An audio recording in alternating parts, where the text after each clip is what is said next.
Okay, let's get started. Meander back to your seats.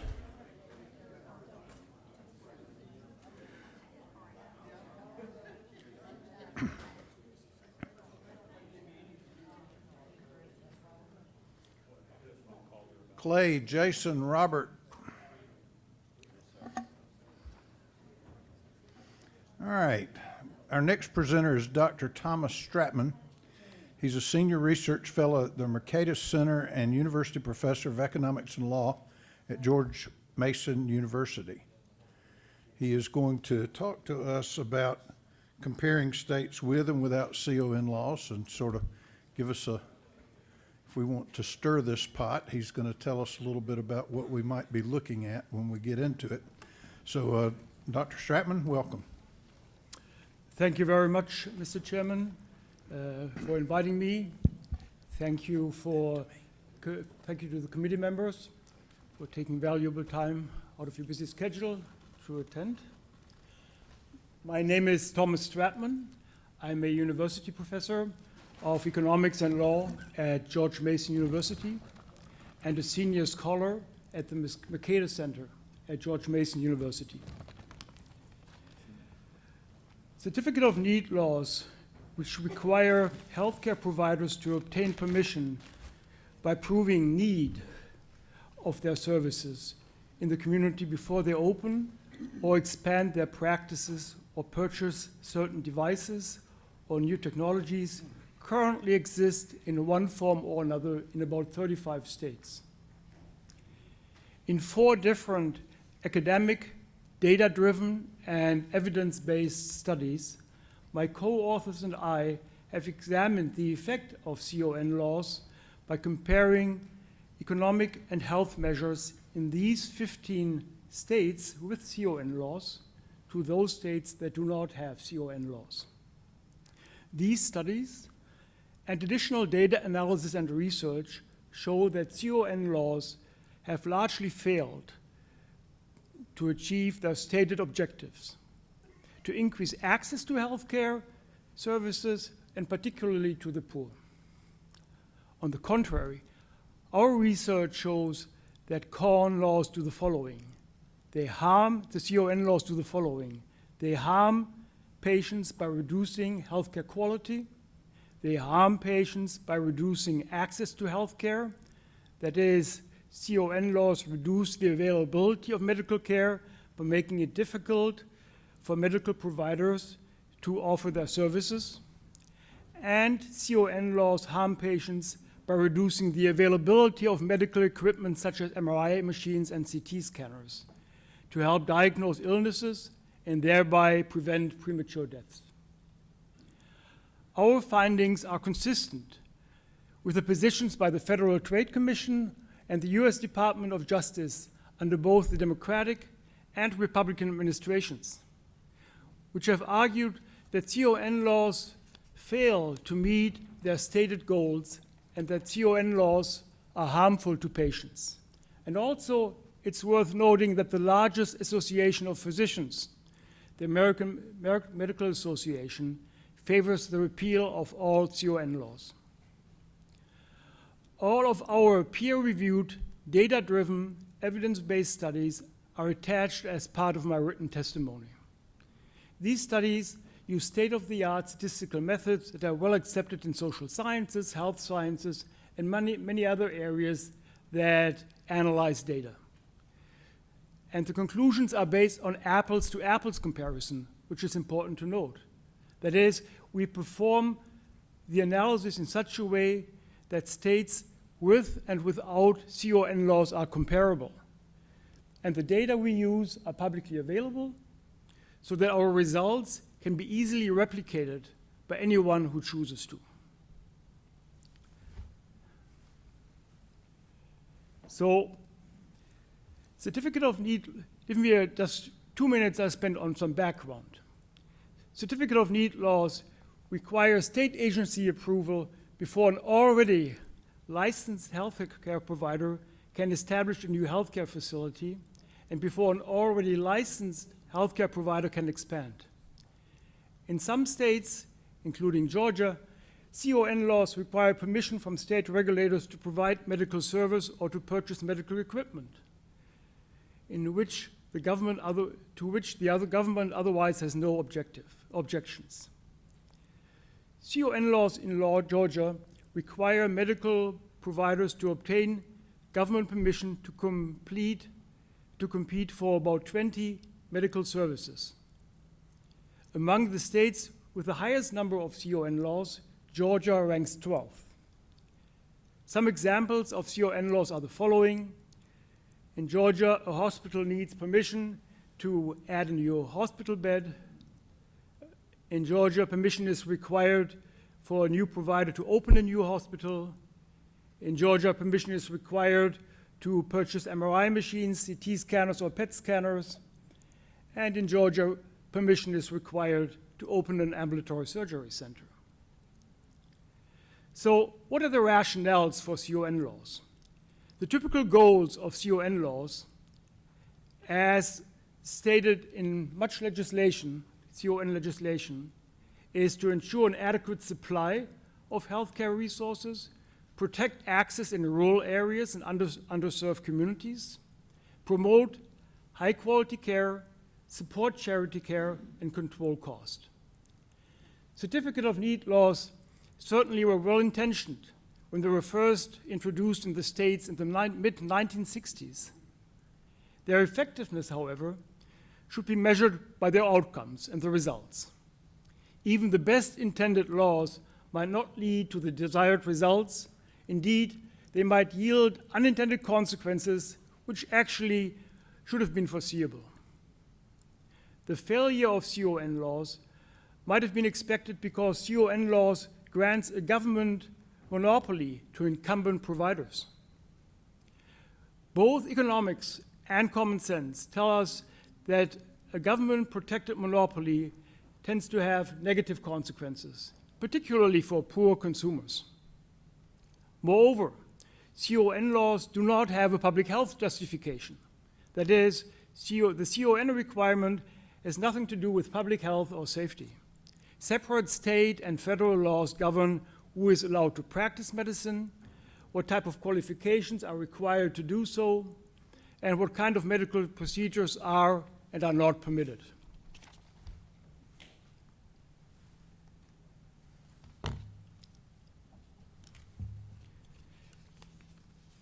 CON laws are designed to restrict competition, and in a manner unheard of in any other industry I know of. In healthcare, here existing hospitals and medical providers with CON laws have the opportunity to oppose a CON application of a would-be competitor, simply by claiming that there is no need for additional medical services. This is akin to McDonald's needing permission from Burger King to open a restaurant in Georgia. By requiring permission from regulators prior to any change, these state laws limit the ability of healthcare providers to offer cost-effective and innovative healthcare. The wholly undesirable result of CON laws prevent competition that would otherwise result in less costly, less invasive medical procedures and safer medical procedures. One example of less costly, less invasive, and safer medical procedures provided more in states without a CON law is virtual colonoscopy, as opposed to the traditional optical colonoscopy. When a state requires a certificate of need for MRI machines, as does Georgia, it discourages providers from offering new procedures. Such as virtual colonoscopy. This is because providers first have to get permission from state regulators, which is not easy to obtain. The subsequent lack of adequate screening to detect cancer early probably contributes to unnecessary deaths. So let's look at the harmful effects we found regarding CON laws. My colleagues and I started a project several years ago to analyze data and to rigorously test whether each of the stated goals of CON laws were being achieved. Specifically, we examined the following claims of CON proponents, which are often stated expressly as objectives in CON legislation. So one claim is CON laws increase access to medical care facilities. Another prominent claim is CON laws improve access to diagnostic services, such as medical imaging services. Another claim is CON laws ensure more indigent care. And another claim is that CON laws increase the quality of medical care. We found that CON laws do not deliver on those promises. There has not been increased patient access to medical care.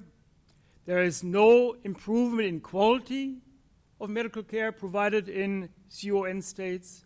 And in fact, CON laws have backfired.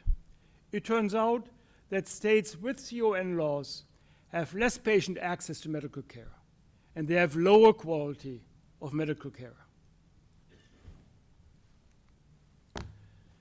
So to provide you with some numbers, to get our heads better wrapped around this, one measure of access to medical care is the number of hospitals in the state.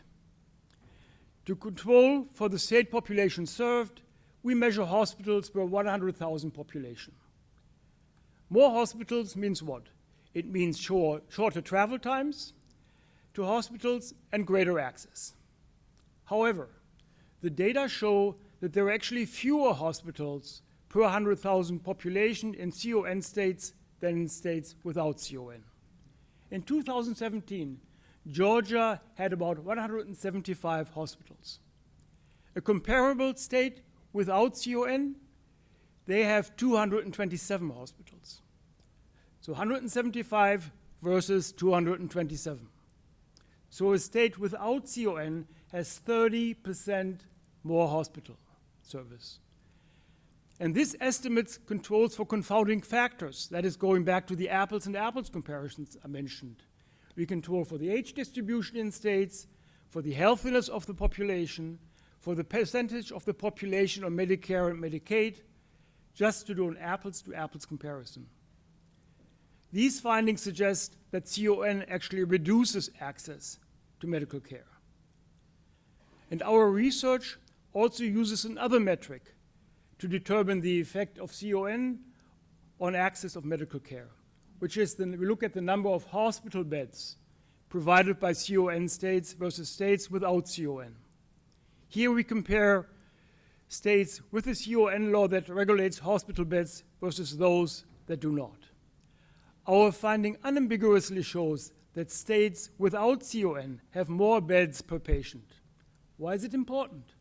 Well, it means patients have more choices. When there are more beds, more hospitals. They are less likely to be turned away from a hospital, and it means that there are hospitals closer to the patients, so reduced travel times. Georgia also has a CON for ambulatory surgery centers. Comparing again, Georgia to statistically similar states without CON laws shows that Georgia would likely have 500 ambulatory surgery centers nowadays than the current roughly 350.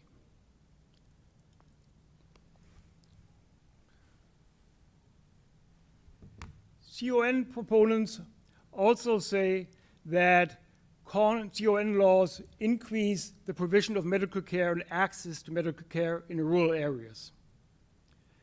But instead of providing more help for the rural population and better access for the entire state population, as CON proponents claim, CON in fact does the opposite.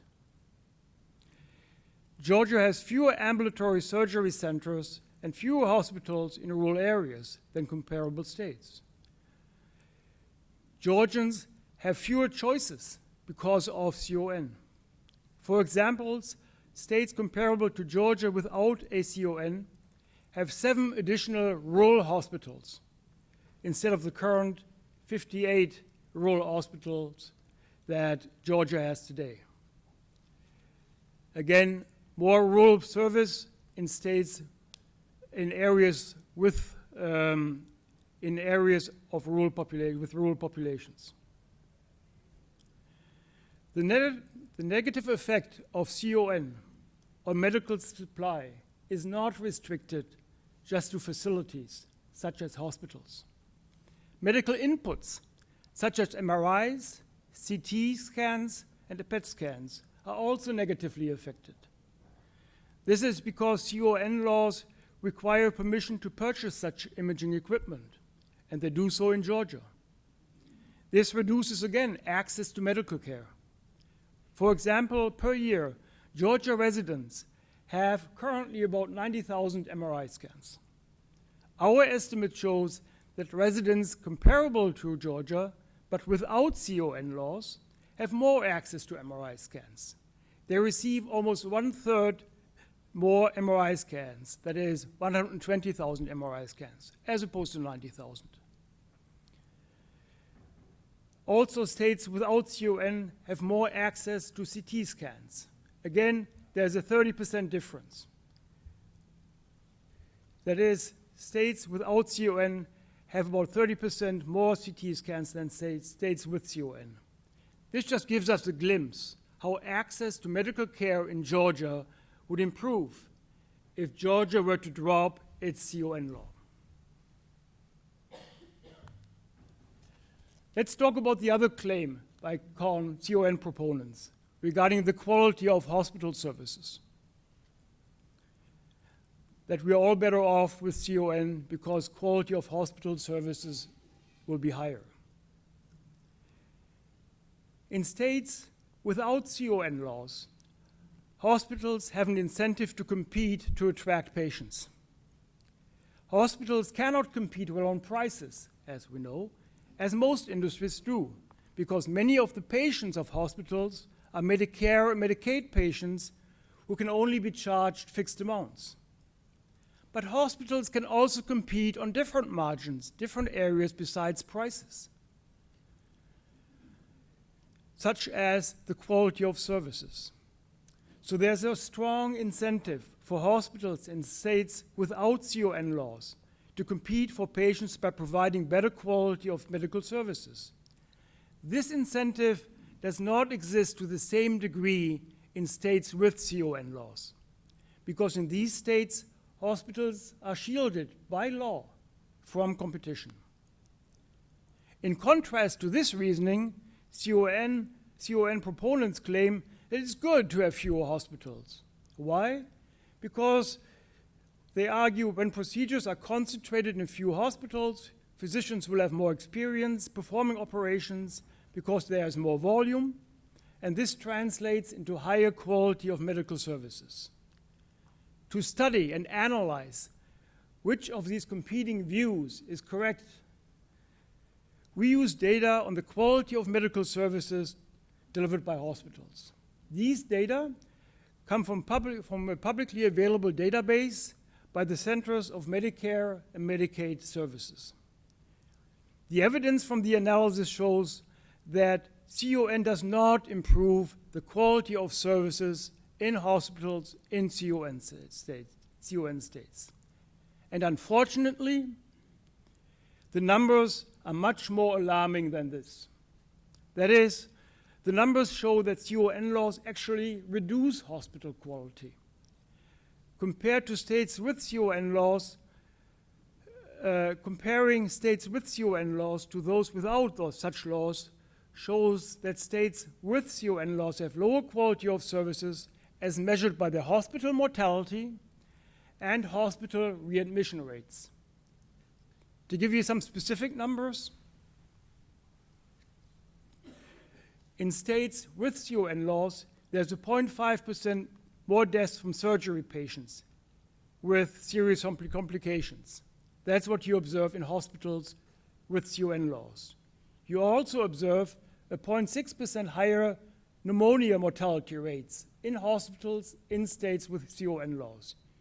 You also will find a 0.3 percentage point higher heart failure mortality rate in hospitals with CON laws. And we also looked at heart attack mortality rates, and there hospitals in CON laws have a 0.4 percentage point higher heart attack mortality rate. Again, these are apples to apples comparison, controlling for the socioeconomic characteristics, age distribution, Medicaid, Medicare eligibility of patients. So this evidence shows that CON actually is harmful to patient health and survival. Let me go to the other claim, namely that the claim of CON proponents that indigent care is better in states without CON, with CON. So CON proponents claim that CON increases indigent care because successful applicants might commit themselves to increase their medical service to the indigent. However, looking at the data, the data fail to support this optimism. It turns out that hospitals in CON states have just as much indigent care, as measured by uncompensated care, for example, as hospitals without a CON law. So what does this mean? This means that CON does not lead to additional services to the poor.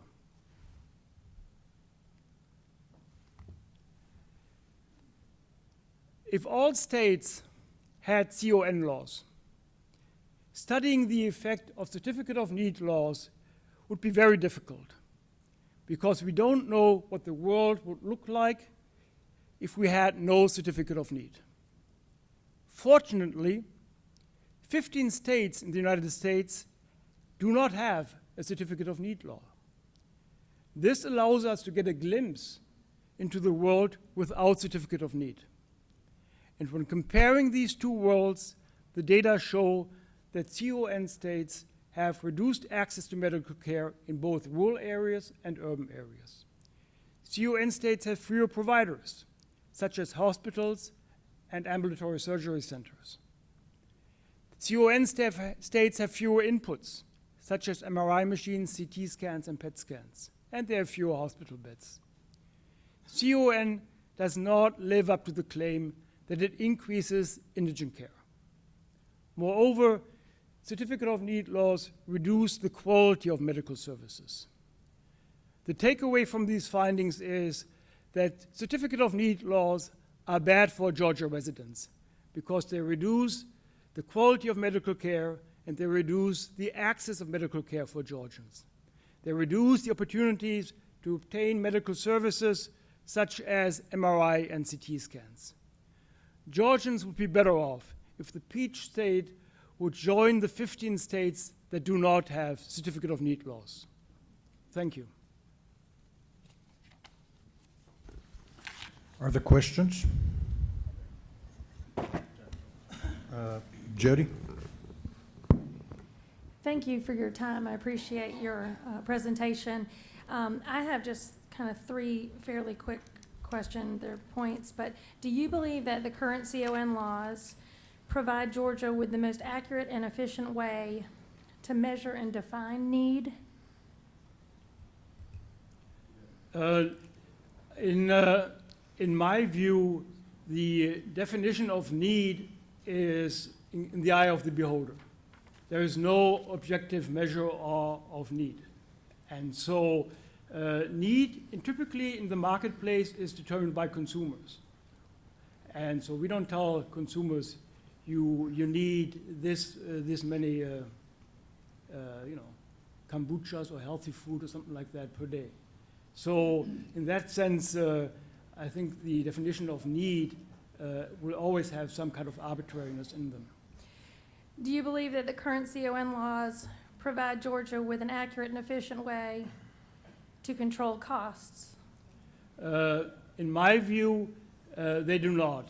My colleague, Professor Bailey, studied cost comparison between CON state and non-CON states and found that CON states have higher cost per Medicare beneficiary. And I also looked at the data, which I did not reference in this written testimony, where I compared rural states to other rural states with and without CON laws. And again, these findings were corroborated. We find that Medicaid spending, Medicare spending per beneficiary is lower in rural areas without CON laws. So it's not effective in restraining cost. The last part was, do you believe that the current CON laws provide Georgia with an accurate and efficient way to guarantee access to healthcare services? In my view, comparing states with and without CON laws and rural areas with and without CON laws, I see more access in states without CON laws. And I would just like to say that I'm reading this from the Department of Community Health Certificate of Need homepage that says the Certificate of Need program is intended to achieve 3 goals. 1, to measure and define need. 2, to control costs. And 3, to guarantee access to healthcare services. Thank you. That sounds like a setup question. Don? Thank you, Chairman. Thank you for your presentation. You made some good points. Now, some of the things you said about the rural hospitals succeeding or failing with or without CON runs counter to some people who spoke earlier who were in favor of doing away with CON. But my question is, and this, you know, the council really is about rural Georgia. I just, if you could explain to me or explain to us how, and of course there are different definitions of rural. I mean, we look all over the state and what's rural is different from what somebody else in another part of the state would call rural. But how would it be that a really rural hospital far away from any kind of major metro area that goes under with protection and no competition, how could a similar facility, if it were there, do better with no regulation, or with no protection rather, and competition? I mean, it doesn't make sense to me if you could just explain that. And that's what you're saying basically, that you'd have better health care, more hospitals in rural Georgia without CON, but if they're failing now with protection, with no competition, I don't see how that could be. Okay. So my observation starts with the fact that I see more providers in rural areas without CON than in rural areas with CON. So why is that the case? That's what you were asking. And it's one way of thinking about this question. And so CON laws, in my view, do more than simply provide protection also for the existing incumbents.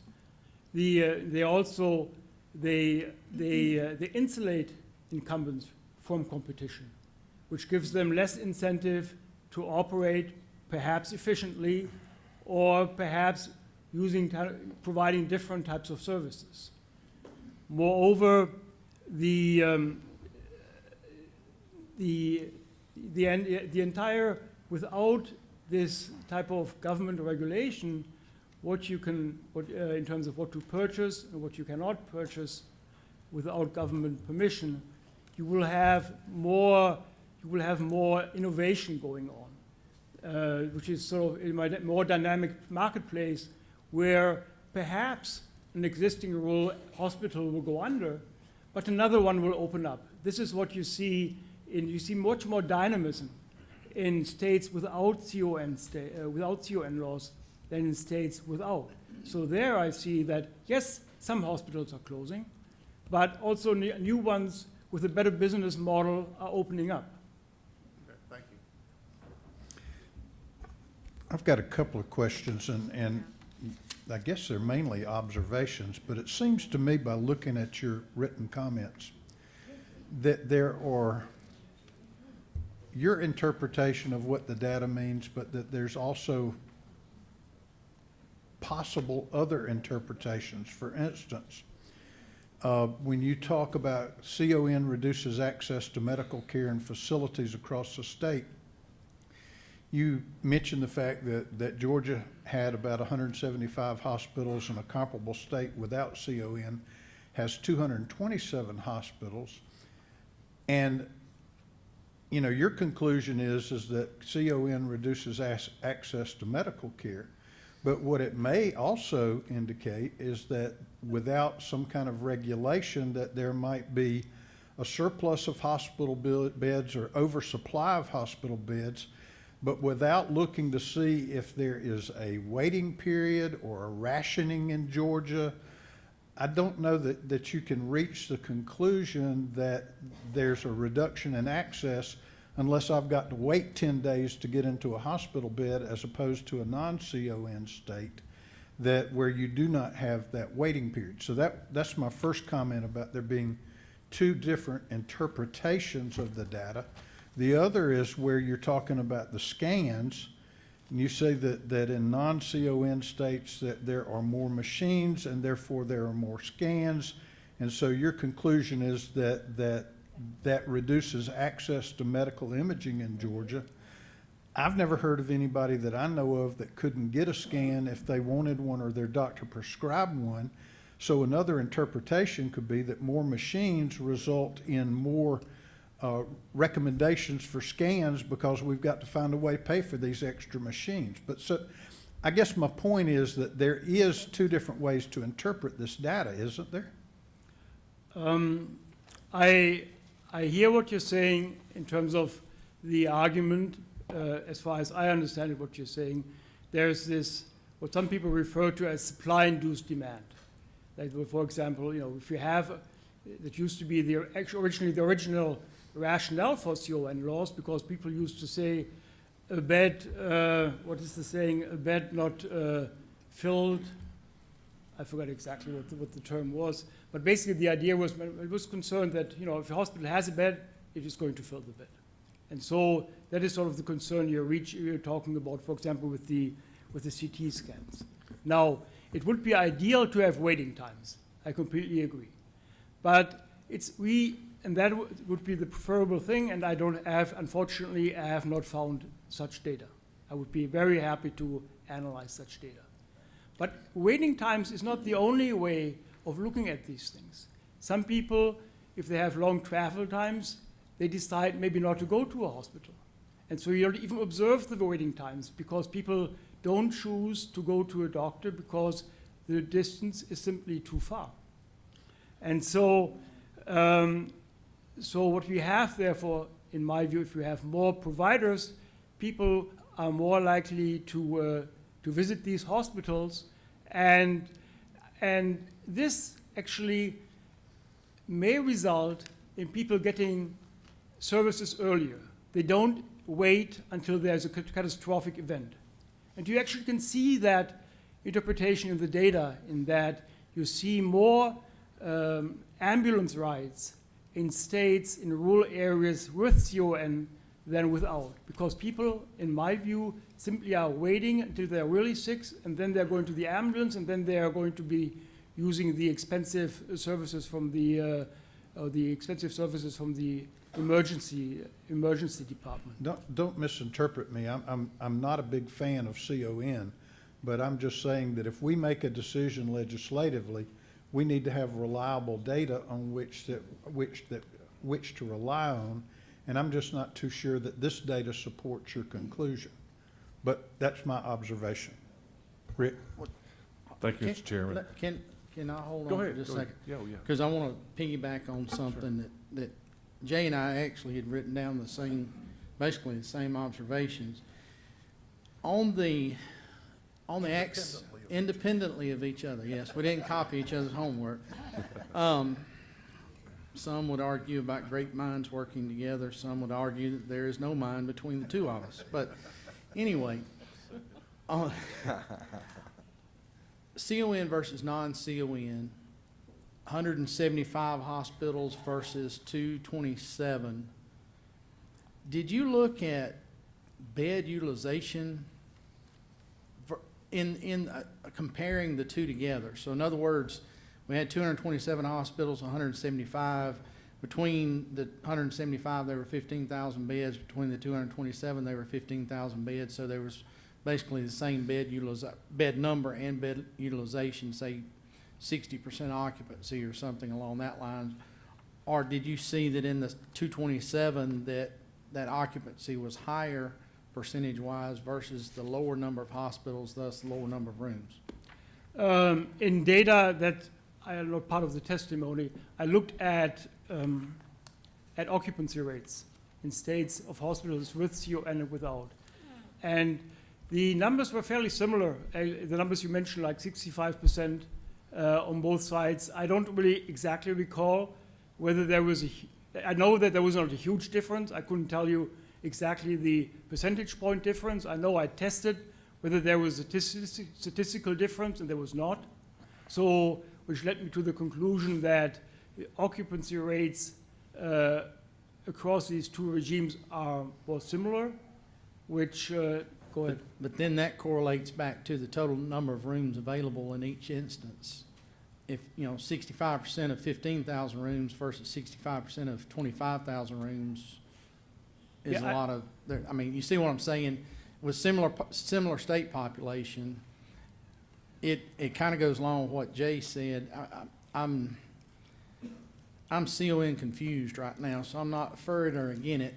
I'm kind of don't know where I'm at, and I'm not trying to be argumentative. I'm just saying, kind of going back to the point he was making, for us to sit down and say this is something that is necessary to do, these 2 points alone make it kind of hard for us to argue when the opposition, if we choose to go the route of no CON versus keeping CON, it makes it very hard to argue this point right here without having the underlying. We don't observe the sort of counterfactual. What is the world in Georgia without CON?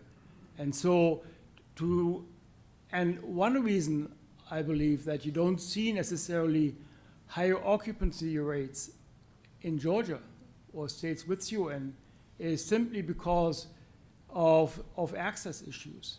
They're not, people just simply may forego some procedures which you may consider elective. And so these numbers don't show up directly in the occupancy rates because people decide not to travel that far. In fact, what you observe in states with CON laws, you see people traveling across county lines more often, which is sort of to get medical services. And that is consistent with my interpretation that, close by, maybe the hospital is full or the services is not provided, so people are going to be traveling. And that is not exactly waiting time, but it's indication that the services are not there, those services are not there that people need or want. Rick, I'm sorry. Rick. Oh, okay, thank you. Thank you, Professor. I got a question that's been thinking about it since this morning when Jesse talked. And through your data and your research, you may have made it, can make us aware of it. What's the trend? When you think about states that are increasing CON restrictions, such as Indiana, and some decreasing it, what's the trend out there that you've seen in your research? Okay. In terms of how states... Are they increasing or decreasing? I think you saw, I believe, Maine abolished CON, some states in the Northeast. I don't see, to the best of what I've seen, is not that much increases or decreases to CON, right, in the last 5 to 10 years. The most spectacular is perhaps the in 1990, I believe, Pennsylvania eliminated certificate of need laws. And actually, I looked at Pennsylvania compared to surrounding states that kept them. And while there is the trend in Pennsylvania that rural hospital has been decreasing over time somewhat, the decrease is much, much steeper in states with CON laws, which goes back to the point raised earlier. These CON laws, they do not, they don't serve as an effective protection of rural hospitals. They help incumbents, but they don't foster the innovation in the marketplace that lead to more rural hospitals coming up down the line. Yeah, if I can, just one more minute, Mr. Chairman. So I noticed you're a professor of economics, and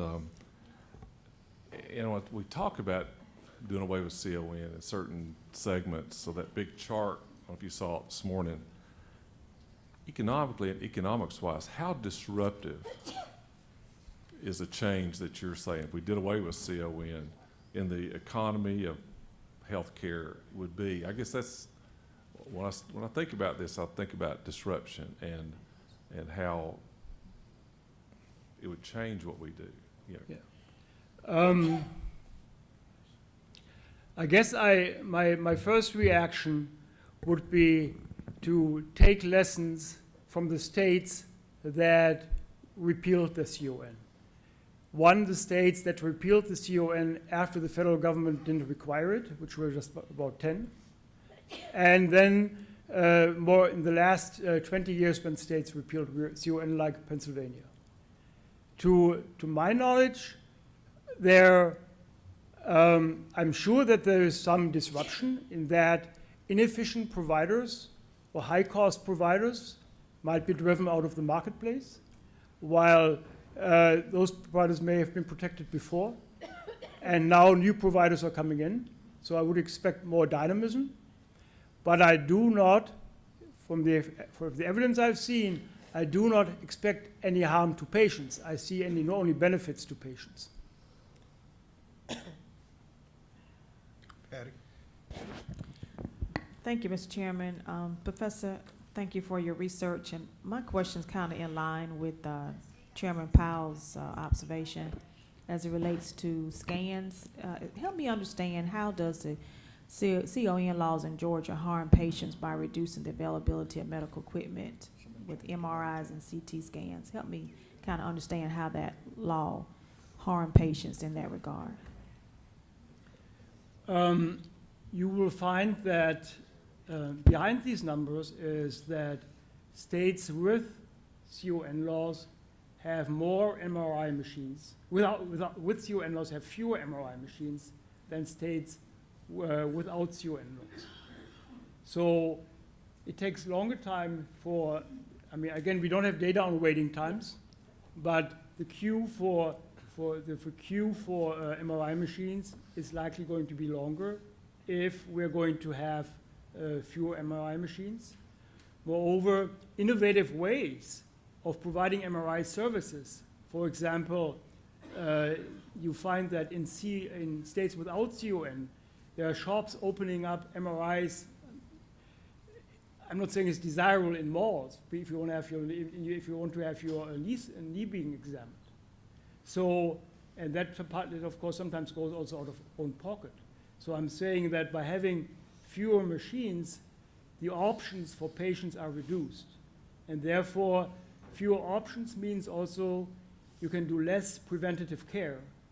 Less preventative care means potential more catastrophic expenses down the line. Did I answer your question? Thank you. Ed? Thank you. Can you tell me about your project for the study of American capitalism? It's not my project. I'm full-time employed as a professor of economics, and I am a scholar at the Mercatus University, at the Mercatus Institute, but I'm not running or am part of the study of American capitalism.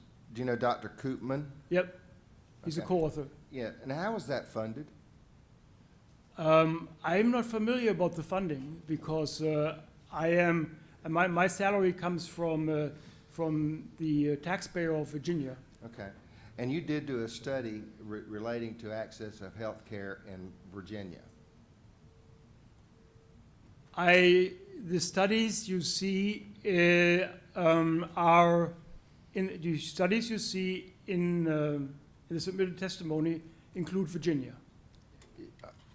I'm sorry, Mr. Chairman. If you I don't mean it just to be a little difficult. leeway. Just You have done a study as it relates to CON and the access in rural Virginia, have you not? No, You have not? no, I don't,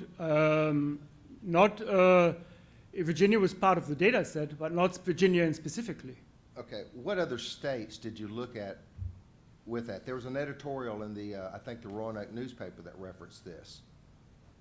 There, basically, if that editorial basically used the data from the general study and applied them to Virginia. Okay. Let me shuck it down to the copy. How many states have you looked at individually? Because I'm one of those, and you being in the academic world, you believe, you've got to believe in absolutes or not having absolutes, because how each state does their CON regulations, right? Yeah. Is going to change the various outcomes, both in terms of billing and services received. So I was trying to drill down a little bit into what states specifically you have done research on. Could you answer that? Or you've taken them all CON versus all non-CON? Okay, I'm taking in some of the studies, I take all CON versus not CON. In another study, I look at the degrees of CON laws, how many different services are being regulated by CON states. And then I did something for Virginia where I looked specifically compared Virginia overall, not rural. Virginia overall, Right. compared to Pennsylvania, where Pennsylvania abolished their CON law, and looked over time and compared that how Virginia evolved over time. Okay, and where I'm finally going with this, Mr. Chairman, is when someone presents to me an area of expertise, and certainly you've done research, I look for best practices in other states and other areas. So I would like to know from you, based on your own personal research, what state would you say that Georgia compares most likely to that you have personally studied? I looked at states surrounding Georgia. I wanted to compare Georgia to surrounding similar states. It turns out Georgia is surrounded by all CON states. So I did not feel like making the leap of saying I'm going to compare Georgia with a similar state and then say a similar state is Texas or something like that. So, so this means I have studied the states in general, but I compare, like the list you showed to me, I compare different states have more or less CON laws, but I don't feel like I'm qualified to say Georgia is the same as this state. But however, in the statistical analysis, they are the same because I'm controlling for various, do this apples to apples comparison. All right, thank you, Mr. Chairman. Jay, I've got one quick question. One? One quick question, just one. Kenny? All right, one thing in rural Georgia we have is access to MRIs and the expense of it. If we did away with CON and let more MRI companies come in and bring MRIs to rural Georgia, would the cost go down? The cost down the line may go down because people will detect, for example, cancers earlier, or other serious things will be detected earlier, reducing catastrophic expenses down the line. Well, the more MRI providers would typically drive down the cost. I know people who in rural Georgia have to travel to a different area of the state to get an MRI in order to save money because it's so high in rural Georgia. And that is the other avenue that you mentioned, that with more providers you will have more competition, and to some extent especially those people who are not regulated necessarily by Medicare or Medicaid, where they cap the amount, they will experience more price competition, and certainly more competition in terms of quality of services provided. Thank you. Anybody else? Okay, thank you very much. Thank you for your time.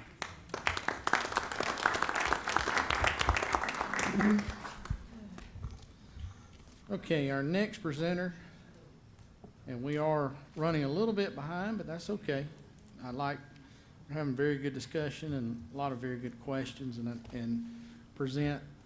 all the presenters, I think, are doing a great job. Miss Mary Eleanor? We got one in between you. Yeah, we are behind. That's what I like, anxious presenters. But Victor Moldavon is a partner at McGuire Woods, and of course, anyone that has heard anything about CON through the years and over the years has certainly heard his name associated with it as being one of the legal minds that has had quite a bit to do with many of the CON applications and many of the CON challenges and everything throughout the state through the years. And so we've asked him today to come forward, and he's, of course, serving also as general counsel of the Independent Doctors of Georgia as well, to tell us a little bit about his thoughts on CON today. So thank you very much for being with us. Thank you, sir, and thank you for the committee and allowing me to be here today. But you can hear me okay? There we go. There you go. Okay. Thank you. I want to say thank you to the committee to allow me to be here today, and thanks for the invite. And just to follow up, I've been around on CON for a long time. Went to Emory Law School, graduated in '85, and pretty much have been dealing with CON since then in one form or another. Just to sort of answer some questions that I heard while I was sitting in the back of the room, before I forget, because I'll get into the presentation and forget. On Indiana, I was not here yesterday, but I watched it online in my office, and the state director, Rachel, said that Indiana had adopted a new CON program. And I think there was a question a little while ago about that. All Indiana did was basically beef up their CON for skilled nursing facilities, nursing homes. Indiana does not have a CON program for hospitals, surgery centers, all the things that Georgia does. The only thing it does have is dealing with skilled nursing facilities.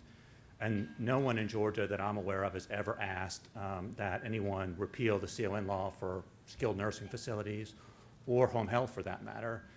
Skilled nursing facilities are primarily Medicaid supported. Home health agencies are primarily Medicare supported. So those two programs have never been really controversial in Georgia on CON, and I don't think there's any evidence to suggest that any other states in the country are expanding or adding CON.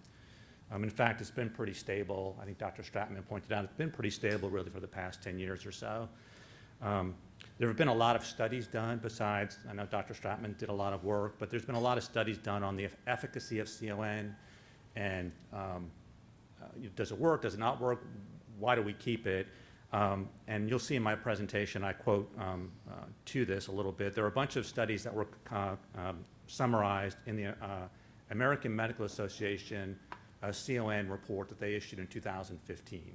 Of course, AMA is the National Doctor Association group in the country, and they looked at all the data out there, all the studies out there, and they looked at it and came up with a series of conclusions. I brought a copy. I'm happy to share it with the committee, and I'm happy to send it to the chairman for the file. But it's about a 5-page summary of all the studies and all the data and all the conclusions. And I'm just going to read the last page, and this is again from the AMA Advocacy Center dealing with CON, and these are the 3 conclusions on the last page. There are others, but these are the 3 I'm going to read real quick. CON programs tend to be influenced heavily by political relationships, such as providers' clout, organizational size, or overall wealth and resources, rather than policy objectives. CON laws undercut consumer choice, stifle innovation, and weaken markets' ability to contain healthcare costs. Together, we, and they put also DOJ FTC, because they're quoting from a DOJ FTC report, support the repeal of such laws, as well as steps that reduce their scope. Last one, CON has elicited a remarkable evaluative consensus that it does not work. And so what that is basically, these are studies done by independent institutes, by the Federal Trade Commission, by the Department of Justice, by other states, by people that are smarter than me in economics and healthcare planning. And when you look at, frankly, at the beginning of CON, and you look back at why it was initially adopted, that really is the conclusion. So just really quickly, Independent Doctors of Georgia that I represent, those are independent doctors, and what that means basically is they're not employed by hospitals. They're doctors who have their own practices, who have their own offices, who employ their own staff. They're small business owners. Some of them are large business owners. They pay taxes.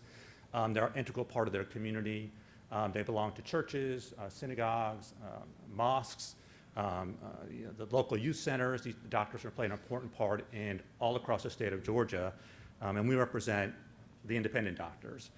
Some of the doctors that are in the group are groups like the Harbin Clinic, which is up in Rome, a very large multi-specialty practice in Rome and an outlying area. South Coast in Savannah, again, in a very large multi-specialty group in Savannah. The Houston Clinic, and there was a comment earlier today by Chairman Cooper about the Houston Clinic. They're in Columbus. They're a large, actually single specialty, but frankly, they'd love to be a multi-specialty, and they can't really under the CON laws without losing their single specialty status. And she is right that the Houston Clinic, and I represented them, applied for a CON for a surgery center in Columbus, Georgia, in their own building, and got turned down. And shortly thereafter, they went across the river and bought a hospital in Phoenix City. And they still own it to this day, and therefore the state of Georgia lost the opportunity to have that hospital in Georgia. They lost the opportunity for taxes, employees, and so on and so forth. The mission of NDOC is really to represent independent doctors, and really, and the perspective you're getting from me today is from the independent doctor's perspective. So the genesis really came about for NDOC is that there was a great consolidation that's still going on today, and there's been some discussion that I've heard already about hospitals, not just in Georgia, but across the country, started buying up practices. So back in the pre-CON days, the medical system was basically hospital-centric. There was lots of people stayed in the hospital for a long time, and you needed more hospitals. Today, it's completely reversed, right? You have basically the payers, whether that's Medicare, Blue Cross, Aetna, Cigna, whoever, want people to not to be in the hospital. The longer they stay, the more expensive it is, the more infections they get, the more complications they have. All the data suggests, and there's really no dispute about this, you want people in and out. If you could do it as an outpatient, great. If you can't, you want to shorten the stay inpatient.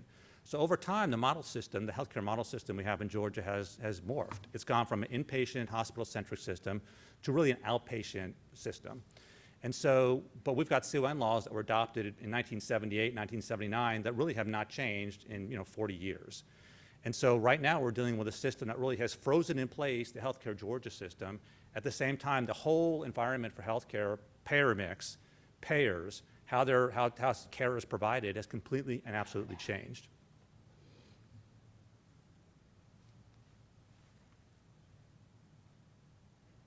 So, and you've gotten some of this already, but I want to run through this quickly because, again, I think it's really important to understand why CON was adopted to start with. And some of you have heard me talk about this before, and I don't mean to bore you, but what the heck, I'm here, and you gave me the floor. So, the law was really adopted as a result of a federal mandate. Back in the day, back in the 70s, they wanted more hospitals. We needed more hospitals in the country because, again, it was a hospital-centric system, whether it's rural hospitals or urban hospitals. So Medicare effectively paid for hospitals. The more you spent, the more you got. So there was really no cap on that. If I wanted to build a hospital, I would say, great, government's going to pay for it. So you had this proliferation of new hospitals all over the country, and that's what this act was for. So what they did, the federal government said, okay, states, we're going to do this, but you guys have to adopt a CON program. You have to have something in place at a state level that will limit the number of actual new providers that are going to be built because we don't want to pay for them if they're not needed. So they said, okay, states, we're going to do this and we'll pay for this, but you guys need to come up with a CON system. That's why CON was adopted in Georgia and in every other state, and that was the only reason. No one woke up one day and said, gosh, it'd be great if we go and limit competition for health care. It was a direct result of who's paying for it. So in 1979, the law was adopted. You've heard that. There have been two significant amendments since 1979. In 1991,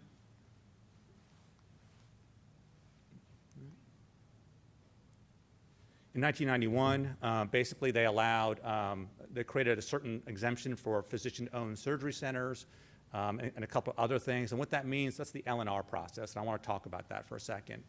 The L&R process is if you're a single specialty physician group, so just orthopedics, just urology, you can get a surgery center exemption where you don't need a CON if you stay under a certain cap. So back then, I think it was $1 million something. Now it's about $2.5 million with inflation. And then you could then say, okay, I'm going to go to the state. I want to build my own surgery center. It's going to be my own. The doctors will own it. It's our own patients. You get an exemption for that. But only you can use it. You can't let another group use it. Another group of the same specialty can't use it. Only you and your doctors in your group can use it.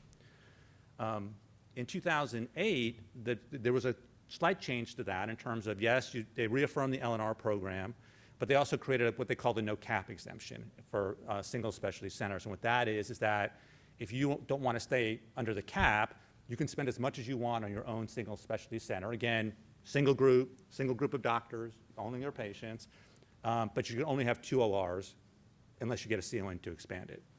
In 2008, of course, they allowed CTCA to build its hospital as well. So going back to the federal law, when they repealed it in 1987. And basically what they did is they said it's not working. And what happened is that the paying system went from being cost-based, you could spend whatever you want and you're going to get a check, to basically being prospective pay. And there's different words to use it, but today basically you're going to get paid based upon an episode. If you're diagnosed with a kidney stone, you're going to get X dollars, whether you're in a hospital or a doctor, this is what you're going to get. And so the idea of the government now paying for cost has gone away entirely, and now it's value-based. It's based upon episodic care, specific diseases, that kind of thing. And so the idea of CON then went away as well. So if you didn't have the government paying anymore, which we don't, in the context of cost-based, why do you need CON? Well, CON had become invasive at that point, right? You've got basically the people who got in under the wire, whether they were grandfathered in or whether they got CONs after the fact, like it, right? You basically say, great, I don't have competition. CON is inherently anti-competitive. That's what it is. It says that we are not going to allow competition for existing providers unless there's a, quote, need. And what need is, to answer another question, is all over the place. You have these formulas that the state has come up with that some have not been revisited in over 10 years, some longer. The definitions of certain care has changed. We have a client that wants to do pacemaker, electrophysiology, put in pacemakers. They do it in ORs at hospitals now. The government will pay for it at a lower cost in a surgery center. But the state says, well, under the old cardiac cath definition from 25 years ago, we think that's catheterization. And clearly anybody who does medical care today knows that it's not catheterization. It's not a cardiac cath lab. Yet we've got the state literally telling my client and me, well, this definition from 25 years ago, well, guys, you need to update your data. And this is the problem with the program. The idea that you've got folks at the state, and they're very nice people, and they do God's work, right? They work very hard. They don't make a lot of money. But they're basically making these decisions without having really the expertise or understanding of what it is that we're talking about. When I go in and try to explain and have doctors actually who do this for a living explain, they say, well, that's not what it says from this thing from 25 years ago, and this need methodology that we're using from 20 years ago, we think that you can't be approved. It's incredibly frustrating when you're talking about lower cost care, high quality care, and doctor-focused care being told no, particularly where you're doing something that does not have to be done in a hospital OR. And sometimes I get questions of, well, what's the big deal? Why don't you just go file a CON application? Well, the big deal is you heard Gina Lee, I guess, earlier today talk about that. The cost of doing a CON appeal where you have a large hospital system, one or more challenging you, easily can be $300,000 to $400,000 on, that's the mid-range. You could spend up to $1 million depending on the kind of fight it is. And I've been involved in both sides of it where you've got a lot of people who will file applications and then get opposed by competitors for no other reason that you hope that you run out of money. The people lose interest, the investors go away, the doctors lose interest, right? So the idea is that CON is not just, well, just go file an application. You're talking about large amounts of money, large amounts of time, and you may not get it.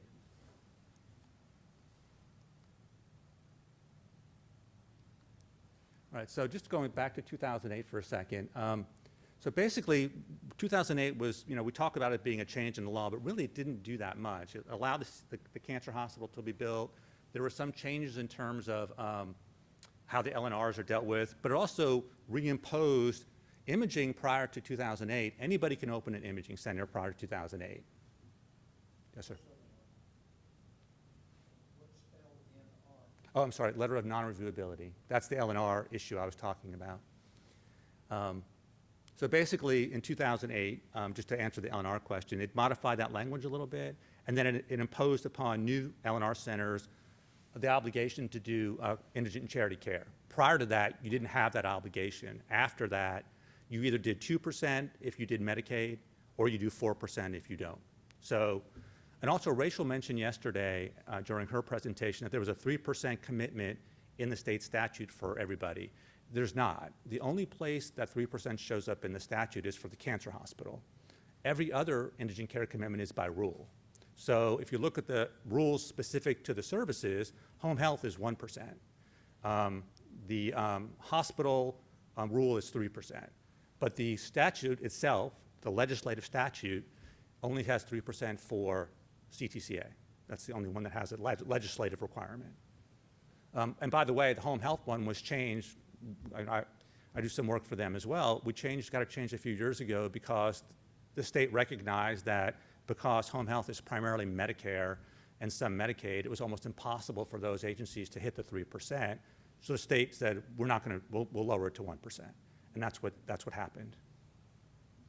And so, again, and then I want to talk about imaging because I think that gets overlooked a little bit. In 2008, when they changed the law, before 2008, anybody could open an imaging center if you stayed below the cap. You know, the cap, whether it's $1 million or whatever it was back then. That means that a non-doctor, non-hospital could open up an imaging center without getting any permission or without a CON. They get an L&R, letter of non-reviewability. And in 2008, that changed. The existing competitors didn't like the fact that anybody could come into the state and open up an imaging center, so the law changed to say only doctors and hospitals had the exemption. If you were a freestanding imaging center, non-doctor, non-hospital owned, starting in 2008, you have to get a CON, and that's still the law today. You have some that are grandfathered, but anybody new, you got to get a CON. So my clients that are in INDOC, like Harbin Clinic and South Coast, don't qualify for ASCs, the L&R ASCs. They're multi-specialty groups. They're very large. They provide lots of services, lots of surgeries, but under the law today, and really since the beginning of time of CON in Georgia, they do not qualify for a single specialty L&R because they're a multi-specialty group. That means that a single specialty group that has 3 doctors in orthopedics can get an L&R for their own surgery center, but Harbin Clinic and South Coast can't. Even though they have lots of doctors and lots of their own patients, they cannot do that. That's been incredibly frustrating for them. Part of the problem and part of the genesis of this issue is that's been around for a long time, but what really brought it sort of to the head is the consolidation of doctors and hospitals. Doctors, by acquiring clinical practices, have become very large multi-specialty practices. They've bought all these practices, but they have a hospital, and they have all the advantages of a hospital and treated like a hospital. They get the higher hospital rates in their contracts. They're treated like a hospital for lots of different reasons. So they basically become these large multi-specialty groups that have hospitals with operating rooms. And the reason they do that, and this makes perfect sense, is they want to capture the market, right? They've got to get the referrals in. They've got to make sure the patient, if they go to a family practice guy, he doesn't refer them outside the system. So they want to capture all of that and create a multi-tiered sort of healthcare system. Multi-specialty groups like my guys don't want a hospital, frankly, but they do want the right to operate ancillary services that allow them to support their patients. They want to be able to keep their patients as much as they can in their own system. If they have a patient that needs surgery, why not have it in their own surgery center? Right? Single specialty groups can do that. Multi-specialties cannot. Why not? It's better for the patient. It's better for the doctor. It's cheaper than going to the hospital. But the answer is, well, why not? Why not is because we're sort of stuck in 1979. The idea that the number of hospitals we've had in the state of Georgia have basically stayed the same since 1979, except for the ones that have closed. And those are some of the rural hospitals have closed. But the only new hospital that we've gotten is the one in Lee County recently. And that was because Lee County agreed to underwrite, I can't remember, it's 20 or 30% of the cost of that. And they were willing to do that under the exception to the rule. And that one was approved for that reason. But all the new hospitals we have are basically either replacement hospitals or expansions or things of that nature. So we're sort of frozen in 1979, even though everything has changed. Back in 79, a radiologist had to read your x-ray, in the room next door. Now it's transported across the country, in fact, across the oceans, you can get somebody to read it. Things have changed entirely. We didn't have email in 1979, and we didn't have computers like we have today in 1979. The machines that we use today for healthcare, we didn't have in 1979. Everything is different, but yet we have the law the same. I know I heard different variations of where we are. Dr. Stratman said we're 12th. I think Rep. Cooper said it was maybe 6th. This chart is from 2013. It says we're 5th, the most restrictive. So in terms of our ability to attract innovation, attract investment, attract new businesses in healthcare, it makes it so much more difficult to do that when you are in Georgia. If you look at the top 4 on this chart, it's Connecticut, Alaska, Vermont, Maine, and then Georgia. So even our compatriots next door are less restrictive than we are. So because this issue's been around for so long, and I feel like I'm repeating myself a little bit, and you guys have heard this before, we've got, in 1988, the FTC sent a letter to Georgia Senator Culver Kidd noting the ineffectiveness of CON laws and promoting the welfare of healthcare consumers. In 2004, the FTC and DOJ issued a dose of competition. CON programs are not successful at containing healthcare costs, and that they contain serious anti-competitive risks. In 2007, the DOJ testified to the Georgia Special Committee. This is, 14 years ago? In Georgia, CON laws create barriers to beneficial competition. In 2008, DOJ testimony to the Florida Senate Health HHS Appropriations Committee. The proposition that competition cannot work in healthcare is simply not true. So these are, again, this is all talked about in the AMA report I talked about earlier. These are sort of the consensus and conclusions you get from people who are, looking at it. Even the FTC, DOJ, regardless of Republican, Democrat, come to the same conclusion.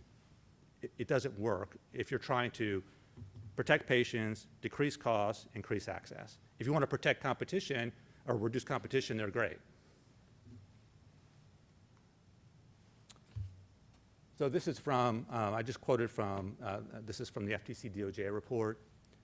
The regulation of supply through mechanisms such as a CON may have made sense when reimbursement was cost-based, and I talked about that earlier, and there was incentive to expand regardless of demand, but they make much less sense today when hospitals are paid a fixed amount, and not just hospitals, by the way, pretty much everybody, and for services, and managed care forces them to compete both in managed care networks and then for plans patients. And this is from a report from 2000. The continued existence of CON and indeed its reintroduction and expansion, despite overwhelming evidence of its ineffectiveness as a cost control device, suggests that something other than the public interest is being sought. And the way I interpret that is, if we're trying to protect the patients, is that what CON is doing? Is that what this is about? What's it for? We have to ask, well, why? This is from was a report from the Georgia Commission on the Efficacy of CON from 2006, and then from another article in 2011 from NIH. Across all markets, states ranked as having the most rigorous CON regulation, Tier 2, have statistically less competition than CON states. Lower levels of competition are associated with higher costs. CON programs tend to be influenced by political relationships such as a provider's clout, organizational size, and overall wealth and resources rather than policy objectives. So who's looking out for the patient?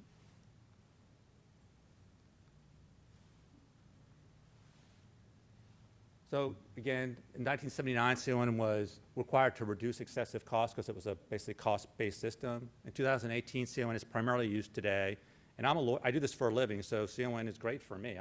I go on both sides. If you want me to defend it, great. If you want me to get you one, great, right? But how does that help patients, right? How does that help anybody? It's good for me, maybe the guy who wins, but. And I want to point out that when you have higher costs, if you have a consolidated healthcare system that includes hospital rates for doctor services, those patients, and these are state employees, are under Medicaid and the state health benefit plan, are paying higher rates too. And not just them, the copays are higher, the deductibles are higher. These are all the kinds of things that you sort of deal with in the economic system when you reduce competition. So the things that you've heard, and I know you've heard all this before, well, we gotta protect the existing providers because we need cross-subsidization because we provide all this indigent and charity care. We need all the good paying patients, right? You've heard that a lot. True or not, CON was never set up to do that. It was never talked about in terms of, let's protect this guy because he's a good guy, let's give him all the patients. That was never the point of it. Let's force Georgia residents to the highest cost alternatives for care instead of allowing them to choose the provider they want. Can I go to a lower cost person? Well, sorry, they don't have a CON, you gotta go to the highest cost person. It makes no sense. Decide who will get state protection for their business and give those companies the right to block competition.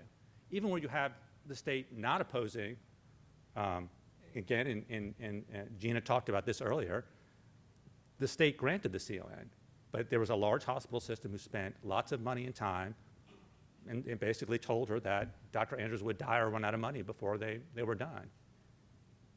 That's what happened. Healthcare is a multi-billion-dollar industry. HCA testified earlier, they're a very large publicly traded, but privately owned company. They pay taxes, they're all over the country. You have huge amounts of lower cost, non-institutional friendly centers, pharmacies, urgent care centers, retail clinics, elective surgeries. You go to Walgreens and get a shot now. You don't have to go to a doctor's office or go to the hospital for it. I think you've got some of these stats already. Medicare could have saved $15 billion in 5 years if the rates were the same level as the ASC rates. Medicare beneficiaries could have saved up to $4 billion if HOP dates were the same as ASC rates. So, and what we're talking about is the amount that came out of pocket by the patients. You have a lot of not-for-profit facilities. The most aggressive hospitals in the state, really, in terms of acquiring facilities and expanding their footprint, are not-for-profits. And there's no criticism from us about quality or their commitment to care. But in terms of economics, they don't pay taxes. They're not-for-profit for a reason. They've agreed to see indigent and charity care. The for-profits being, doctors pay taxes, all the clinics that they work for and own are all tax-paying entities. If a provider or hospital is doing indigent or charity care, that's just the building. The people in the building are providing the care. You know who that is? It's a doctor. If it's a Medicaid patient for the hospital, it's a Medicaid patient for the doctor. It's a free patient for the hospital, it's a free patient for the doctor.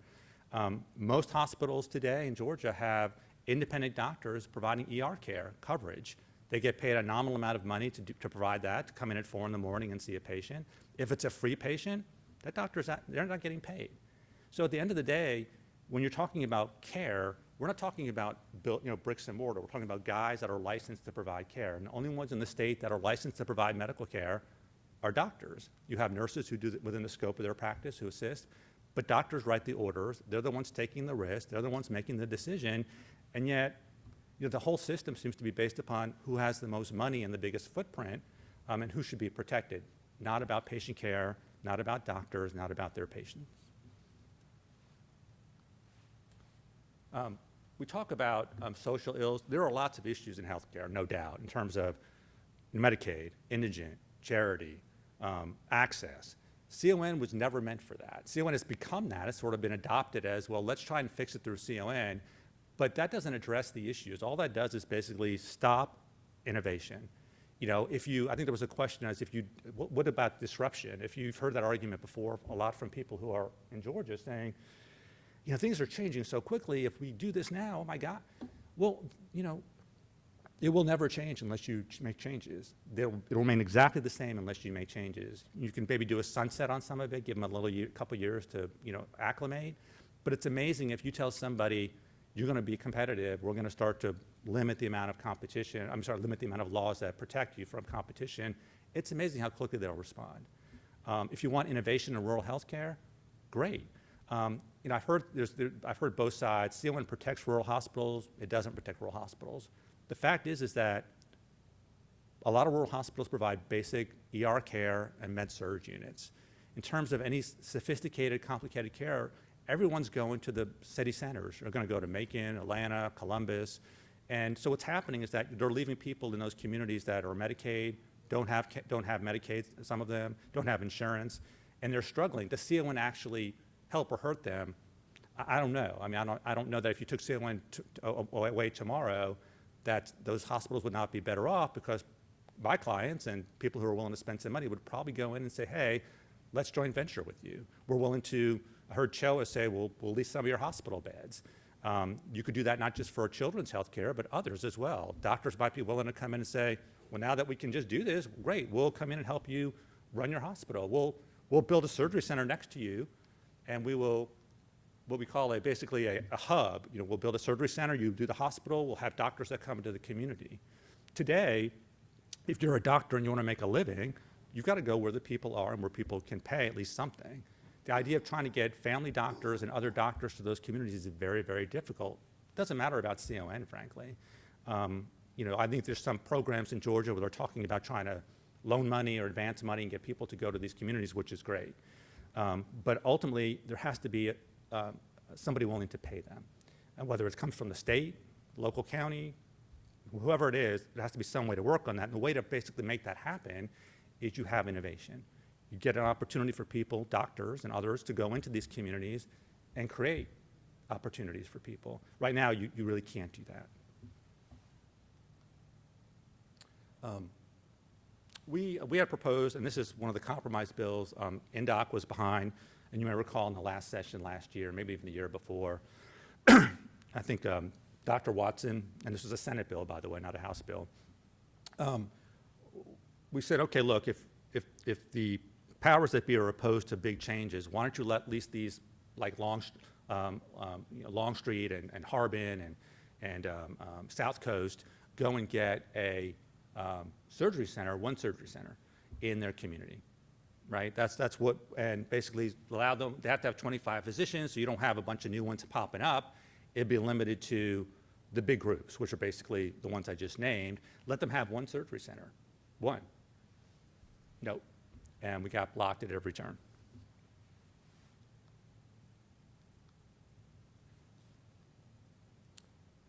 So some of this is obviously repetitive. We're saying that we need to have more opportunities and more creative opportunities for people to invest. I want to address micro-hospitals for a second. There are 2 states right now that have micro-hospital language. Georgia and Indiana tried to do it last year, and it got stopped. And basically, the reason it got stopped in Indiana, and I was involved to some extent in that, is that in order to be a micro-hospital in Indiana, the law would say you have to be owned by a big box hospital or the big not-for-profits. The law basically said that if you were an entrepreneur or a doctor, you can't do it. You have to be owned by a big box hospital. Obviously, that upset a lot of people who thought that was anti-competitive, and it did not pass. Now it's coming back in another form this year, but it did not pass. Georgia's micro-hospital definition basically allows an existing hospital in a county adjacent to a failing hospital to acquire it to make it a micro-hospital. You know, Medicare doesn't recognize micro-hospitals for reimbursement. It's really complicated. I'm not a paying expert here, but the idea of micro-hospitals, you know, if you have 2 to 7 beds and you have an ER, you may not be a hospital for payer purposes. I'm not sure, maybe under state law you're good, but I don't know how you get paid. So if there's going to be a push to create these sort of micro-hospitals and sort of smaller units, there's a lot more work to be done on both the federal and state levels. It really doesn't answer the question that we're all struggling with. I talked about ambulatory villages, where basically, if you had more flexibility, you could potentially create, with some joint ventures, with doctors willing to do this, to go into rural communities and open up surgery centers where they could actually own them and staff them and be next to a hospital where the hospital still has the ER and the inpatient beds. Again, it creates this sort of, you know, synergies that we don't have today and we really can't do today.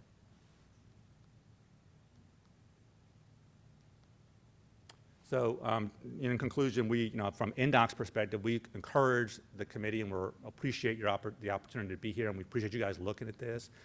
It has to change. If you want the healthcare system to change in Georgia and you want more innovation and more cost-effective care, you've got to address the problem. And just saying, well, politically it's hard to do because some of the big guys don't want it done, I'm not sure that answers it, particularly when we're talking about patient care and access to care. So we encourage you to make some changes. We've offered some, as you know, that are very compromised sort of positions. We're open to any sort of opportunity to have those discussions and are willing to do so. Thank you.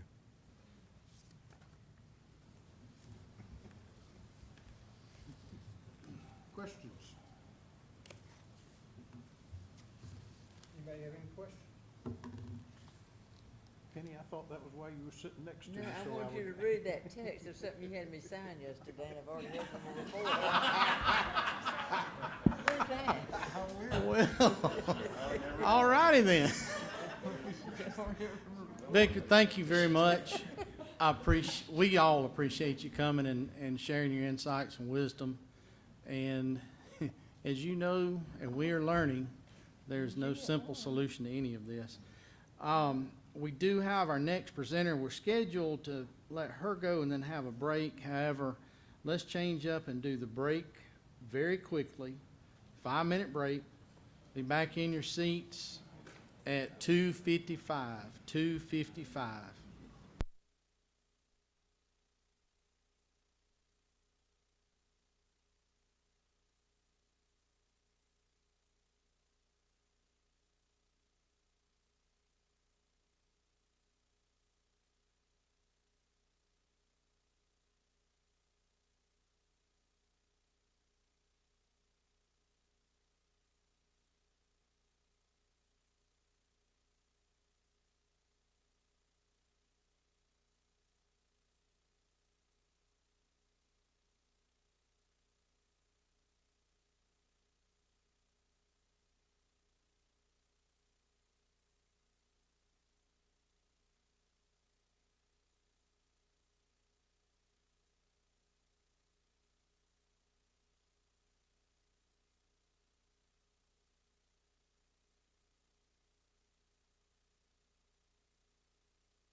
All right, everybody. Let's settle back in, please. If everybody will, please take your seats. Don't make me pull a Speaker Murphy. All members take the seats, cease all audible conversation. I don't have a gavel to beat, but I got a pocket knife I'll take out, beat on the table, so. All right. I know some have been called out in the hall, and if they're in the hall, would wish they'd come on back in. But anyway, so about 2 months, maybe 3 months ago, I was forwarded an interesting read by someone to look at. And I finally, it's kind of like all the other emails we get a lot of times, we wind up getting them and we wind up kind of marking them unread, and finally 2 or 3 weeks later you finally get the chance to sit down and read it. So I printed it off and read it. We've had some discussion yesterday a little bit, but more today about 990s and transparency and understanding what is all going on within hospitals, and first one thing and another. And interestingly enough, the report that I read that day dealt with the transparency as it dealt with rural hospitals. And what made it even more interesting, it dealt specifically with one that I was very familiar with and had been watching for a number of years, and some of the things that were going on at it that just made you scratch your head and wonder, okay, well, this makes absolutely no sense at all, why these things are being done. So as fate would have it, there was an email address at the end. I'm thinking, well, I don't know. I've never sent an email to an academic before to have a conversation, so I fired off an email and almost immediately got a response from the author. And that author is Mary Eleanor Wickersham, who is standing in front of us this afternoon. And shortly after that, she and I had an opportunity to sit and visit for a little bit at my office at the shop. And she went on to explain to me kind of her background and pedigree. And many of you are familiar with several of her family members. Dr. Jean Sumner is a sister, and Tom Rawlings, who is our interim head of DFACS, is a brother, and she has another brother that has some of the most interesting books on Georgia history that if you ever get a chance to read, William Rawlings. But anyway, we had a very interesting conversation that day, and so I'd asked her to come forward and talk to us a little bit about the transparency issue, some of the things that she's been seeing in healthcare for years. She was a policy advisor on healthcare for Governor Perdue, and has been with Coastal College and Valdosta State through her career, and just has some very interesting insights, and I'm anxious to see what she's got to say today. So, Ms. Mary Eleanor, thank you for being with us, and the floor is yours. I think all of you know this rural Georgia that we're going to talk about today. We have empty storefronts, we have crumbling infrastructure, we have high unemployment, poor health outcomes, fraying social networks, low educational attainment, and high poverty. And of course, the reason that I'm here and many of you are here today, we also have a lot of hospitals in distress. This map brings up some of the points that the speaker before last had to say, but it's a little bit of a different approach.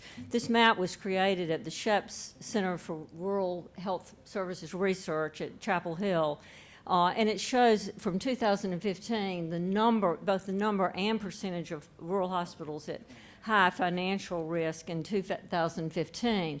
And you can see that as Dr. George Pink, who is one of the researchers there that's responsible for this, that the South is certainly the dominant area where there are hospitals at risk. He testified before the Senate Finance Committee in May of 2018, and he told them that 60% of the hospitals at risk, rural hospitals at risk, are in the South. And in other research by Dr. Pink and his colleagues there, he says that there are three things that he's studied to see how they're related to rural hospitals at risk. And one is that they're in states that have CON. They're in states that have not expanded Medicaid, and they're states that are socioeconomically challenged. And so if you'll look, I went a little bit further, and I know it's little, but maybe you'll get the gist of it.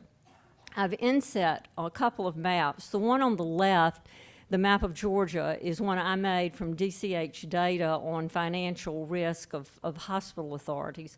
And I did it in tiers so that the darker colors of the areas of the counties where the hospitals are most at risk. The gray counties, even though it's probably too small to see, those are the ones where hospitals have closed. The one on the right is health outcomes. This is from county health rankings. And you can see that while they're not a perfect match, you can get the trend there. So in these areas where you've got poor socioeconomic status and poor health outcomes, the maps look very similar. You know, you've got many people who are uninsured. You have many people who have government payers. And the hospitals, of course, are struggling. And so when we think about this, our first thought is that, gosh, the world's falling apart. But we do have some good things happening, and I think that needs to be said. We have a lot of community endeavors. The Two Georgias campaign by Georgia Healthcare Foundation is doing some interesting things. We have telemedicine efforts. We have co-ops. We have some hospitals using their community benefits for some indigent care. So we have some really positive things going on out there. School health clinics. We have an expansion of FQHCs and rural health clinics. We see hospitals, rural hospitals, really trying to figure out how to make some money to get these revenue streams coming in so that they can stay open. We have some good workforce initiatives that you're responsible for, and then a lot of new and interesting policies. And yet we have hospitals still at risk. And while I think some of the new policies are helping, when you have an infusion of money and tax expenditures, if y'all understand what I mean by that. I'm not an economist, but where you're, not getting tax revenue, going out, that's public money, going to a high-risk institution, I think that we need to look a little bit deeper at the governance of the hospitals, both from a state and local level, to see if we're spending our money wisely. Now, all of you know this, but I think it needs to be said, that most rural hospitals are owned and governed by hospital authorities, and hospital authorities are a type of special district. So a lot of what I have to say is not just about hospital authorities; it's about special districts in general. There are water districts and mosquito districts and airport districts. There are all sorts of districts, but most of them have a singular purpose in law, and in the case of hospital authorities, their purpose is to promote the public health goals of the state. So as public entities, in the law, they're bodied corporate and politic, so that means they're sort of private, but there are ultimately public institutions. So the local governments can levy taxes, they can issue bonds, they can borrow money, and they can enter into multi-year contracts, which local governments can't do. And so there's some private aspects, but there are also the public aspects I've just mentioned. So they're considered to be, to some degree, a little less political because you're not elected to be on a hospital authority, you're appointed. There are different methods of doing it in the law, but they're appointed. And so it allows for some expertise and efficiency in theory. But any time that something is partly private, then you need to pay attention to opportunities for conflicts of interest and for corruption. Now, there's a good reason why special districts are called shadow governments or ghost governments. That was a term that came out of Kentucky from their 2012 audit of special districts. In the census of government, the most recent census of governments came out in 2012. And over a third of Georgia's governments are special districts. You might not realize that it was that high. And they operate with very little oversight of either the public or the local governments that have sponsored them initially. And their expenditures are often hidden or unreported. And so, for example, in Massachusetts and Florida, about a third of the special districts' budgets are about a third of that of the entire state. In Kentucky, in 2012 audit, in 117 of 120 counties in Kentucky, the special districts took in more money than did the county government. So this was interesting to me, and I was interested in health. That's sort of what I've done a lot of my life, is worked in healthcare. And my colleague and friend, Sherman Yale over at Valdosta State, was interested in special districts. So we sort of decided to combine our interests. And we wanted to look at rural hospital authorities because we thought we could get a handle on that. And we published an article as the one that Representative England has mentioned. And so we started looking by going to the Department of Community Affairs website, where we were able to find 29 registered rural hospital authorities. Let me get a little sip of water here. Sorry about that. So we found these 29 hospitals. Now, I want to tell you that that is not all of the rural hospital authorities. Some of them, I think, are not registered. I have no way to prove that, but I think some have not registered as the law requires.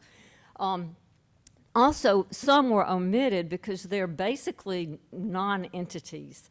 They're run by urban hospitals, and there's nothing out there. And then there's some where the hospitals are closed, and those were omitted.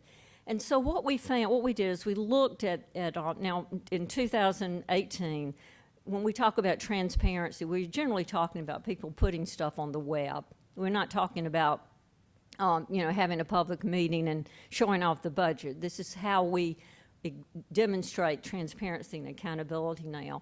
And not one of the 21 rural hospital authorities that we looked at had a budget. They did not have an audit, and they did not have any minutes on their websites. Some didn't even have some had no presence at all. Some didn't have the hospital authority members on it.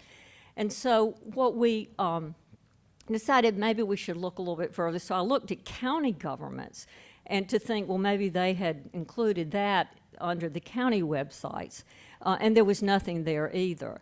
And so beyond that, we decided we'd look at state and federal mandates for reporting. So we looked at what was required to be turned into the state.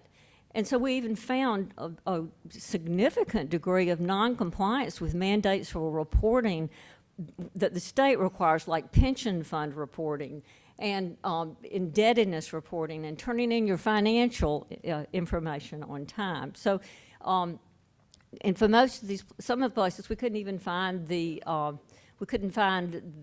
community benefits report. So I want to be clear here now. As I said earlier, I'm talking about hospital authorities today, but this is a universal issue with special districts. So I just want to show you, I'm not going to show you these websites because we don't have time, but if you have a copy of the presentation, you can look them up. So I just Googled joint development authorities, and the one that first popped up was the Central Georgia Joint Development Authority. And I thought, well, this website looks pretty good, it's kind of attractive and everything. Well, honestly, y'all, I don't know who serves on the authority. I don't know who's gotten tax-free bonds. I don't know what property they've bought. The only thing I know was I was able to read about encroachment on Warner Robins Air Force Base. I don't know what they do, and that's public money that we're talking about. The second one I have up there, I Googled hospital authorities, and for some reason Smyrna popped up. Now, Smyrna's obviously not a rural community, but they're not a registered authority, but they do exist. And I was able to find a PDF, just one pager, that says who serves on the authority, and that their purpose is to provide tax incentives for people who want, for companies, medical companies who want to do business in Smyrna. Now, I have a little bit of a problem with that. I couldn't find anything. So, Ms. Nosey calls I call the city attorney, and he doesn't return my call. So I know no more than I did, but this is a problem. And the third one I have up there that's kind of hard to see, I must have clicked on the link, so sorry about the purple, but is the one in Camden County, the Public Service Authority, which really refers to like their leisure services organization. And so some of you probably are aware of this, but their administrator was spending the public dime for his own interest, and so they're having to pay back a lot of money, SPLOST money, because it was spent inappropriately. but who serves on the board is the mayors of the communities and people from the county. Now, you have to ask yourself, how can this be? They should know what's going on. It shows you how little attention is being paid to these special districts. So I think the simple thing, the way to approach this is to say, you know, is to mandate web-based reporting for special districts. Now, in some states, they have Texas has like a carrot. They give us stars for transparency. I don't think it's been very effective. Some states have sticks if you don't report. And so to me, though, it's a fairly simple, straightforward way to do it. Now, in Georgia, DCA is always very helpful. I kind of worry them asking for information, and I have during this project, which was basically started a couple of years ago. It just takes a long time to get an academic article published. But DCA doesn't have any ability to publish the financial reports, and they have no means of sanctioning.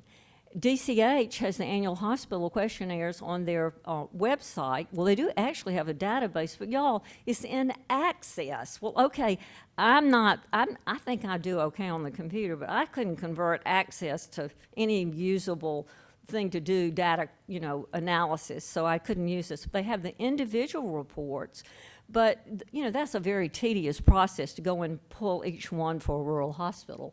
And they have financial information, but it's, you know, 5 years old. I don't think that's adequate. So just to cut to the chase, I think the best plan for this is to have a state portal for special district reporting for all special districts.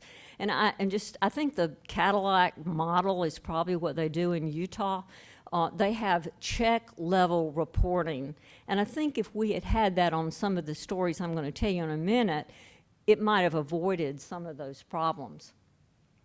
So what happens back to hospital authorities is that because they're a body, corporate, and politic, sometimes they cross the line between public and private interest because they're so focused on a single issue, and that is keeping their hospitals open. So, for example, they want to have the best new administrator. Now, the case study that I used to start off the academic article was one that was familiar to me because it's from my hometown. And so I was very familiar with the hospital. I've worked as a contractor. I mean, I've done little odds and ends for them over the years, not in a long time, but in the past I did. And so they had a hospital administrator, a hospital authority chairman who decided that he wanted to be the administrator.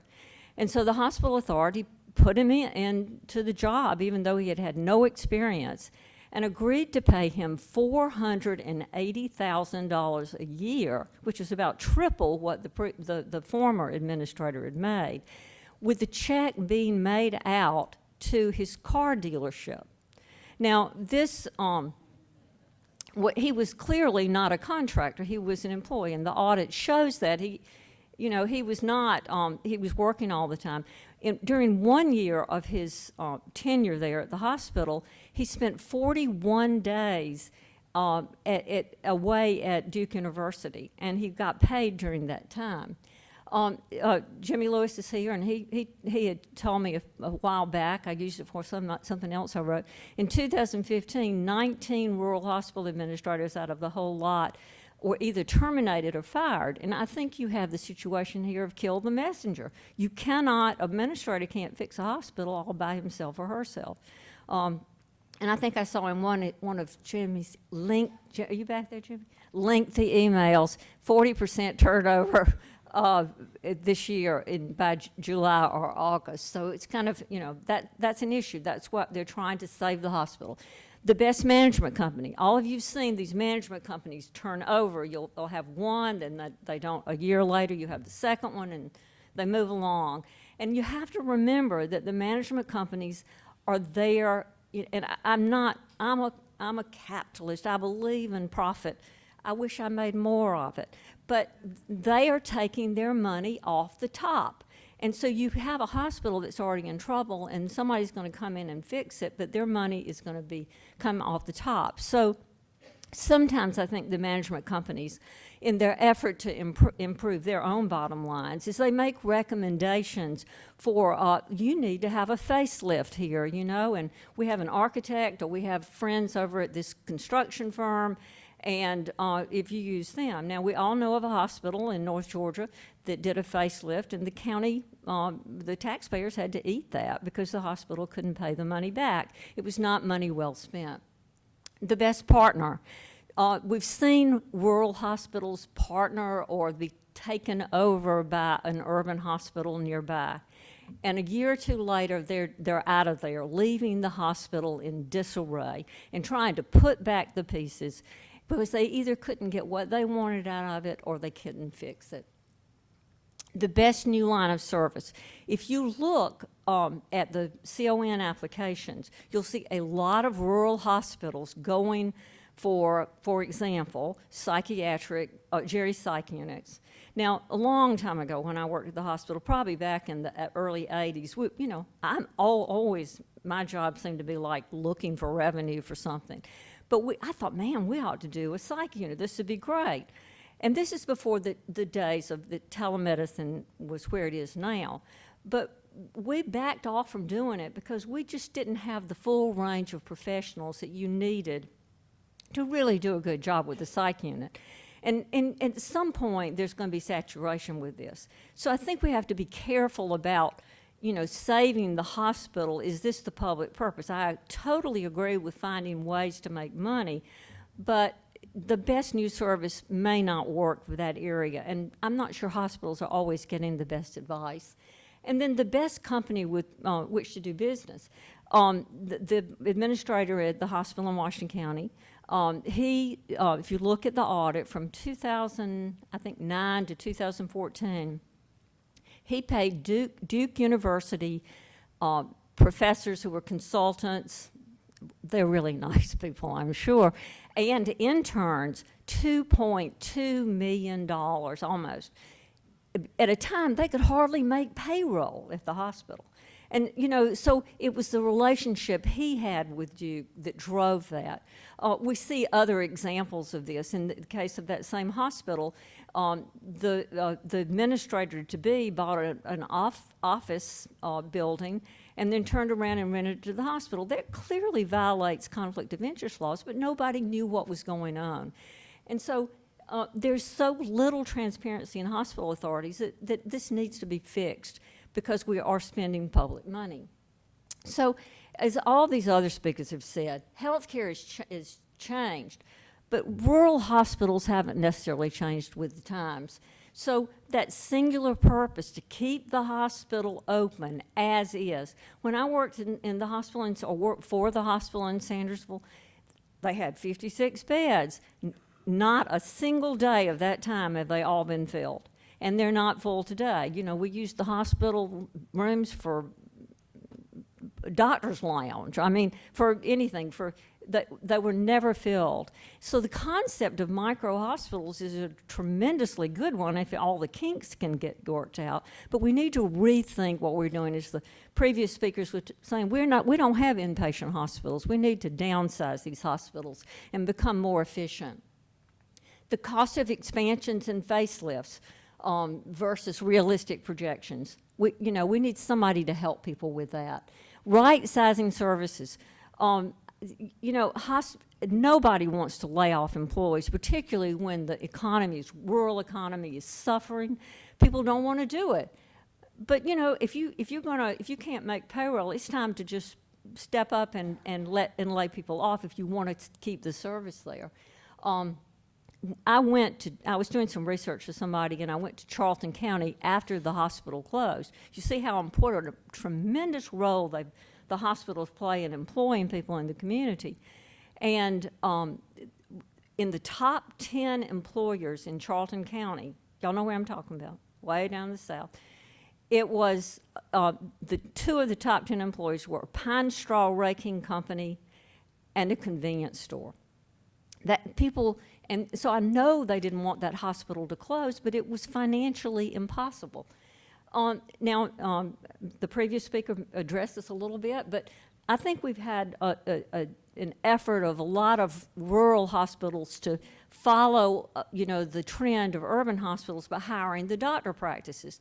But what I've seen in rural areas, that the doctors come in, they do their 4-year commitment, and they're out of there. A lot of people come in, they work a shift, and they go back and spend the night in the next biggest town. If we could get doctors to go and live there, then they have more of an investment, and you have continuity of care. So that would be a much, I think we need to get away from that practice of just thinking that the doctors have to have hospital groups. And of course, the best interest of the public versus the private interests of the partners and the boards. When we're making recommendations based on who our friends are, we have a real problem, and that does definitely happen in special districts. And of course, the bottom line is the democratic governance of a public organization versus the opaque transactions. Now, I want to bring up this case because I think this was really interesting. When I wrote the article, probably none of you've read it. I mean, it's not something you just want to, it's not beach reading, let me say that. But when I wrote it, this case was in the appeals court, and of course, in last November, the case was settled, the Northside Hospital case, where they had been sued because someone wanted to get the records about purchase of physician practices, to keep it simple. And the Supreme Court made the right decision. It said, as a hospital authority hospital, corporate records for Northside are generally public. That is what it is, a hospital authority hospital. But I have to say that the lawyers for Northside told the truth when they said that it doesn't do anything on behalf of the county agency. And for this reason, its records of healthcare-related acquisitions aren't subject to public inspection. That was a true statement, even though that was not what the intent of the law was.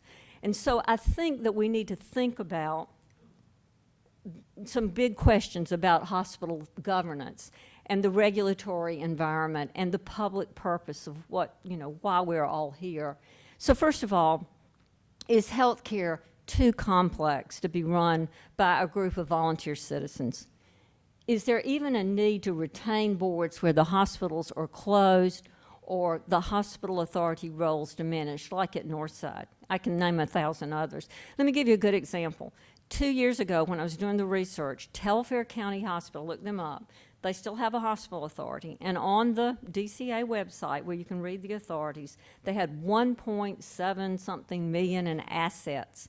Now, I don't know what that was. I tried to figure it out. But I'm assuming, Telfair County Hospital's been closed forever.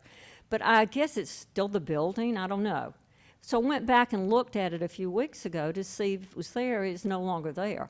I mean, it's not registered authority. So, there you have a public asset of 1.7 something million dollars. Well, I think the public has a right to know what's happening to it. And there are lots of other examples out there just like that. Should hospital authorities be replaced, and by what? I didn't have the article when I originally did the research, but I found a really interesting article a couple of months ago. I shared it with a couple of people, but it was written by Dr. John O'Looney at the Carl Vinson Institute in 1999, and he used as his case study Athens Regional Hospital. And basically, Dr. O'Looney made the case that hospital authorities are like dinosaurs. We don't really need them anymore because there's not a public purpose. So his recommendation was that we have a person who reports to the local government, and that way that makes the information public. And of course, is there still a public purpose for hospital authorities? Or is public purpose still relevant for hospital authorities only in certain areas? Hospital authorities have that great benefit of being able to access public money, and that it may be very important in some places.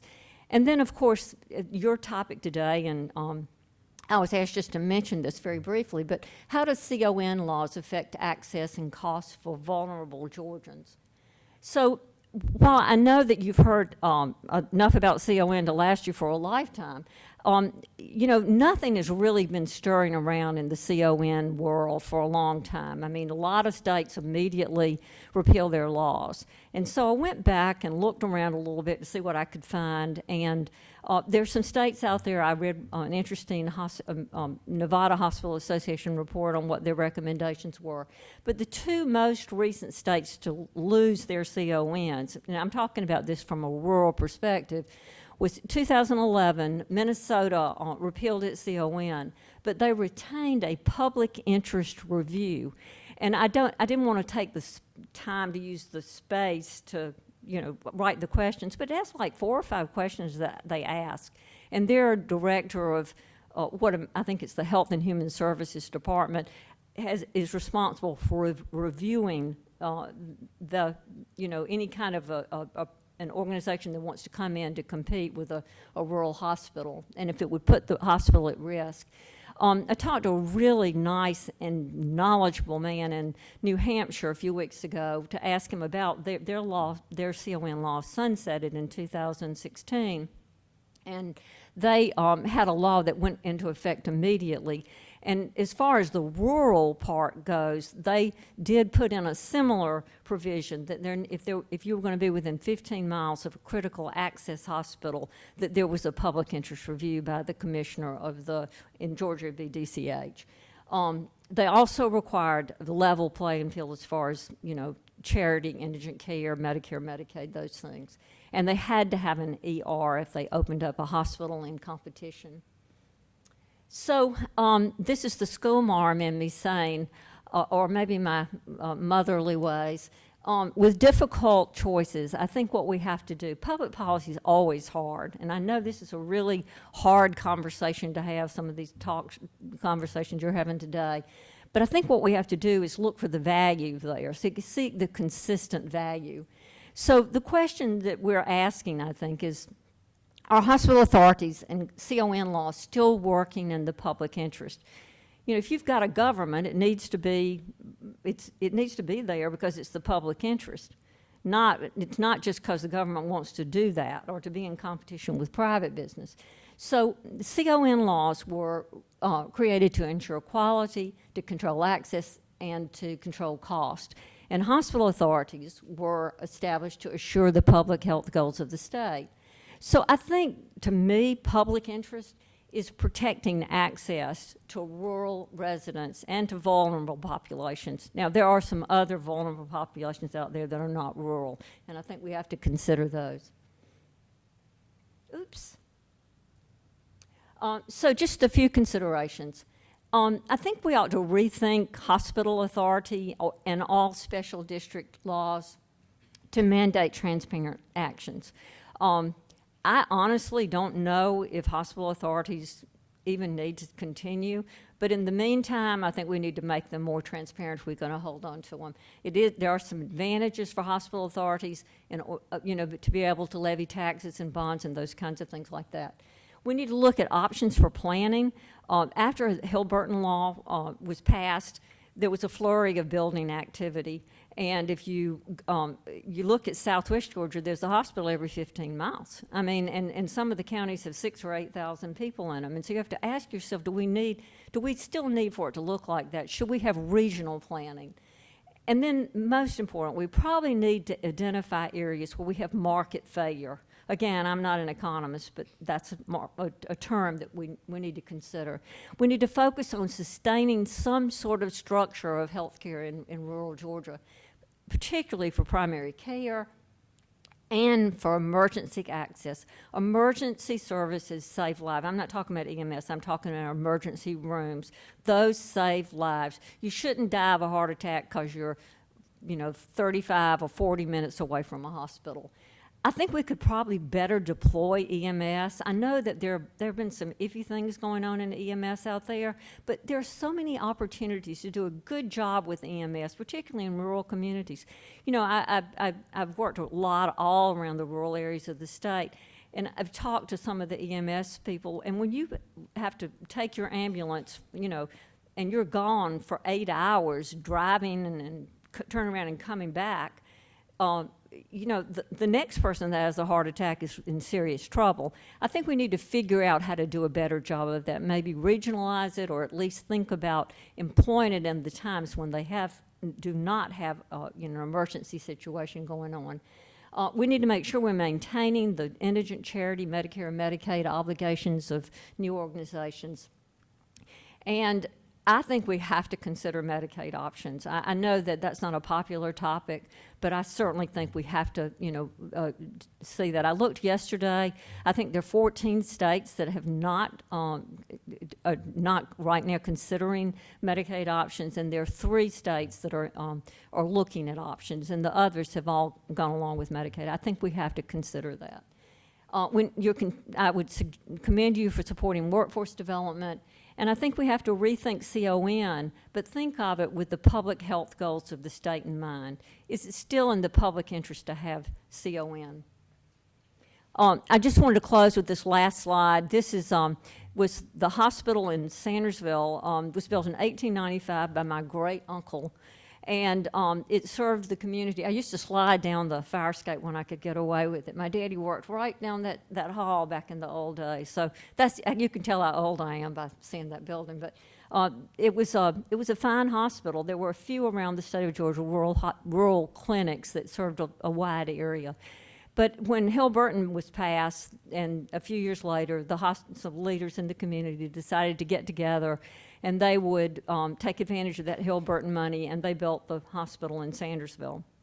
And so it opened in 1961. And in the days when I did work for them, they had 26 doctors on staff. I know that is hard to believe, but people who, grew up there and came back there, and they recruited doctors vigorously. And it was really a vibrant medical center and attracted people from all over. Well, today, I don't know how many they have, but I'd say, less than 5. Representative Jackson probably tells 5 doctors. It is certainly declined over the years. But there's still a need for health care in Georgia. And so my closing message, particularly for areas where people don't have that many options, for the vulnerable populations that we serve.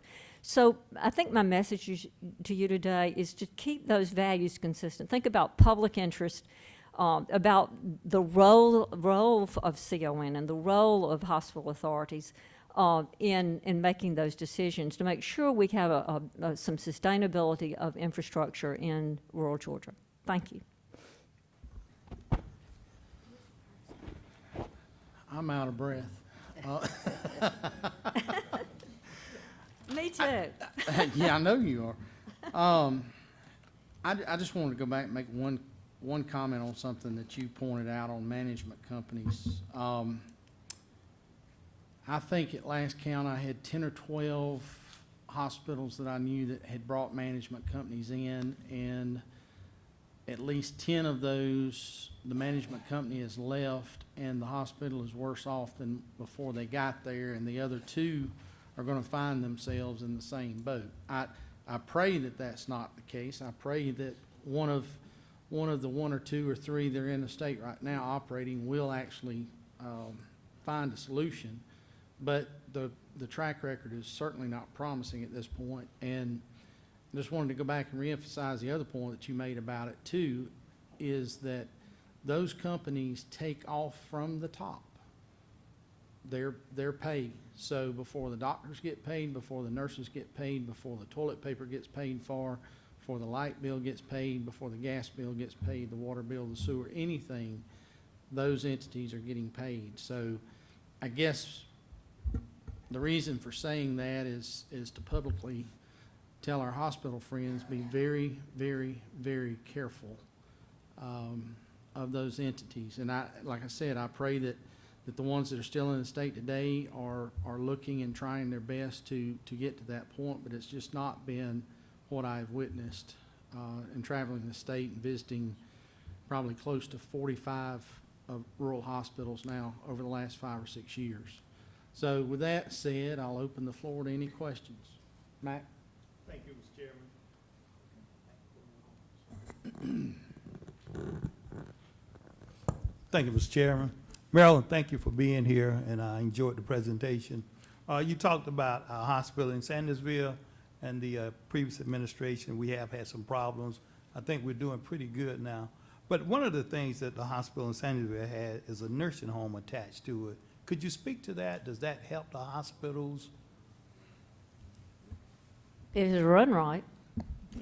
I mean, I would say, yeah, I mean, I think that's a real positive thing. But this is to your point, and I think it's probably, you know, hobbling along. But they had was it $14 or $15 million bond referendum, something like that, in Washington County 2 or 3 years ago. And, you know, and you're with it, you're there. I don't live there anymore. But honestly, you know, I wonder how that money's being spent. I mean, is it shoring them up? I mean, is it just tiding them over? You know, those are I just think when we spend public money, we have to really be transparent with it. And so it's worrisome to me that we have so many of these hospitals at risk, and we're pouring the tax credit money and other money into them without really having any kind of, assurances that the money is being spent as we would choose, because we're not looking at it hard enough. You know, we think if we, and I don't mean this in a negative way, but you know, money is not always the only, is not the only solution. Right now, these hospitals are desperate for money. I mean, they've got outdated equipment and those kinds of things, and so I was happy to see some of the money's going to use to update, surgical suites and things like that that desperately need to be done. But I think they need to be accountable for the money. I haven't spoken to the administrator in Washington County in the last month or so, but I did speak with the administrator in Jefferson County just this week, and he gave a positive report in Jefferson Well, good. County. I've kind of follow it, and I think the one in Central is, holding on, but, how long can they hold on? I mean, are they counting on these infusions of cash? We need to think of new models, and you've done a real good job of working on those legislation. If we can make it work, I think those are, I think that needs to be the next step, figuring out how to make it work, so. All right, Penny? You touched on the bonds. Will you please explain to me about these bonds? Can they just use this bond money for anything, or is it restricted, or is there any account? I don't even know how they came up with that amount of money. I had heard, and you know better than me, some of the money went to pay debt. They were south of it. Well, can these authorities just issue bonds, or do they have to have the approval of the community, or It was voted on. There was a groundswell. do all of them have to be voted on by the community, or can some of them have the power to issue bonds? No, I don't, the ones that we've had to be voted on by the community. But now, all of them have, they don't have the authority to issue bonds without the vote? No. Be voted on. And so all bond referendums have, Old days, before school systems got the right to have SPLOST referendums, for the SPLOST, they used a lot of referendums for sales tax. what I was trying And- to say, can an authority issue bonds without a public vote? It depends on the authorization in the legislation that created the authority. So the answer would be sometimes yes, sometimes no.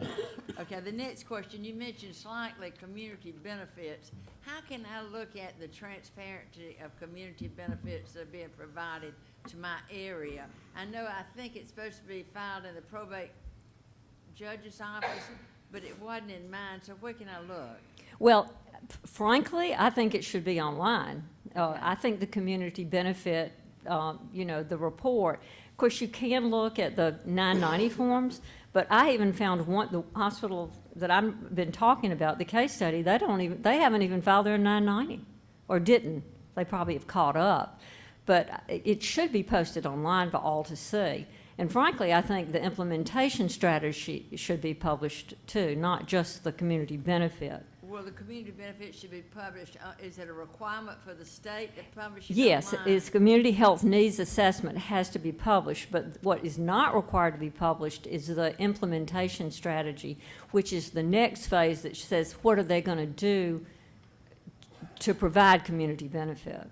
And it's not a requirement that it be posted online, just the community health needs assessment. I think that's right. Okay, Patty? Thank you, Mr. Chairman. As we talk about transparency and accountability, I can't help but to think about these community action agencies, but that's a story for another day. Today, we're discussing healthcare, and if you will, explain to me how are these board members actually appointed? And secondly, you referenced in your recommendations Medicaid options. Can you kind of be a little bit more specific about what type of Medicaid options? Well, the first part, the law allows for two different methods of appointment for hospital authorities. One method is the way that the Washington County Hospital was appointed, because it was an earlier hospital that was developed, and it's self-perpetuating board, but later hospitals are appointed through a system of the county commission or whatever. I don't think there are any city ones, but the county commission, they vote on, let's see, I can't remember if it's the hospital authority gives names to the county commission or the county commission gives names to the hospital authority, but there is a little bit more democratic process in that way. The self-perpetuating boards are less democratic in my view. And the other question. Medicaid options? Oh, You referenced well, Medicaid options in your recommendations. You know, honestly, I'm probably the only one in the room that feels this way. But I think we have to seriously look. I mean, you know, back when Medicaid was first passed, states were slow to come around, but we're down to 14 states and 3 others that are considering. And I think that we're going to end up at some point jumping on the bandwagon. I do think there are ways to tailor the program to reach the public policy interest of whoever is, elected. It doesn't have to be just, there's some, we talked about, I think you talked yesterday about waiver options, and there's some options there. But we have a lot of people who could benefit by having Medicaid. And particularly, in urban areas, in the inner city, and also in rural areas. And it would give revenue to help keep some of these hospitals open. It's hard to get a doctor to go to a community when 26 or 27% of the people have no insurance. And so I think we have to move forward in that area. It may be, you may have some special provisions, but and as I said, I know there are a lot of people who wouldn't agree with that, but I do think we need to look at, I'm interested in healthcare. I'm interested in better outcomes for people. So I hope we can look at some form of either a waiver program or some form of expansion. Okay. And accessibility is very important to me as well. Pardon me? Accessibility, as we can have the conversation about Medicaid options in rural Georgia, having accessibility for people in rural Georgia is important to me as well. So just a comment I wanted to make. Thank you.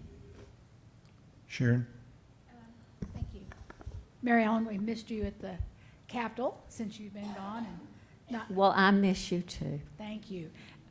One of the things, pardon? How often do you hear that? That they miss me or they would miss her? Not often. One of the things I have, like Grady Hospital has a proposal for a pilot project, and they even feel like they can pay for it and it wouldn't cost us anything, where they can see more patients at a lower cost with better outcomes. And we had a hospital in Savannah that it's been sold, but they're still looking at it to partner with them to try something new. And it looks like some of our rural hospitals that are in the rural initiative would be able to participate also.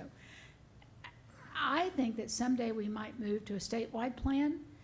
And do you think it would be valuable for us to have tried some programs before we move to a wholesale big change? Yeah, I don't even see why. Why not? To me, that the concept that I've kind of been in the, like I said, school marm world. I've been teaching for a while, so I haven't been as actively involved in healthcare. I teach public management, or at least I have, ethics, public policy, stuff like that. But so I haven't been as active. But what I've read about the Grady Plan sounds good to me. And, they're keeping people out of the ER. But when I saw the amount of money that their portion of indigent care, it's phenomenal. And so if you look at a model like that and maybe replicate it, that would be a great idea. I know that years ago, maybe 20 years ago, there was an experiment. I think it was Habersham County, and they had case management in their ER, and it was amazingly effective at keeping people out, the frequent flyer concept down. And I don't know what happened to that. I guess the money went away for it. But those kinds of things are worth looking at, yes. Okay, thank you. Anybody else? Thank you all. Thank you. All right, next we have community health centers, and that's going to be presented by Becky Riles, Dev Watson, and R.B. Tucker Jr.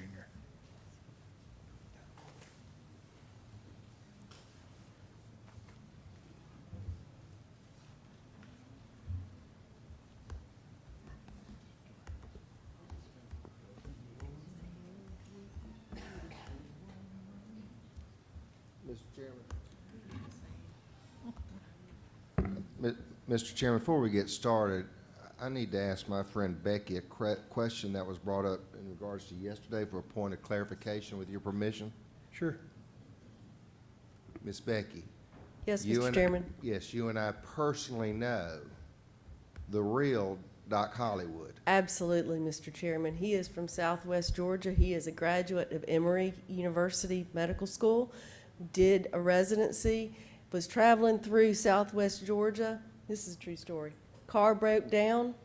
He got stuck there for several days. It was a car that the local car repair shop didn't have the part that was needed for this particular car, so he had to wait a few days.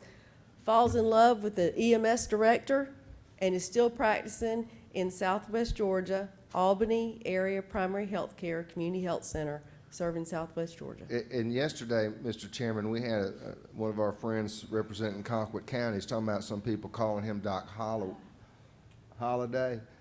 And me and Becky kind of looked at each other and said, wait a second. We saw that movie how many years ago? Doc Hollywood. Yeah. Yes, sir. So just a point of clarification to my good friends in Moultrie. Thank you, Miss Becky. Thank you. All right, now, for the reason you're here, Thank you, Mr. Chairman. Chairman Powell, Chairman England, thank you for having us back. Members of the council, we look forward always to seeing you and having the opportunity to speak with you. Our task today is to talk with you about hospital partnerships that health centers across the state have in their local communities. So I think the segue from the previous presentation is when Mary Eleanor brought up addressing primary care needs and vulnerable populations. I looked at my colleagues and said, that's our cue. That's what health centers do. Just a couple quick things to remind you of.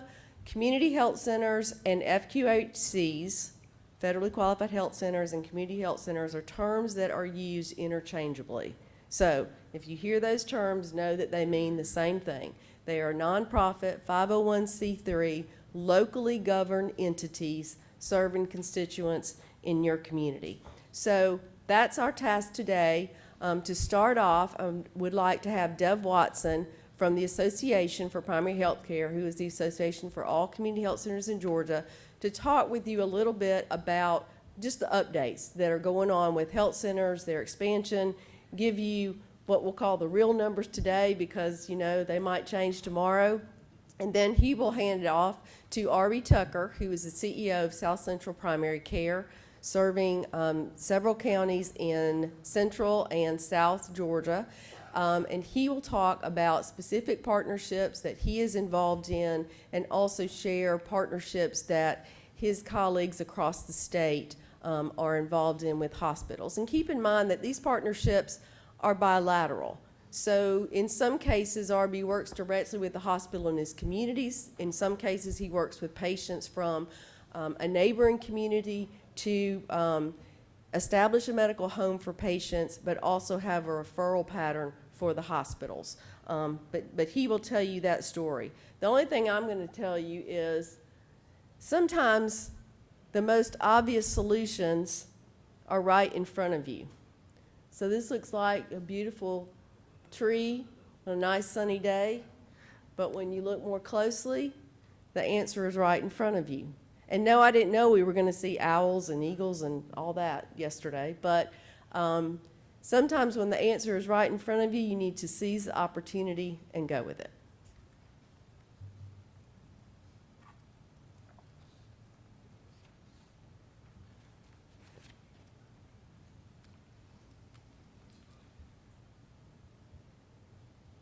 Okay, just real quick, I would remind you what the Georgia Association for Primary Health Care or the Georgia Primary Care Association, our main targets or our main tasks are to promote expansion, and that's working with local entities and communities and our members to get a larger footprint, serve more people throughout the state, and also provide technical assistance. And there's a list of the items we do, from training and education to coding and billing to health information technology services. Our members have a couple of main tasks, main goals or targets. One is to reduce the barriers to care. And to do that, they often do many different things. We have some of our health centers that have mobile units that go out into the community. We have others that have great partnerships with the local school system and have school-based health. We also have services, a wide array of services we try to provide, or our members try to provide. And we do this and trying to reduce one of the barriers with a sliding fee scale where people pay what they can based on their income. Another one of their missions, I guess, is the quality of care. And do that, they look holistically. I mean, they provide primary care, behavioral health, women's health, dentistry, vision, pharmacy, and help patients establish a patient-centered medical home. With that, I'd like to say one thing is, in doing some research and preparing for this and looking at some of the numbers, I went to the National Committee for Quality Assurance, NCQA, and looked at all the patient-centered medical home accreditations in the state of Georgia for practices. So out of 367 NCQA PCMH certifications, over 100 of them were FQHCs, or our community health centers. So that was really a good job that our members have about 27% of all the PCMH certifications in the state. Becky had mentioned one of our 5 core requirements, and that is local community governance. If you notice that the board that governs each health center must be at least 51% residents of the community and receivers of care from the health center. So when we talk about local connections, we are really meaning local, because we have our patients on the board to help manage and guide the health center itself. Nonprofits, and they also have to qualify to be in a medically underserved area, and that's either a medically underserved area or a medically underserved population. So that's some of the requirements for being a community health center. Real quick, you're not going to be able to see this. It is in your handout, as all of our slides are, but this is actually the footprint of the community health centers in the state. And one thing I was noticing with some of the earlier maps, it appears, and we're trying to do some research on that now, but some of the areas where you are white, that you do not see the presence of a community health centers, are also one of the areas on the other maps that were indicated as a dark color as being underserved or poor health outcomes. So that's one of the things we're going to be looking into, and to see where we are in these areas. But some highlights, we have 34 health centers. Our health centers have 225 different clinics in 120 counties in the state. And for last year's numbers, we served nearly 500,000 patients. A little more breakdown on the number of patients served: 115,000 children, about 256,000 of our patients were at 100% or below of the national poverty level, and we had 186,000 uninsured patients. And one of the things that I found also in doing some of the analysis is that 75% of our health centers had a cost per patient less than the national average from all health centers. So our members are doing a good job to try to keep costs down in our areas. A little further breakdown, over 92% of our patients receive primary care or medical services from our groups. But we also, as we try to expand the types of services we provide, we've had over 53,000 receiving dental services at our community health centers. There are behavioral health services, 12,000 patients last year. Vision services is something that's coming in to play more often in our community health centers, and then nearly 30,000 enabling services. Tomorrow, upcoming, the future, however you want to term it, there are a couple of opportunities in the state. Right now, Seminole County is been awarded as a lookalike.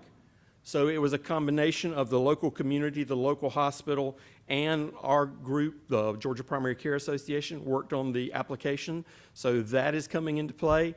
And then Clay County is working on the final steps of their application to become what is called a lookalike status as well. It's not a full-fledged federally qualified health center, but it is something that provides them with higher reimbursement rates. It provides them with opportunities for possible pharmacy services at discounted rates. So it's going to be a huge help to the community if they're selected as a lookalike. Just a quick graph showing you that our patient breakdown, our mix, 43% of our patients were uninsured, and then we have the 25% Medicaid, 11% Medicare, and the rest is private insurance. This graph is to show you where our money sources come from, and although we're considered federally qualified health centers and we do get grant funding, grant funds only account for 30% of our overall revenue. The rest of it is, the remainder is actually from insurance billings and services, state and local contributions, so there are a lot of other pieces to that, but more and more we try to work with insurers to make sure that we qualify and that we can bill for the services we provide. As Becky stated, I'm the Chief Information Officer, so I had to put something in here about health information technology just to feel good.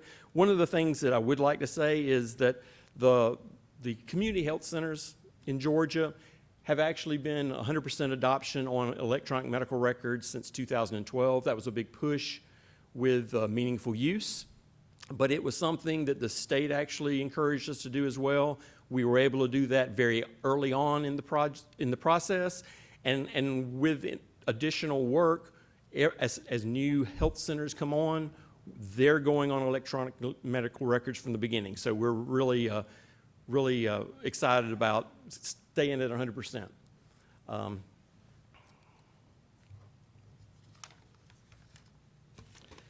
Just a couple of the current projects we have in HIT: interoperability, health information exchanges, sharing medical records, whatever you want to call it. Those are one of the tasks that we're helping our members to try to address. We're continuing to try to expand telehealth services, connectivity improvements. I know there's been a lot of talk about broadband and different issues we have in the rural communities with getting access to internet services, but that's making progress.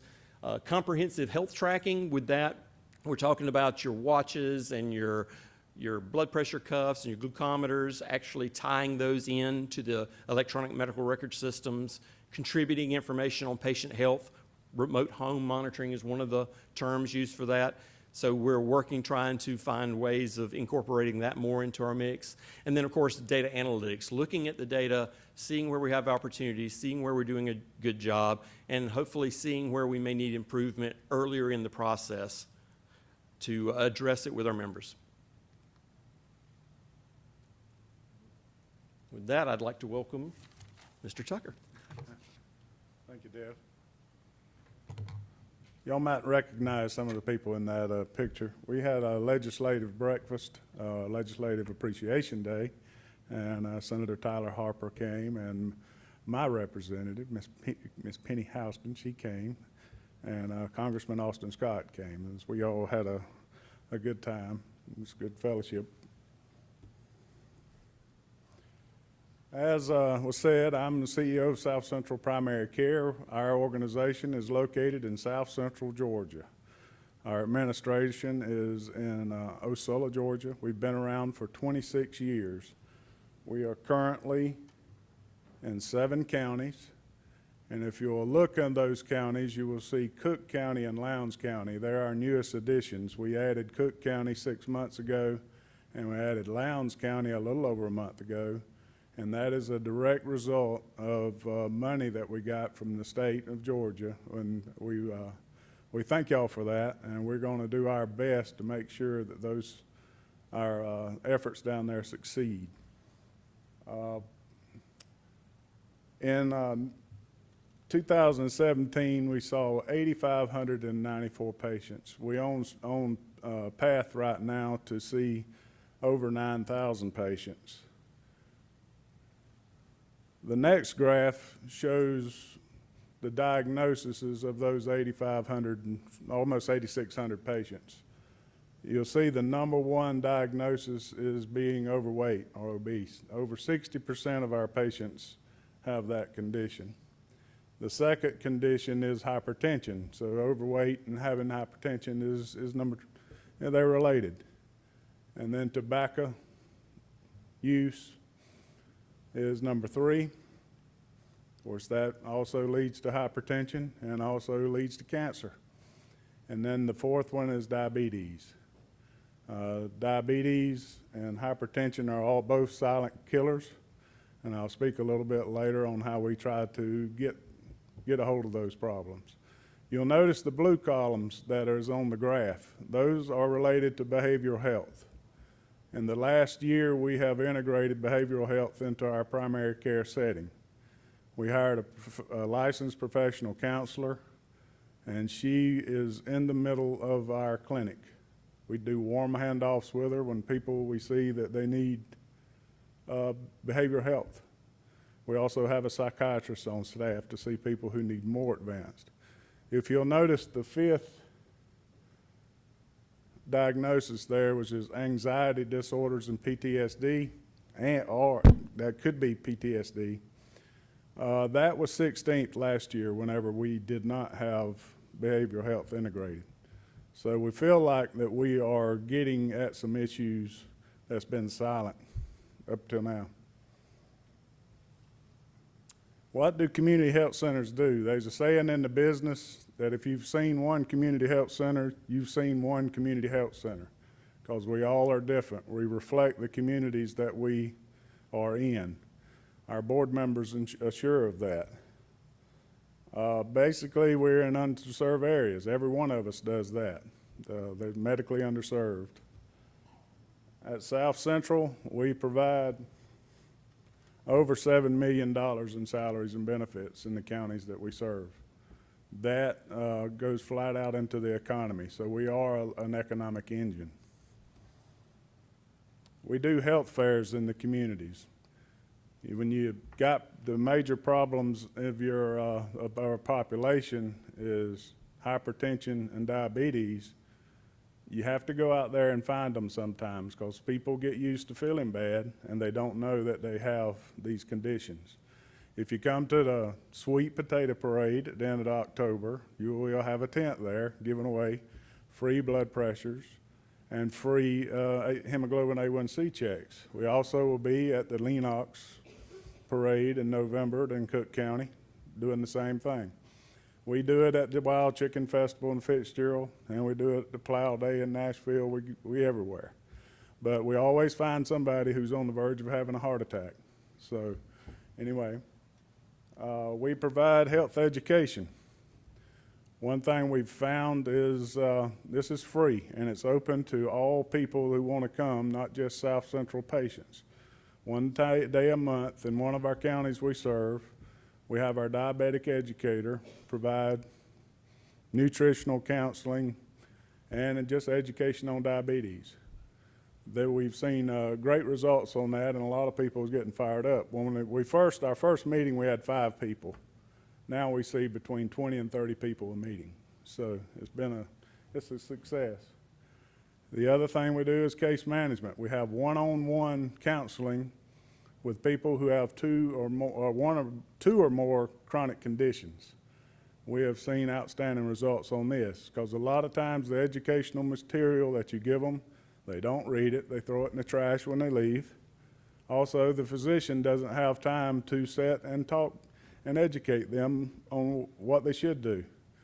But a registered nurse can sit down there and really explain to them in their language what they need to do. So we've seen extraordinary results, particularly on hemoglobin A1C control, doing this. The other thing we have is integrated behavioral health, which is, I've already talked on that. Our community partnerships, back one. There we go. About 7 years ago, I got a call from some of the management at Dormany Medical Center in Fitzgerald. They wanted us to take over their pediatric practice. The theory behind this is that the pediatrician does not have that many admissions into the hospital. It was a necessary thing that needed to be, or service that needed to be in the community, but from the business of having a hospital, it didn't add anything as far as filling up the beds. So we went in and took over the pediatrics of the hospital, and that's been a success now for 7 years. Our provider there still does nursery call, still admits to the hospital, still does rounds, just like he did when he worked for them. They just are relieved of that payroll. Our next collaboration with them happened 4 years ago. There was a change in management at Dormany, and that caused a lot of turmoil and insecurity amongst the providers in the community. And if you've ever seen Dormany, they've got a very nice women's health facility back there for birthing babies and stuff like that. And they were in danger of losing their OBGYNs. In fact, they had 2 before the change, and 1 left and moved to Warner Robins. So I was getting calls from people from all over the communities wanting us to see if we could help and keep the OB part in Fitzgerald, in the community. And we were able to talk to the hospital and able to talk to the provider, and that relationship has been going on for 4 years. One of the things, the advantages that we have as a community health center over the hospital in OB is that our provider is covered under the Federal Tort Claims Act. And that relieved them of having to pay the real high insurance, malpractice insurance. So we've had a very good partnership with them on this. The next one I want to go over, if you see the sheets, there's some, I guess they rank the hospitals on the ones that's in the worst financial trouble. I think Dormany was in the top 10, but also Irwin County. I think the football team's ranked #1 right now, but the hospital was ranked #1 for the wrong reason. 3 years ago, they were in dire straits, and from what I were told, within hours of really shutting the doors. And I've received calls from county commissioners and everyone, people in the community, wanting to see if we could help in any way. And the management that was managing Dormany ended up taking over the management of Irwin. And they come and asked if we could do in Irwin what we did for Dormany. And so we took on the pediatric practice, and we took on a mid-level practice that was really kind of dormant for the hospital. And anyway, we have been successful at keeping those practice. We merged the mid-level provider and her staff into our organization, and almost everybody kept their jobs. And the pediatrician, the pediatric practice has been there in Irwin. So we have a Dr. Howard McMahon who works for South Central now. He's a family practice physician. He also is the medical director for Irwin County Hospital right now. So we have a very good relationship with Irwin. The other thing as far as with Irwin and Dormany and in Coffee Regional is we're working on an interface and that we can share medical records They can get records from us, and we can get records from them without it causing a lot of labor, I could say, because you have to request the records, and then somebody has to pull the records, and then they have to fax the records. This will allow us to have access to each other's patients once it's completed. Other partners, we partner with community service boards.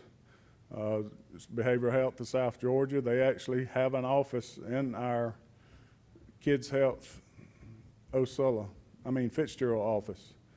And that way it provides Fitzgerald, Georgia with access to behavioral health right there. We also partner with Unison in the counties of Atkinson and Coffee. We partner with schools. We have telemedicine and our access to telemedicine in Atkinson, Irwin, and Berrien counties. And our pediatrician has used that from time to time whenever the patients need her. We're also in the planning stages of a school-based health center in Ben Hill County, Fitzgerald, Georgia. These are a list of other community partnerships with other community health centers have in the different counties. As I said before, if you've seen one, you've seen one, because there's different relationships between each and every one of these sites. But you see, it's pretty extensive. It's all over the state. Our challenges is finding primary care providers. In rural Georgia, it is very hard. We compete with Atlanta to get primary care providers to move to rural Georgia. On the OBGYN in Fitzgerald, the one thing we had in our pocket is that she loved living in rural South Georgia. She did not want to move to the big city. And I think if we can ever get them down here, they'll see that it's not that bad. Mid-levels providers,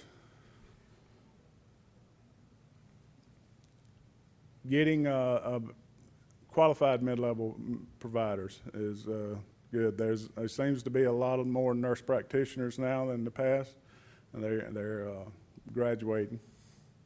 We actually have nurse practitioners and physicians come through our site doing clinical runs with our physicians.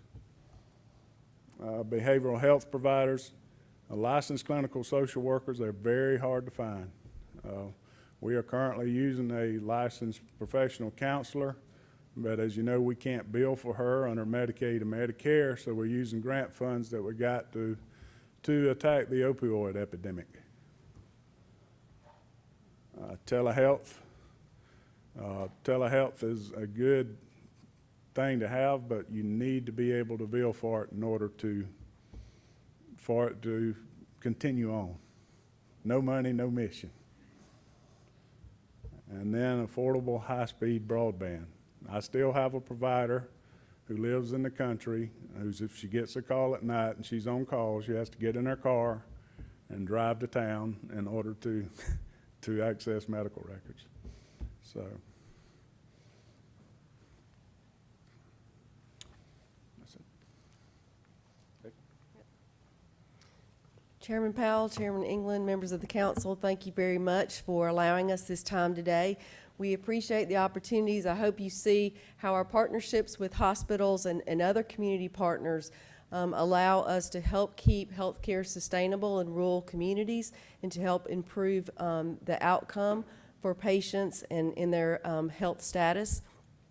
I'd also like to thank a gentleman who visited a health center recently, and that is our own Speaker Ralston. I understand you made a stop in Casita for a health center, and with that, I think that's my cue to sit down.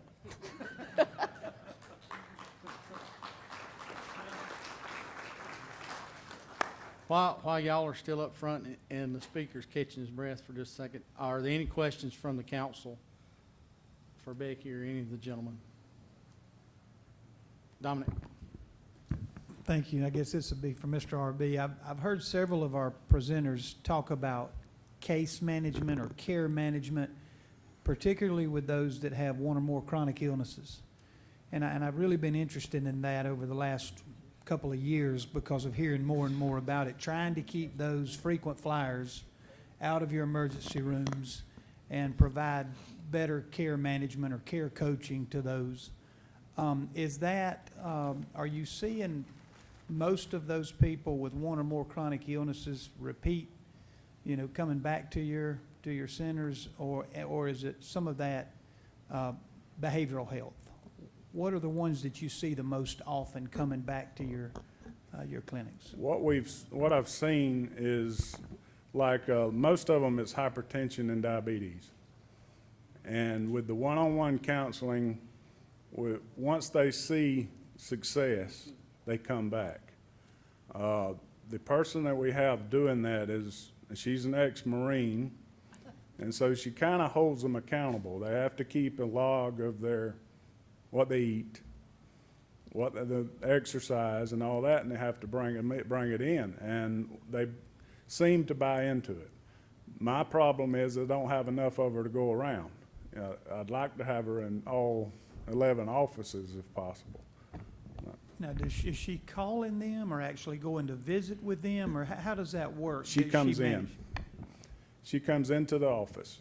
She has a separate appointment, just like ever. Now, if we do it two ways, if the patient is with the doctor and we have time for her to see the patient at that time, and the patient has time, then we go ahead and do it then. If not, then it's scheduled. We also, that kind of dovetails with our diabetic training. We've found that the same people who are in the case management go to the diabetic training also. So. Representative LaRicchia, thank you for the question. That also speaks right to the core of the purpose in establishing partnerships between health centers and hospitals, because it is to reduce the number of unnecessary ER visits, but it's also for the hospitals to reach out, and particularly those that are in more urban settings that are working with some of our health centers in the rural settings. So for those patients who might be showing up at their ER for behavioral health issues or for diabetes or hypertensive issues, or in some cases to deliver their babies that they have not been to many, if any, prenatal care visits. For all these purposes, these relationships work both ways. And so if you can establish a medical home for a patient, you may eliminate these chronic disease cases, or at least catch them early enough so that they can be treated and get those chronic conditions under control and keep them in compliance through the case management. Darlene. Thank you, Mr. Chairman. I want to offer my thanks because I have two in my district, and they have worked wonderfully. The cooperation between the local providers, at first they were a little afraid. Are they going to lose business? They have not. It's been a cooperative effort, and y'all have gone above and beyond. We now have a clinic in our school. We have worked it out so we didn't lose our OBGYNs delivering babies, because we now have our midwives at the clinic. So I just want to offer my thanks, because it does make a difference in rural communities. Thank you. Thank you, Representative Taylor. We appreciate that very much. And RB was one of the ones that set the model for how to work with a hospital to maintain that OB practice, and in fact take it over so that it cut down significantly on the overhead for the hospital, as well as allowing the health center to be responsible for the medical malpractice issue as health center providers come under that Federal Tort Claims Act. All right. Very good. Thank y'all.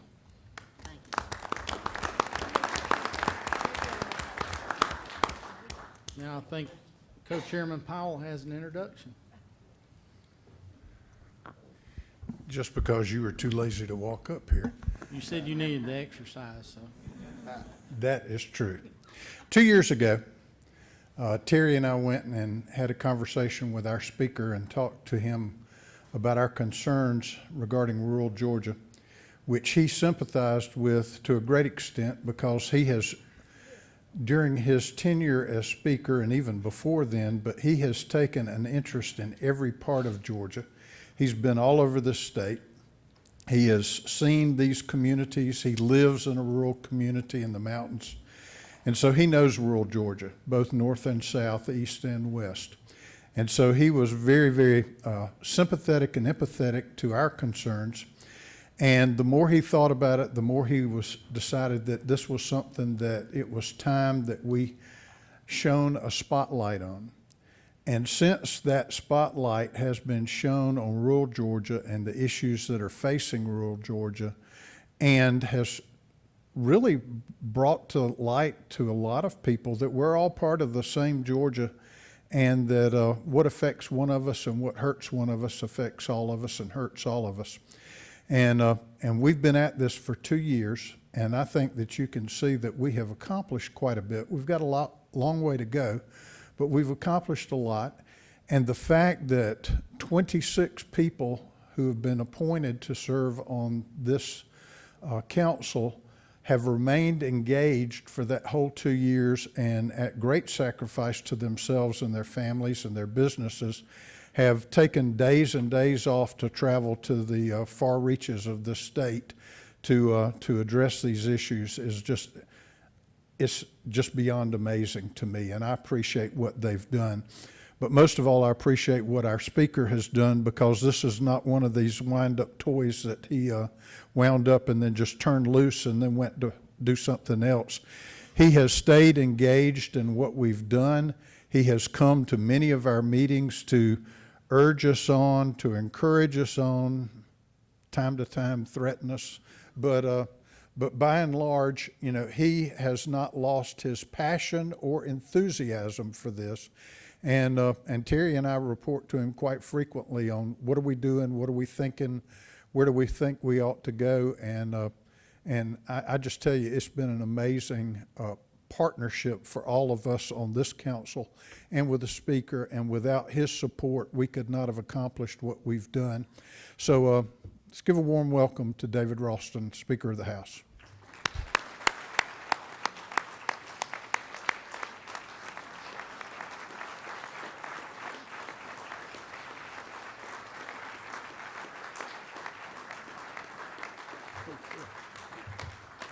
Well, good afternoon.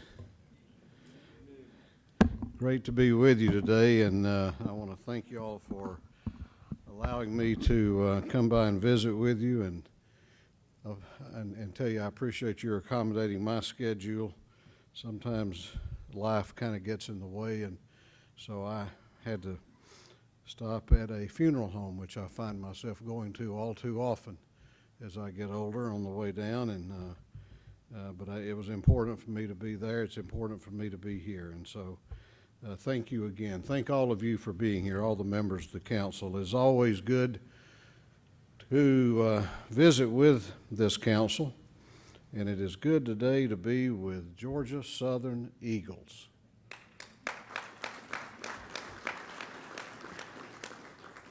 I had 2 pages of notes that I was going to say great things about the Eagles, but I understand the majority leader has left. Chairman Tankersley's here, though, so she'll take that. But I want to thank Interim President Shelley Nickel. I know she's here somewhere, and thank her for her hospitality in hosting this meeting. It really is amazing how far we have come. In just a year and a half, this council has discussed and examined several important public policy areas, from rural broadband, workforce development, tourism, and now healthcare. What I would like to do today, however, is to focus not on where you have been, but the road ahead. As you have been discussing this week, healthcare is a topic of both great interest and importance. It is one that touches the lives of every man, woman, and child in this state. Just like the rest of the nation, we in Georgia find ourselves in a turbulent time in our healthcare industry. Federal mandates and rising costs have complicated what was already a quickly changing marketplace. And just as with ride sharing, craft breweries and distilleries and other industries like that, forces beyond our control are having a profound impact on the healthcare industry. This House Rural Development Council addressed one aspect, a very important aspect of this issue, when it came forward last session and passed legislation creating the regulatory framework for micro-hospitals. These acute care facilities will provide necessary access to top-quality care in rural communities, which cannot support a full-size 50 or 60-bed hospital. And I know that today and this week you are looking at other issues in our healthcare marketplace. I realize that with the agenda in front of you, it can be a bit overwhelming. There is a lot to take in. That's why I want to tell you that you're not expected to fix all of our healthcare policies this week or even indeed in this council. There's a trend when efforts like this are successful, as this one has been for other larger issues, to get caught up in discussions. Some might call this mission creep, while we might refer to it, as we have in the past in the House, as tacking on. Some of you remember that. Whatever you wish to call it, I want to say that our larger health care policy questions, such as comprehensive reform of the Certificate of Need law, I believe will need to be addressed in a different setting in the future, but need to be addressed. While I'm not sure exactly what that will look like yet, I know it will need to include House members from urban, suburban, and rural districts. We will need a broad array of experts and research to draw meaningful conclusions. I will work with members of our House leadership team to determine an appropriate way to consider this issue and the next steps we should take. So I want to commend you again for the thoughtful and responsible way you have tackled the challenging issue of providing access to quality health care in rural Georgia. This issue cannot be solved by a photo op. It cannot be solved in a sustainable way by throwing federal dollars at it. I will look to and expect those stakeholders to come forward with open minds and productive proposals. We will not look favorably on businesses and groups which just throw up their hands and say that the only way to go is the status quo. Hopefully this will take some of the pressure off your discussions this week and allow you to focus on those healthcare issues which are particularly important in our rural areas. This council has done and will continue to do tremendous work for not only residents of rural Georgia, but all of Georgia. Here is what is really important, I believe, about this council. You have listened to people who for years have felt like their concerns and their ideas and their voices weren't making it to the Gold Dome. This council has highlighted the need for a concentrated focus on our rural areas and their ability to attract and retain jobs. One of the suggestions you offered was the creation of the Center for Rural Prosperity and Innovation. That legislation was ably carried rather late at night, as I recall, by Chairman Jason Shaw last session, passed and signed into law by Governor Deal. I'm delighted that that center is now already up and running at Abraham Baldwin Agricultural College in Tifton. And I want to give a particular shout out to ABAC President David Bridges and his team for the work that they are doing. People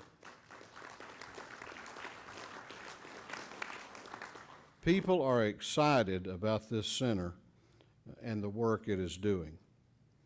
However, I want our rural communities in North Georgia to have the same access to the center's array of services as our friends in South Georgia. And because of that, I will ask the House next session, working with the Senate and the team at the Center for Industrial Prosperity and Innovation and our university system, to locate a satellite office in the north part of the state to complement the work of the group in Tifton. There, our rural communities will find a resource to help them grow and prosper, just as the communities in South Georgia look to Tifton. If there is one observation I think we can all make about this council, it has been how astonishing this effort has helped to focus so many people and so many groups on the issue of rural development. While the state has long devoted some resources to this area, we now have an entire division focused on rural Georgia at the Department of Economic Development and led by our former colleague and now the Deputy Commissioner, Amy Carter. The Georgia Chamber of Commerce has opened its own Center for Rural Prosperity in Tifton. The University of Georgia has hired its own Rural Development Manager at the Carl Vinson Institute. In sum, we have succeeded in drawing attention to one of the most important issues that faces us in the future as a state. Resources are being marshaled and momentum is on our side. But I want to tell you that we are not stopping here. Next session, I will propose the extension of the Rural Development Council's term for another 2 years. This will allow the council to thoughtfully consider additional proposals and keep developing this infrastructure across the public and private sectors to continue building up our rural communities in Georgia. You all have done important work, and I want that work to continue. More importantly, I want our rural communities in Georgia to know that we will continue to fight for them, for their children, and for their grandchildren. As our founders of this state proclaimed in our original motto, it is not for self, but for others.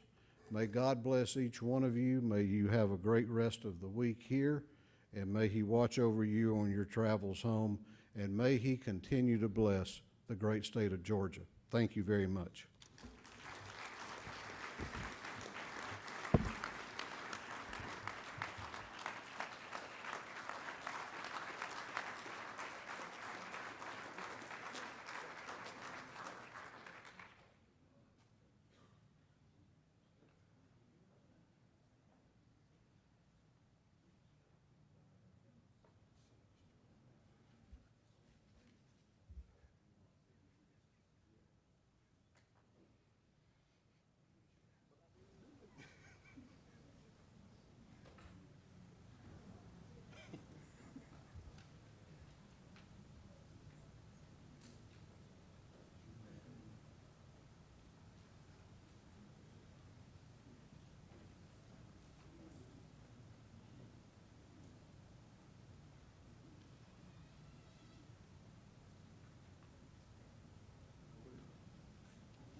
All right, we're going to continue on. Terry and I looked at the speaker as he came by and said, another 2 years, huh? And he looked at us and he said, just consider it as if your request for parole has been denied.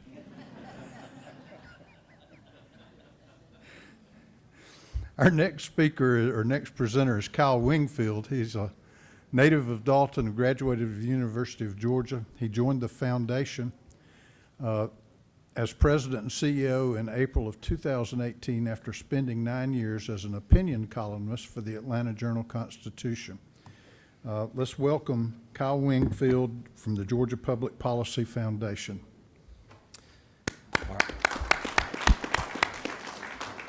Thank you. It's great to be with you today. I'll begin with an apology for my voice. I spent last weekend in Moultrie where Vice Chairman Watson put me through the ringer, and I'm still recovering from that. So I'm going to do my best to get through this, but it is a little interesting to be on the other side of things now, and when we get to the Q&A portion, I'm sure you'll all remember that I was always eminently fair and unfailingly kind to each and every one of you in my previous job. So. The Georgia Public Policy Foundation, of course, we've been around since 1991. Georgia's leading research center for free market, limited government, personal responsibility policies. And we've been longtime advocates for reforming or repealing certificate of need laws. Just a couple of weeks ago at our annual Legislative Policy Forum, we had two segments about healthcare reform. The first one was about CON. We were blessed to have Chairman England participate in that panel for us. And then the next part was about federal opportunities for reform. And today I'm going to talk about several things, but I'm going to explain why the two of those are connected. CON reform is not something I wrote about a lot when I was at the AJC. 500 words is not really enough space to get into an issue this complex. Now, I know I have friends who say, well, how many words does it take to say just do it? Or how many words does it take to say just don't do it? But I think there's more to it than that. And the reason for that, well, there's going to be a Marco Rubio water drinking meme about me, is we don't have a real functioning healthcare marketplace. You could liken what we have to a Jenga game, and if you play the game, you know it's about which pieces you pull out in order to build the structure higher without compromising its integrity. And we have so much intervention by the government in so many different ways in the marketplace that it has really distorted the way it functions. And as a result, if you pull one piece out, the result may not be what you would have otherwise expected because of all these other intertwined issues. And so that was another reason that I was hesitant to try to get at it in 500 words at a time. It's another reason that I've advocated before that the next governor appoint a criminal justice reform type council to look at healthcare reform and go about it in a systematic, thoughtful, orderly way. And I think that still holds true. But the topic today with CON, I do want to go through that. I want to start with, the premise, can competition work in healthcare? I know Victor mentioned earlier the FTC and the DOJ have said there's no reason to think it can't. By the way, if you can think of another federal program that the federal government has completely disowned less than 2 decades after creating it, let me know. I think this has got to be one of the few in the history of this country, and that goes to show just how the law, while well-intentioned, did not function as it was originally conceived. I think when a lot of people hear about competition in healthcare and free market principles in healthcare, one reaction I've heard a lot is, well, you can't act like a real consumer in healthcare. You can't shop for a doctor while you're in the back of an ambulance on your way home from a car wreck or the hospital from a car wreck. And that's true. But that's not really how most of our healthcare money is spent. The vast, vast majority is spent on chronic care, chronic conditions. And most of that is for people with more than one chronic condition. 71% of our healthcare spending, this is all from the federal government data, is for people with more than one chronic condition. Now, if you have those types of health problems, first of all, you need to be getting care before you reach the emergency stage. I think we can all agree on that. And we need to be finding a way to help people do that. But also, you should be looking at your options for who the best person, best doctor to help you get through your problems will be.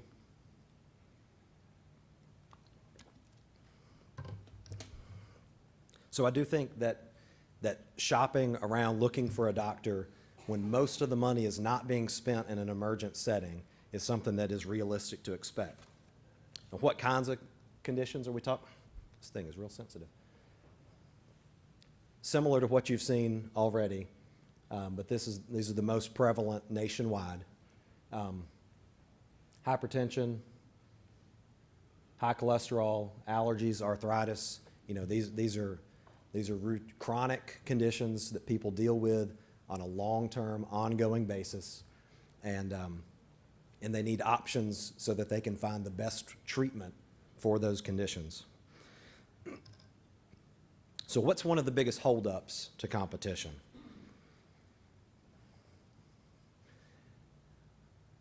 I do believe, and I'm gonna be very clear about this, the hospitals have a point when they talk about uncompensated care, when they talk about EMTALA being an unfunded mandate. That's an eminently fair point for them to make. But what we have to think about as a state, and what you have to think about as policymakers, is we're paying for this already, one way or another. This is from the Hospital Association's Hospitals 101. 25% of the cost of care, they get reimbursed by uninsured. Only 87% by Medicaid. The other 13% of that and the rest of the uninsured cost is by higher prices on the privately insured. We're paying for it one way or another. We need to find a way to pay for it that is more straightforward, transparent, and efficient.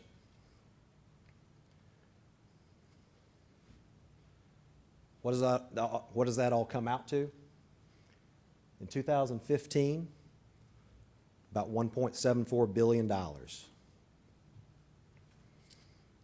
So that's a real problem that we need to solve. And I believe if we can get at the issue, if we can get at that issue, then we can start then that makes it a lot easier to deal with things like CON that are further distorting the market.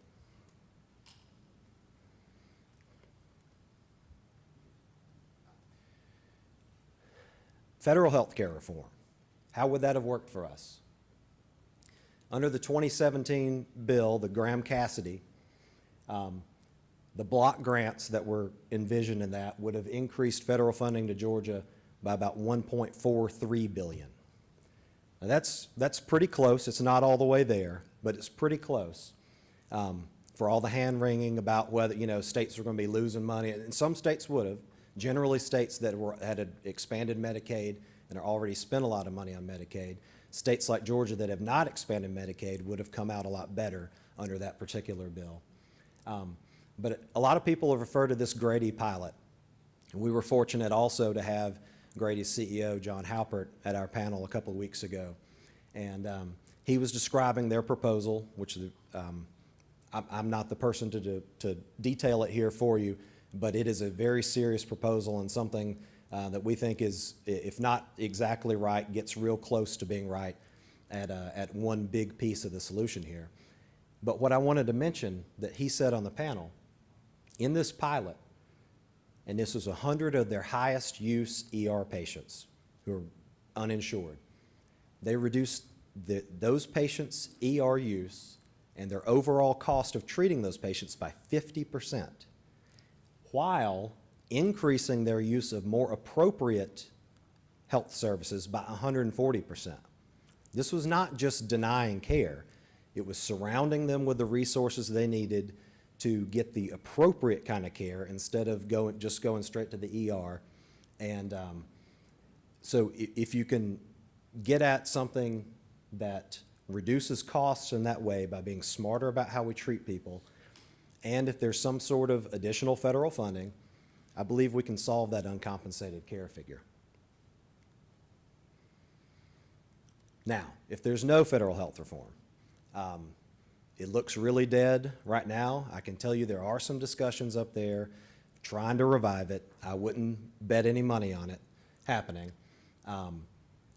One of the things that I know some people pushing in Washington want to know is that the states are ready, willing, and able to deal with this if given the opportunity. I believe Georgia can be one of the states that can do that and can be a leader in the country for how to deal with it.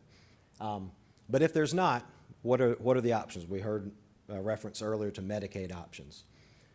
We've heard a lot about just the Medicaid expansion as envisioned under the ACA.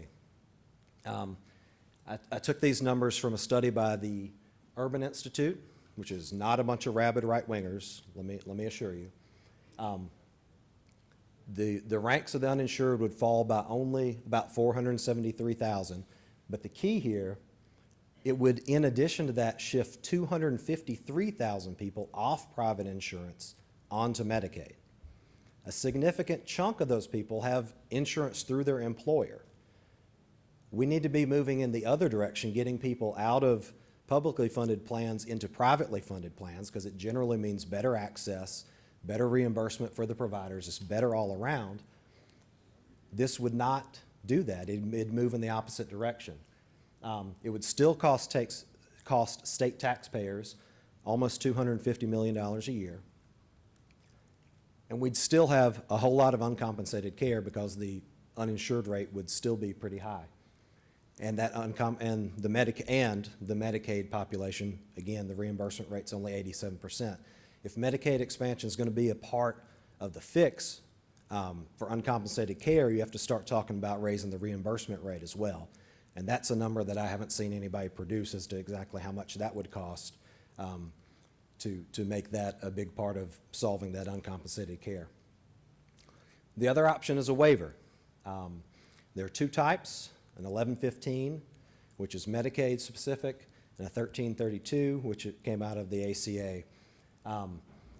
The advantages of the waiver, it gives you a lot more flexibility in your design. You can try to cover more people. You can do it in different arrangements. You can do it different ways in different communities. We've heard a lot today about if you've seen one community, you've seen one community. The Grady plan is probably a great plan for Fulton and DeKalb. It's not going to work in all 159 counties, even though I know that they want to see what they can do in terms of replicability. But we need an answer that allows us to adapt to that. A waiver allows you to do that because you're waiving requirements in how the money otherwise would have to be spent. Allows for those pilot programs, lets us design a program with patients in mind, and I believe it would better help us deal with the problem of uncompensated care. What else? And I know that we're running over on time, so I'm not going to go through all these, but I do think as we're talking about how we improve competition, other pieces of that Jenga game that we pull out and how we do it, direct primary care is a big piece we need to be talking about, scope of practice, telemedicine, price transparency. On that last one, there's a lot I believe the state government can do in terms of how it aggregates and reports its data as the largest purchaser of health care in this state. It can tell us a lot about what things cost or ought to cost in various regions. And with that, I'll be ready for questions.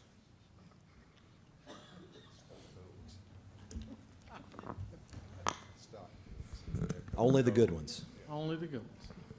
Good deal. Don't take any wooden nickels. Rick? No. Oh. Bill? This will be kind of quick. Thank you, Kyle. Is there a state that has done the 1115 waiver that has worked or not worked? There are lots of states that have done 1115 waivers. There's no state that's done it in the way we're talking about. We would really be innovators in this space, but I think we know enough about what other states have tried, what our issues are, the different challenges we have around the state, but also the different resources we have around the state to be able to design one that could really show the way to a lot of other states for how they should do things. Clay? Thank you, Mr. Chairman. Kyle, could you go to the last slide and talk a little bit, not for a long period of time, but explaining more about what the direct primary care option would be in terms of boosting, how that looks like and what we've seen results. I know it's been tried in different market segments throughout the state and what the reaction's been. Right, we've really seen it tried more in other states than here in Georgia.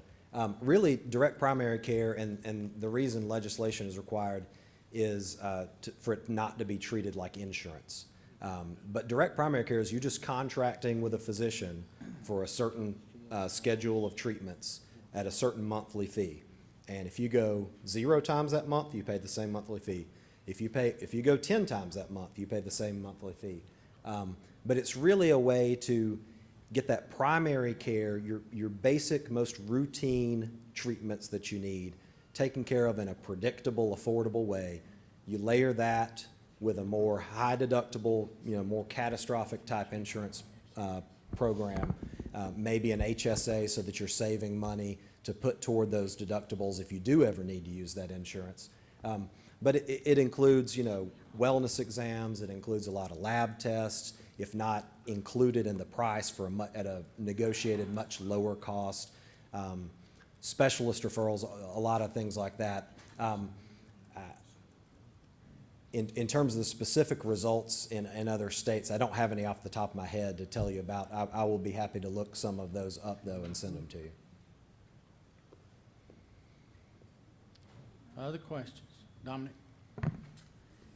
You had a slide on there, you mentioned the car accidents. That's not where our cost is. It's these chronic illnesses. And I just keep hearing this, and it just blows my mind that over 80% of the cost of health care is in people that have one or more chronic illnesses.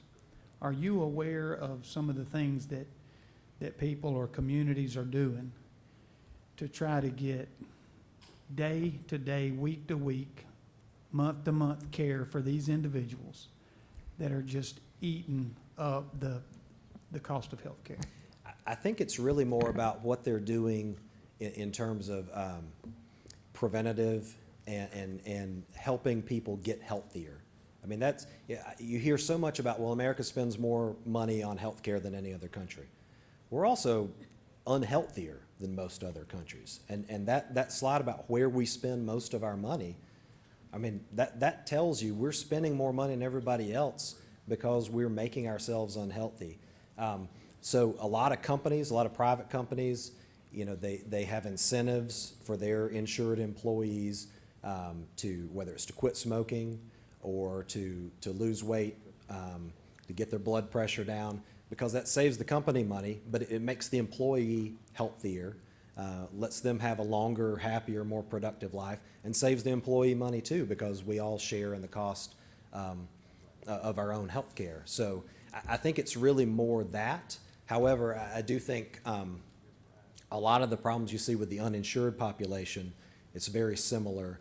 And I'll let Grady speak for themselves, but I would think that a lot of what they have done with their wraparound services is to deal with those specific types of issues. Sure. I can give you an example. There is a hospital in Augusta that was having problems now because if a patient goes back within a month, hospitals are fined 2% of their Medicaid reimbursements. It's a huge expense. And they were having trouble with readmissions. And they have partnered with the local doctors, their federally qualified health centers, and a group out of my district. And They are all working together. The hospital refer patients out. If they don't have a family home, they go to the qualified health centers. The doctors, the private doctors will refer to this group. And the federally qualified health centers have been really good at doing the kind of wraparound outpatient services that people with chronic illnesses need. So they're taking advantage of that, working with the private entities and all. And they're doing it with some of our smaller hospitals across the state. You know, here again, sort of a pilot area to try something new and different to handle and to work with these people in the area. Yeah, one thing I kind of glossed over as I was going through the slides, but this graph on the left, a well-designed waiver would allow for when that money comes in, it doesn't just go straight to where it's always gone. I think we ought to think about how can we take it and use it in multiple different ways? How can we take it and maybe aggregate it with other funds? You know, there might be a lot of, in fact, there was a survey several years ago that I was told about that employers were asked, well, if you don't provide health insurance to your employees, would you be willing to contribute some money toward it if that were an option? And there were employers that are willing to contribute, you know, $1,000, $1,200 a year, something like that. They just can't pay the full freight of health insurance.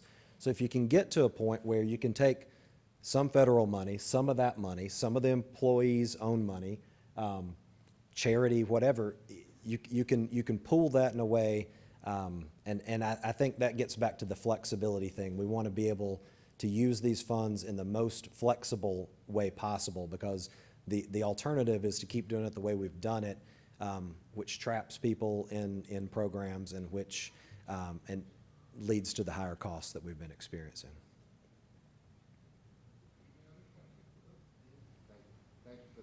You hit on something right at the end, which is something I've been beating on for a long time.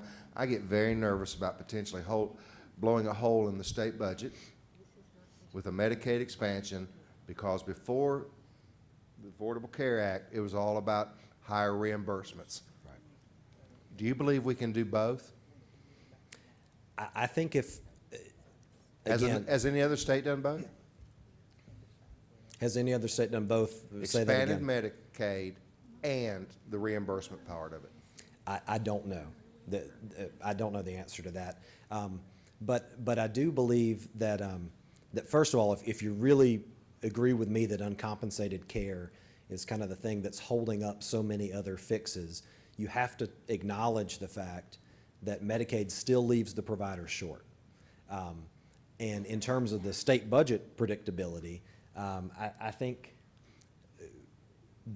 again, a well-designed waiver would include some demonstration projects, like what Grady is talking about, where we're going to use the money to prove that we can provide better care for less money. Because I think we all believe that can be done, but we have to show it can be done. And so I think, you know, this can be a multi-step process. It's not like you get one waiver and that's it. So I think that has to be part of it. And I'm just concerned that if, in the sector that we always talk about, run it like a business, and it's not, the genie's out of the bottle. If you don't have enough good paying customers, why do you want more bad paying customers? It can overwhelm a system too. The mix is too, if I got 2 minutes of Medicaid, I can't stay open. Well, and this is a vicious cycle right now. The more non-fully paying customers you have, the more you have to charge the fully paying, so their price goes up, so fewer people can afford the insurance, so more people are on the other end of things. Whereas if you can do some things to eliminate or reduce the subsidized, you know, let's leave Medicare out of it, because that's its own thing. But those two in the middle, we're continuing to subsidize those two. We want fewer people in those two piles and more in the pile on the right. And the more we do that, the more the less we're going to have to be subsidizing from the pile on the right. Prices ought to come down. It should be a virtuous cycle instead of a vicious one. And my only point is, I don't know how we find a model that gets us more on the right in Clay County. If we don't have that, then it ultimately does cost us more. Right. And I think the only way we get to it is through some experimentation in different parts of the state. What works in Atlanta is not going to work in Rome or Vidalia, but we have to try different things in different parts of the state to see what will work. Any other questions? Thank you, Kyle. Thank you. Your voice held out, too. That's the last I got. All right, next, we have a team of three, and we have Monty Veazey with the Georgia Alliance of Community Hospitals, Ethan James with the Georgia Hospital Association, and Jimmy Lewis with the Hometown Health. And they're going to go in that order, I think. And so Whatever you say, Mr. Chairman. I know Monty can talk fast, and I know Jimmy can talk fast. And Ethan, you're going to have to catch up with them because we want to be out of here soon. And y'all are the last How fast thing. you want to move? Well- I know, I'm acutely aware. Monty Veazey, Georgia Alliance of Community Hospitals. I'm very much aware that I stand between you and refreshments, so I will be brief in my comments. I do have 3 slides. I can't see behind me, but hopefully they will go up. I want to thank the committee for all your hard work and travel. I know you've had long days, such as today.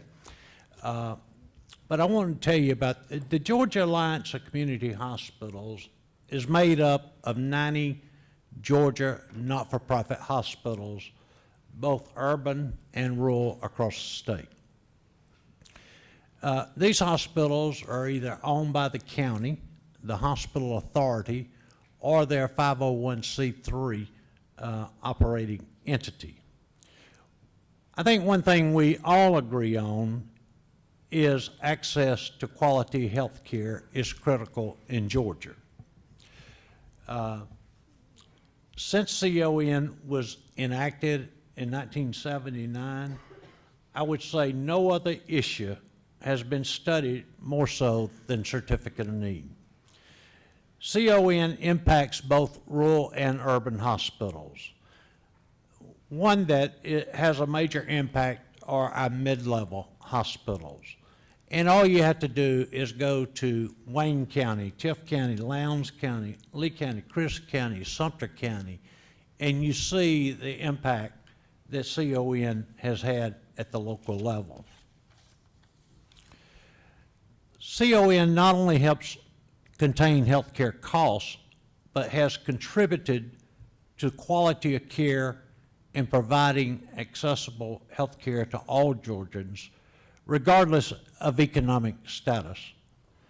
Considerable study and debate in recent years have led informed citizens and the General Assembly on 3 occasions to conclude that the Certificate of Need program should be preserved to ensure a sound healthcare delivery system statewide. Amendments to CON statute were acted in 2008 to reform and streamline CON programs following recommendations in an extensive report from the Commission on the Efficiency of the Certificate of Need program appointed by the General Assembly and Governor Sonny Perdue. In line with the recommendations, the scope of CON reviewability projects was not changed materially. For instance, multi-specialty ambulatory surgery centers, ASCs, expenditures for new emergency departments, new specialty hospitals remain subject to full CON.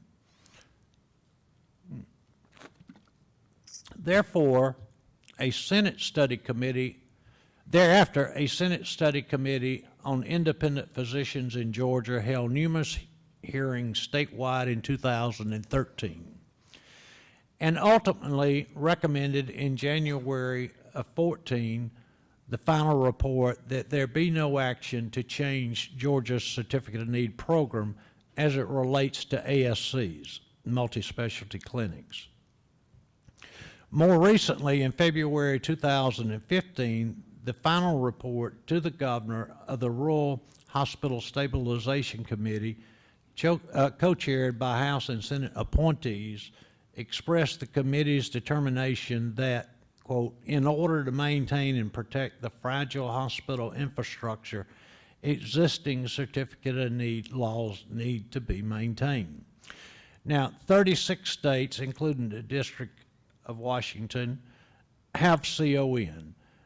Some have repealed their certificate of need, but in most of those cases, they have come back and put something in place, health planning or some type of process which to review projects. Some states that repeal certificate of need, such as Colorado, the governor there announced that he is wanting to introduce legislation to put CON back in place because of the proliferation of for-profit centers. We recently had Dr. Bill Cleverly, who is the financial guru of healthcare financing, to do a study for us, and he compared Georgia to 3 non-CON states, that being Texas, Arizona, and Colorado. And what we thought would be the case is that Georgia, and these were audited financial statements and cost reports, that Georgia was the lowest cost provider, Texas was the highest cost provider, Arizona, and then Colorado. So that's what his study consisted of that we asked him to do. The Alliance position is in support of the CON program. It's based on sound evidence, numerous studies by leading national economists, healthcare providers, and healthcare finance experts. Many of these studies were considered by the commission and committees referenced, that I referenced to. As I mentioned, we recently retained Dr. Cleverly to look at the financials. This was as a result of a House resolution introduced this past session, to look at hospital financials in the state and give us a determination on the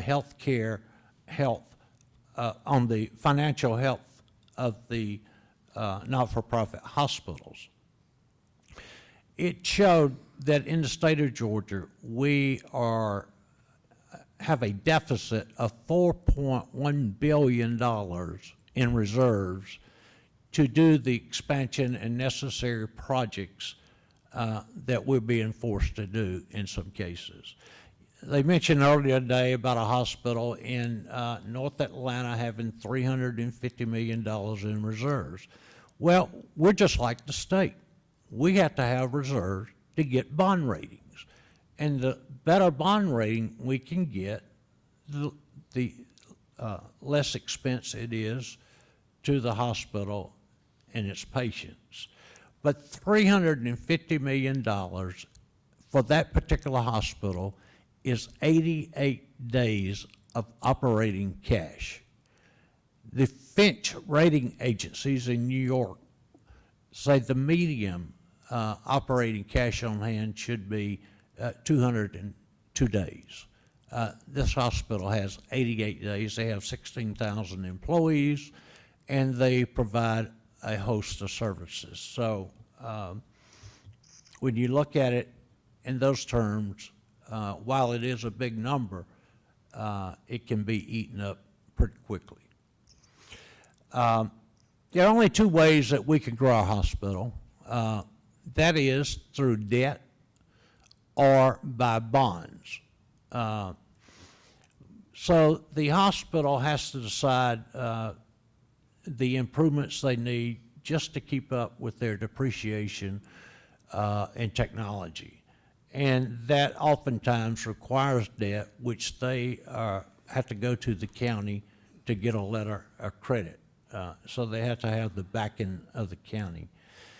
But why are so many hospitals failing? Healthcare is not a free market. 65% of government is our payor. On the average statewide is 25%. I don't know if that slide is up. The slide that is up, I wanted to point out the regional facilities that have reached out to rural hospitals or small hospitals to help them stay open. The next slide is, that is the payer mix that we're faced with today, both hospitals and physicians alike. So we try to stretch every dollar. So again, thank you for having me here. I hope this has been beneficial, and I'm going to turn it over to Ethan. Sure.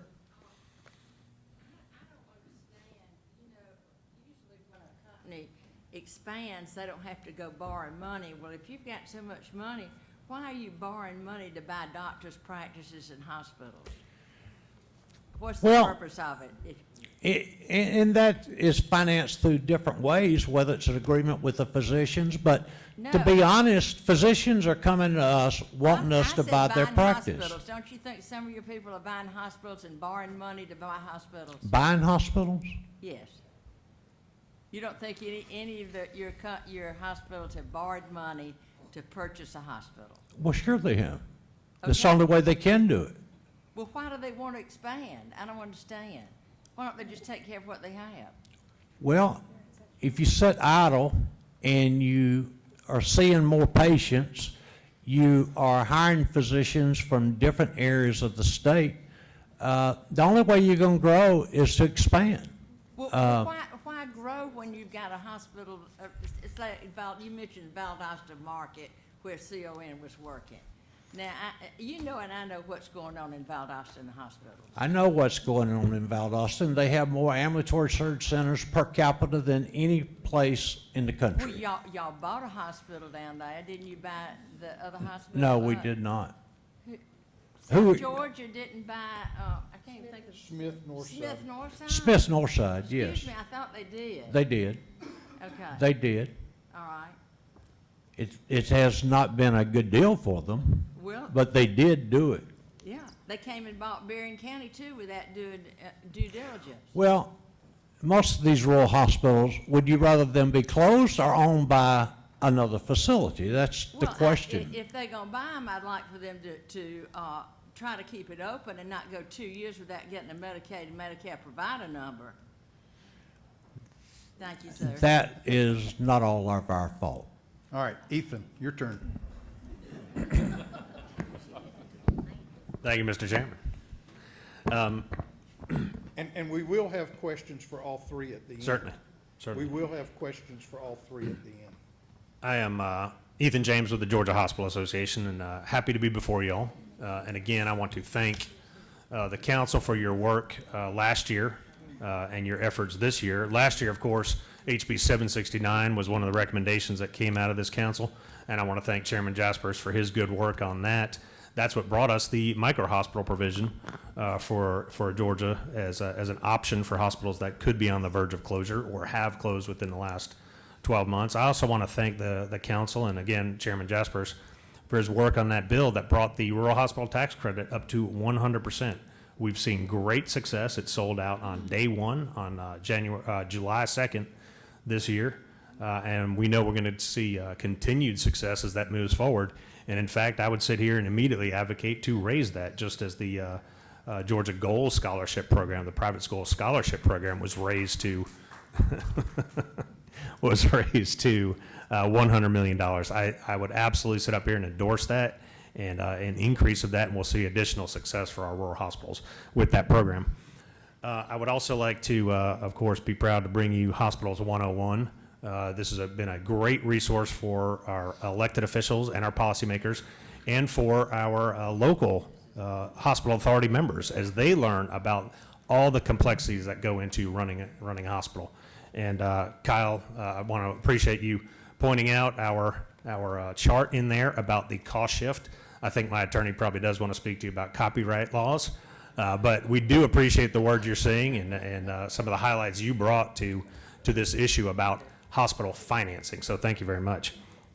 To get into the presentation, I want to make clear that the Georgia Hospital Association, as I sit here right now, we absolutely support the CON program, and we believe it is working. And when we talk about access, that is really the point we try to make when we talk about CON. It ensures access to care for all patients. I want to really emphasize that access and what access means. It's about the patients. It's about all patients, not Medicare patients, not Medicaid patients, not commercially insured and employer-sponsored health insurance patients. It's about the uninsured patients. It's about all of those patients. And that's what we mean when we talk about access to care. I think Speaker Ralston really emphasized some of the points about what we feel that we have been tasked with when he said he's not going to look favorably upon those people who come back with a status quo mindset. I really feel that we've been tasked by both House and Senate leadership to really take a hard look at what our position is on CON. And I am proud to report, and I'll get to it a little bit later, about the good work that the Georgia Hospital Association and our membership has been doing toward that end. But again, I don't mean to belabor this. Y'all have heard the CON basics again and again throughout the day and for many, many years. But just to reemphasize, more than 70% of states do operate a CON program. I know that some others have given varying numbers, but that's our number and we'll stick to it. 70% of the states have some type of CON program. But they vary widely in terms of what is regulated by those different states. And Madam Chair, I know I said we were ranked 17th according to our stats, but we're actually ranked 18th. My slide will correct that. And that is based upon the number of different entities and different regulatory oversight that different states have for different healthcare facilities. We rank that as number 18.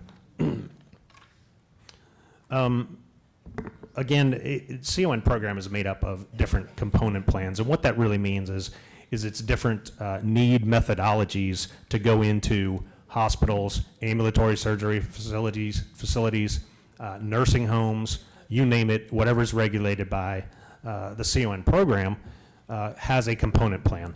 And I think Victor Moldovan did do a very good job. He did say one thing I agreed with, which is that some of these things have not been updated in a very, very long time. Some of them 10 years, some of them more than 2 decades before they've been updated. So that's something that we're taking a look at as a group, is those component plans, the methodology for how you go about getting a certificate of need. We hear a lot, again, for many, many years about healthcare being a free market. How can that work? We contend healthcare is not a free market. It is not a level playing field. No facility does what a hospital does. No facility shares the responsibility that a hospital has. Hospitals provide comprehensive and vital healthcare services to their communities 24 hours a day. And of course, we all know about the EMTALA laws, the Emergency Medical Treatment and Active Labor Act, that hospitals are required to examine and treat and stabilize every patient that comes to the emergency room. But it's not just about the EMTALA laws. I'm telling you, if the feds did away with EMTALA laws tomorrow, hospitals would still maintain that responsibility of taking care of every patient, every person in that community, and being all that they can be, trying to serve all those roles that they do serve to their communities and to the patients they serve. Just a little more detail about hospitals and those uncompensated, unreimbursed things that the hospitals do, that we need the revenue from the programs that we can get the revenues from. We do provide that emergency care 24/7, 365. We provide the trauma care, the NICU and the ICU services, the graduate medical education, which we know we have a doctor and nurse shortage here in the state, as so many other states do. Again, I think a previous presenter did a great job of talking about that shift. If we allow these different facilities to proliferate throughout the state, that they are even going to draw those doctors and nurses away from those rural communities even more, and it will hurt rural communities. This is not an urban versus rural issue. This is a statewide problem. This is a statewide issue, and they're all intertwined, the financing, the CON, the workforce issues that we have. But I did want to point out again, thank you to Kyle for his good points on the financing issues. Almost every presenter that came up here today mentioned the financing of healthcare as part of this.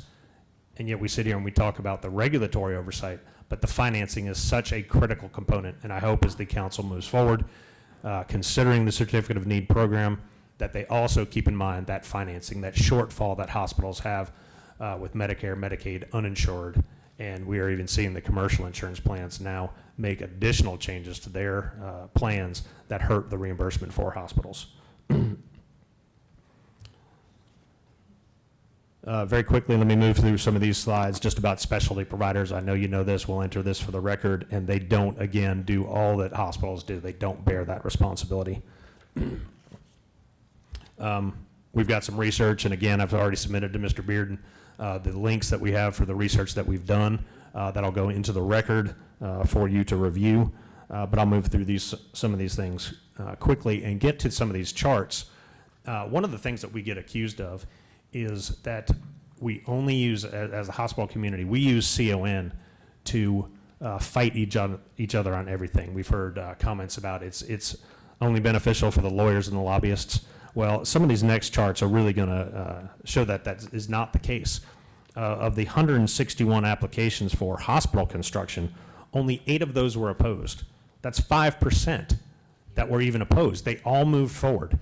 And you're going to see a lot of these other bear out that it's a similar scenario. 200 applications for equipment purchases, and that's not just hospital equipment purchases. 207 applications, only 31 of those were opposed. I think a lot of these things hit the media. Y'all get calls from constituents when they are opposed, so that is what is on your mind, the opposition of the CON applications, but it just doesn't bear out. And you'll see on the next slide, I can't help myself, Ethan. I got to ask a question. Go right ahead. How many do you think, of course, this would be purely speculative, but how many people don't do stuff because they are afraid of opposition or the cost of the opposition or the delay of the opposition? It's the threat of it that sometimes stops worthwhile projects. Mr. Chairman, I think you make an excellent point, and that really gets to the threshold discussion, the capital expenditure and equipment threshold. I think you make an excellent point, and I do want to speak to that a little later about some of the studies we're doing and the work we're doing with our work group.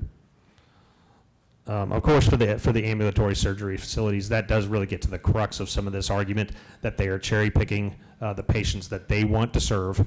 And I know I just upset Madam Chair saying the word cherry picking. But they are cherry picking those patients and only showing up in the affluent areas of these communities. So those are opposed. But then the next slide really shows for the last decade, we've had almost 2,000 applications for CONs, and only 331 of those have been opposed. That's 17%. So again, that's just to emphasize that the CON program is working. Not everybody opposes everything. We're not always fighting about this. We do recognize the value of it. We do recognize that CON has a purpose, and that's in case something comes up, it is to give those other entities, those other healthcare facilities, the opportunity to raise objections about what those applications could do to their communities and their patient population. So, Mr. Chairman, to answer your question about some of these other issues, again, we've been tasked with really taking a hard look at the CON position that the hospital community has. We invited some additional stakeholders to come and present to our board this past April. Independent Doctors of Georgia, HCA, which, as we know, has backed some additional legislation to change CON laws, and Children's Healthcare of Atlanta. And they came and they presented to us. We listened to their proposals, and then our board appointed a work group. And that work group has been doing a really great, earnest, good faith effort of peeling back the onion and really understanding exactly what our position is on CON. We are asking hard questions. We are having difficult conversations, and I am very, very proud of the work that we are doing. It is not ready to be wrapped up. I'm not here to tell you one way or another which way we are going to go, but I will tell you that we are operating in good faith, really taking a hard look at all of these issues, the capital expenditure issues, the equipment thresholds, CON in general. We're looking at the proposals by Cancer Treatment Centers of America, by Children's Healthcare of Atlanta, by HCA, by Independent Doctors of Georgia, and really trying to understand exactly, are there opportunities to make compromises? Are there opportunities to modernize this program? Again, to go back to that, the Health Strategies Council idea of modernizing the methodology for CON, that is something that we're really looking forward to, having that discussion with House and Senate leadership. With that, Mr. Chairman, I will just say that I will be happy to answer any questions, but I want you to understand that at the end of the day, when we talk about CON, the answer that I'm going to give every time is that nobody competes for the uninsured. When we talk about competition, nobody competes for the uninsured. That is the responsibility of the hospital community. And with that, Mr. Chairman, I'll be happy to turn it over to Jimmy Lewis. All right, Jimmy, if you will make your presentation, and then we'll throw the panel up for questions. Very good. Or sacrifice, it just doesn't really matter. Very good. My name is Jimmy Lewis, and I'm CEO of Hometown Health. We represent about 55 hospitals rural in Georgia, 14 in Florida, and we work with about 70 or 80 around the rest of the nation in any variety of activities. We are primarily focused on operational improvements and education. We've got an education program of about 13,000 students in the business office revenue cycle part of the world, and we find that to be a very effective program for us to be involved in. I guess I'd start off my presentation for those of you who would ever wonder if hell ever froze over. It's today. Look who's sitting at the table.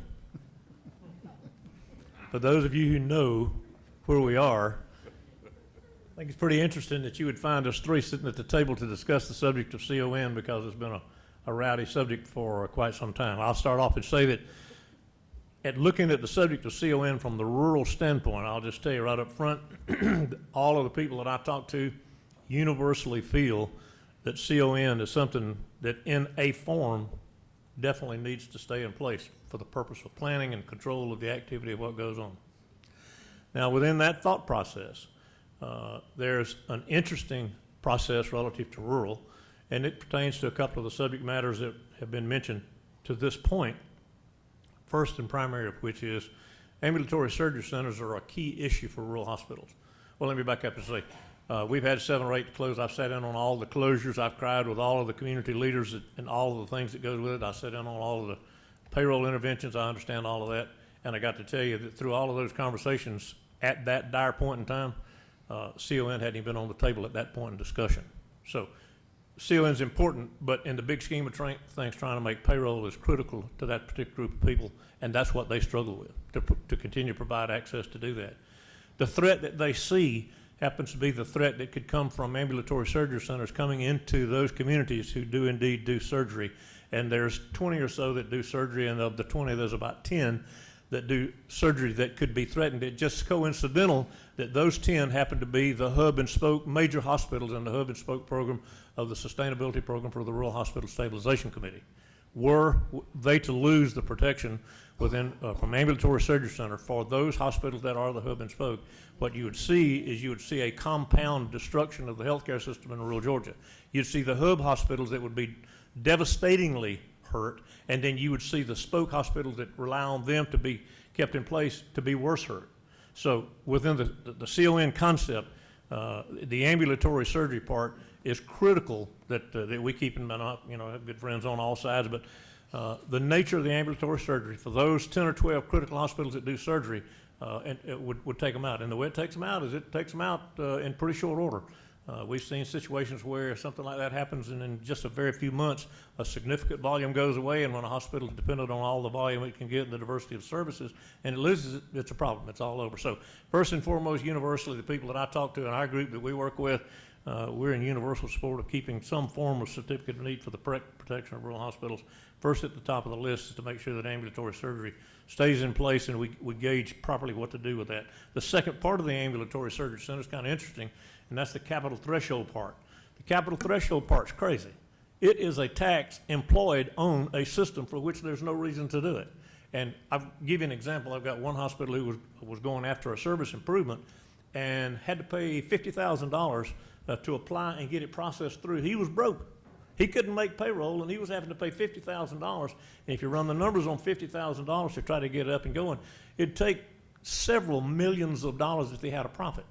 The capital threshold is something that's antiquated, much like actually the CON. The CON's 40 years old or thereabout. If we looked at CON in terms of technological revolution, and if technology turns every 4 or 5 years, we're eight or nine times into the evolution of certificate of need. It certainly deserves some kind of review and some kind of need, but it needs to be, as Ethan was pointing out, a strategies council approach, and it needs to be something that's transitionally planned so that there's logic that goes with it. But for us to have to spend dollars and cents to get a permit to do something that we need, only to have to spend that money to get the permit and then spend more money appealing and appealing and appealing, and in this particular case, it probably cost him $100,000 to get a service.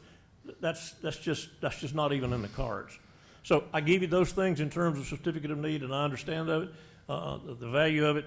I tell you that in the major problems with the communities that I'm in, and I work with all of you in your communities, when we got down to the real tough roads to hoe, we didn't find CON in that subject. So I say that CON's important, and it's important for two different reasons, but I want to share with you a couple of three other points that are more critically important, I think, than CON in terms of the battles that we fight. And the battles that we fight are one that's on the table right now that's fixing to eat our lunch, and you may see it but not realize what's happening. But we have a wonderful, robust economy, and the wonderful, robust economy says that we're at 3.9% unemployment. 3.9% unemployment means that the rest of them are structurally unemployed. At the same time that's happening, Walmart's going to $11.15 an hour, Disney's going to $15, Kohl's is going to $12, and today the retailers reported that they're going to try to hire 150 or 200,000 people, and in order to hire them, they got to pay them a week's vacation just to get them to come to work to start. I tell you that to say that we're on fixed cost funding, and fixed cost funding means that we don't get to raise our prices. CMS fixes the prices, Medicaid fixes the prices, and the insurance companies fix the prices, and as a result of that, we're fixed while all of the other prices go up, and guess where they get their labor to do what they do? They get their labor from the communities that can't afford to pay to keep them. So what we're in the process of is we're in the process of a workforce development erosion problem that can take our hospital industry down in a big-time fashion.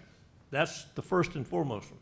The second one is we can't get the cash except for one grand, glorious program that has tremendous benefit. Ethan referred to it, and it is the tax credit program. All the time that I've been working in this trying to help hospitals get money and save cash and that kind of thing, nothing compares with the benefit associated with the tax credit at $60 million and 100%. To go to $100 million is a no-brainer. It goes straight into the rural hospitals. It takes care of the specific needs operationally of what they've got to do. And I can tell you for the amount on a per hospital basis, about $1 million each, that has breathed life in the hospitals that otherwise would have closed. This is something that we're going to fight a battle. We need to be fighting the battle to get to $100 million so that cash can go straight into the operation. And as the chairman indicated, we need to clean up some of the processes, and there are processes that certainly need to be cleaned, that we can certainly do that. There's another interesting problem that we all need to be aware of, and we experience it, and that is we are having a CON erosion from a very unusual vantage point. And the CON erosion is coming from the erosion associated with insurance companies who are redirecting our patients away from our hospitals into their ambulatory surgery centers or their imaging systems. And we're going to sit here and fight a battle over CON right here while we are not doing anything to protect our rural hospitals from the erosion with respect to insurance companies they're doing it through changing the direction of the patient. They're doing it through the pre-authorizations. They're doing it through their steered selection of those providers. And we don't have the ability to fight it. I had a CEO this week who had a 3 times around patient that was having to fight the insurance company because of anybody familiar with the 30-mile rule? Well, you know, you can employ the 30-mile rule to steer a patient, and they were losing patients because of the 30-mile rule through the insurance company. So I say that I think there are critical issues with respect to CON, and I appreciate that, and I bring to you that the people that I talk to are extremely emphatic about the need to preserve that. But far and above that, in the rural community, we've got the issues here that we need to be paying attention to, because if we don't have people to hire if we can't get them educated and get them to the table and keep them in. If we can't preserve the services that we got through preventing erosion like I'm talking about, that's a real problem. But the simplest silver bullet to what we're doing to preservation, I'm just all about preservation of rural hospitals. We can fight the other battles all day long. but the single best is to get to $100 million with respect to the tax credit bill and the program that goes with it. So, that said, I just say that I think it's extremely important for us to fight the right battles and put the right energy from a rural hospital stand. All these other issues that are urban issues, yeah, they're worth fighting, and somebody needs to fight those at a higher level than we do. But we're trying to keep hospitals open while that's a bigger issue at the urban level.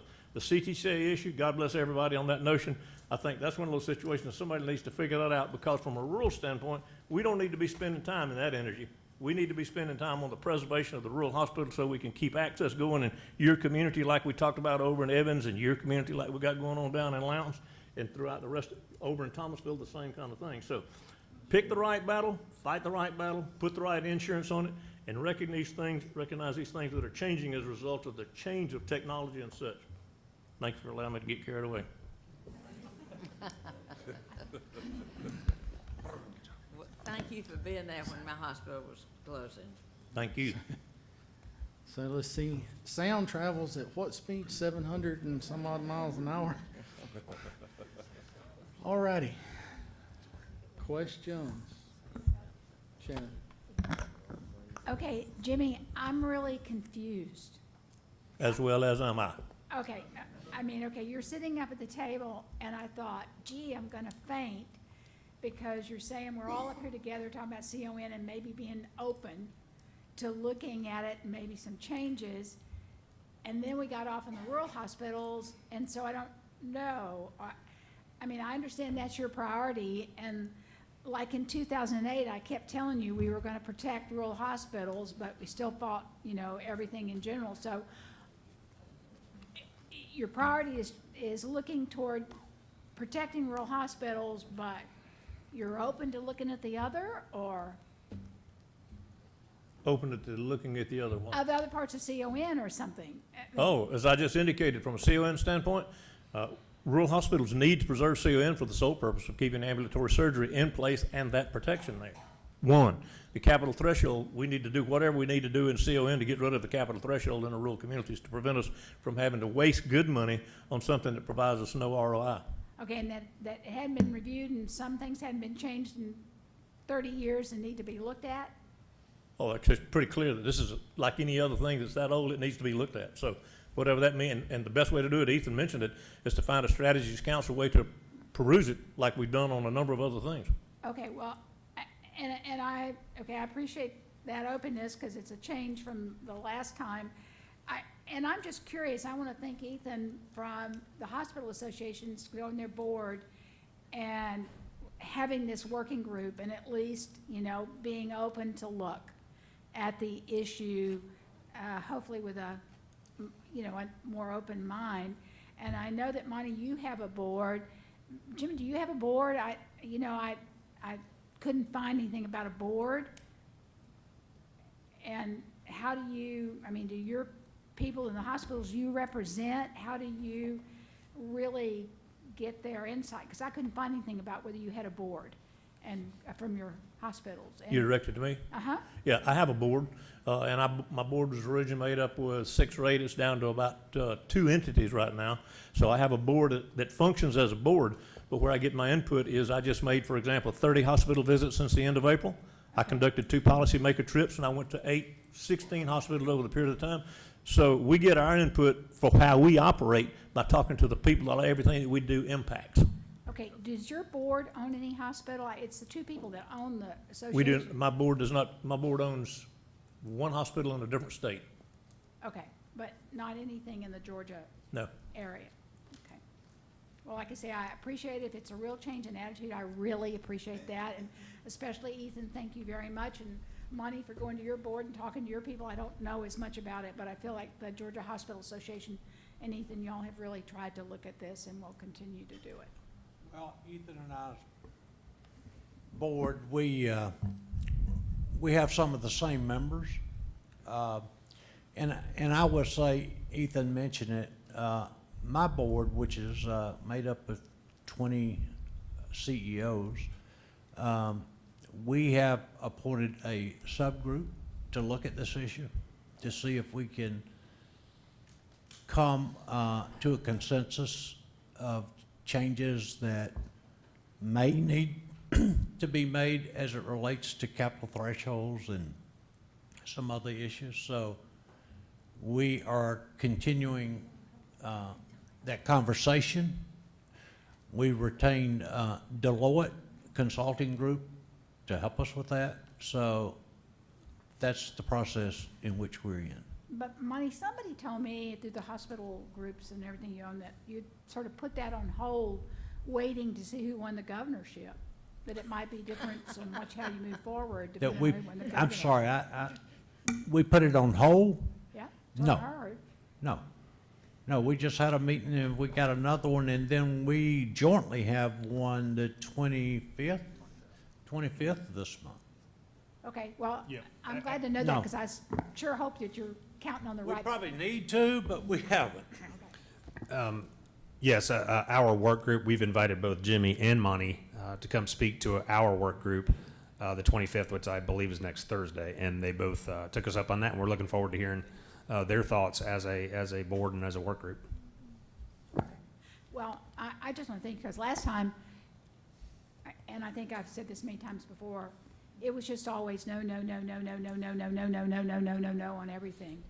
And I don't think we help our state in any way, or our rural hospitals, or anything with that attitude. So there seems to be at least a change in some of that attitude, and I want to thank you personally for that. Thank you, Madam Chair. And quite honestly, the answer may still be no at the end of it. But we are doing a good faith, earnest effort, and I will tell you, there are no sacred cows as part of this discussion. We are having difficult conversations. And we look forward to giving a report, and I think we can bring something beneficial to all stakeholders forward. And I would remind you that even if the answer is no, sometimes the legislature always seems to find that sometimes we think that maybe there's some compromise in things, and, you know, might be better if y'all found some things that helped you along the way, while some things that might help other people too. I have observed from afar that, as Chairman Reinders would say, we've seen that movie. And we retain the services of Parker Hudson, Rayner and Dobbs, who Armando Maserati over here knows more about CON, I think, than anyone when you get down into the ditches of understanding it. So he's advising us also. So we are taking it serious. We are looking at it. Rick. Thank you, Mr. Chairman. Just two questions real quick. For Ethan, you know, this working group report that you're working on, when we're going to get it before December? I guess that's mine, because I think it's an important document for all of us to look at. Yes, sir. We have two more meetings scheduled in July and then in early October. And then we have two membership meetings scheduled for late October so that we can get final feedback from our membership. And then we have our board meeting on November 1st, our full board of trustees meeting, November 1st, and we'll present to them first for their buy-in and feedback and permission to move forward. Okay, well, thank you. And for Jimmy, you know, that $60 million I know that you were rejoicing over. I guess I want to see, and I think everybody in the legislature wants to see what we spent it on.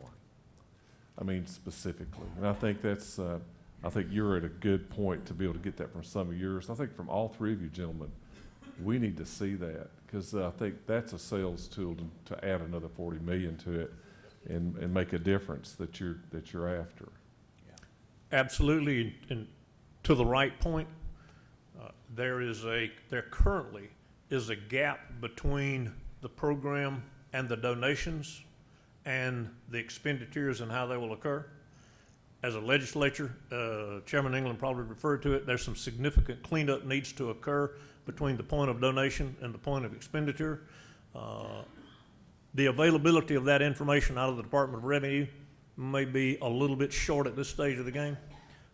We know anecdotally where much of the money is being spent right now, but we don't have that report. We don't have the Excel spreadsheet. We don't have all of the current information about how much has been collected against whom. It may be in the pocket of one entity, but not generally out to the public. That's something that's got to be cleaned up. But having said that, the money that has been donated and has been accumulated and has been applied to the use in the hospital to this particular point in time, as I've traveled through all of those visits, I've found extremely good use of the money, either from a maintenance standpoint or literally from making a payable to a vendor that was about to close them down, or to be able to buy a cooler or something like that. So I've not found any case. I found one. I found a case where I had a question mark about the expenditure, but I wasn't sure about that one. But aside from that one, all others that I've seen have been good expenditures, and everybody has told me how refreshing it is to have a little cash to be able to operate with. Well, I think that narrative needs to be in our hands, you know, that you're getting when you're out on the road, because I think it's what I want to hear, not on the Excel spreadsheet so much, but those real life experiences and results that have made. I meet with boards. So we'll look forward. I meet with boards. I talk to them about it. I work with them on what they're looking to spend the money on, and it's been nothing but good, except for the one that may be questionable. But aside from that, the money's flowing good. And if you think about it, we've got $60 million that's available, and we got 58 or so hospitals. So you'd expect about an average of about $1 million out of that cap to go to the hospitals, and that's about what we're seeing. I think we have seen one hospital that's probably down less than $5,000, and that'll have to be addressed because that's a specific problem of solicitation. But by and large, the dollars and cents are flowing properly and nicely and are being spent as well. And Mr. Chairman, if I could just add, every hospital, in order to be eligible for that tax credit program, had to submit a 5-year plan. So I would expect when that data comes out, that each and every one of those hospitals that did receive funds from this program, for this very, very important program, is going to be applying those dollars toward that 5-year plan in order to become sustainable and profitable and serve every patient in their community. I hope so. Dominic? Along the lines with what Chairman Jaspers was saying, I'm supportive of the tax credit, and I would like to see that be more. However, what I'm not seeing is how that tax credit is reducing the cost of what I'm having to pay when I go in there and receive health care.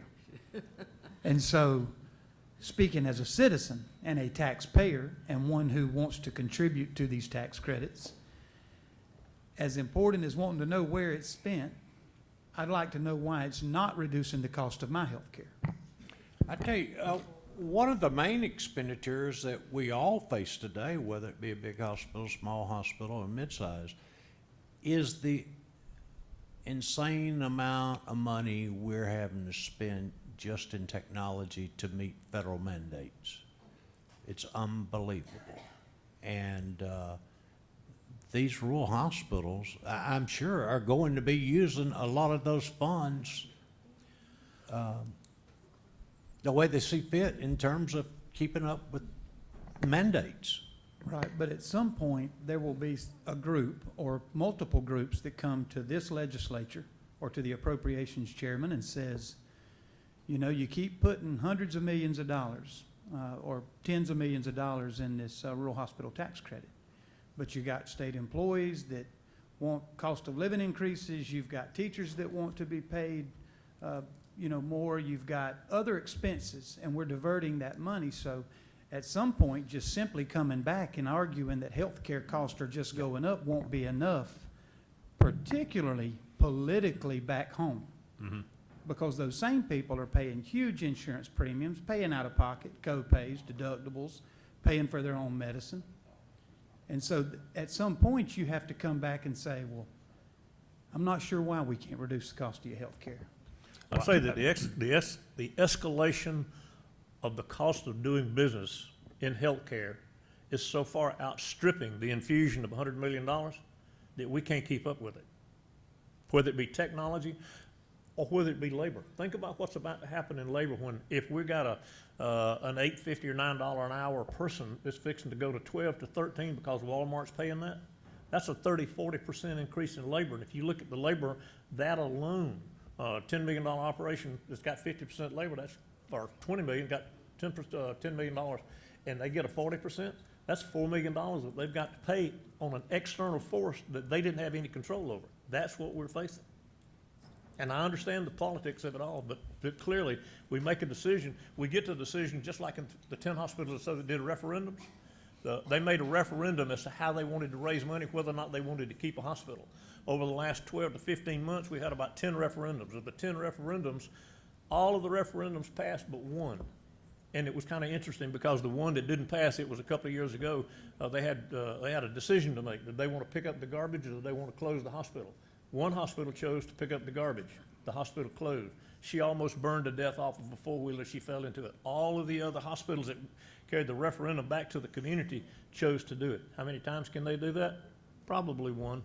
It'll exceed the capacity of the tax millage base to support the system, but that's a process that we're working through even as we speak. And Representative Lurkey, I think you make a great point about that.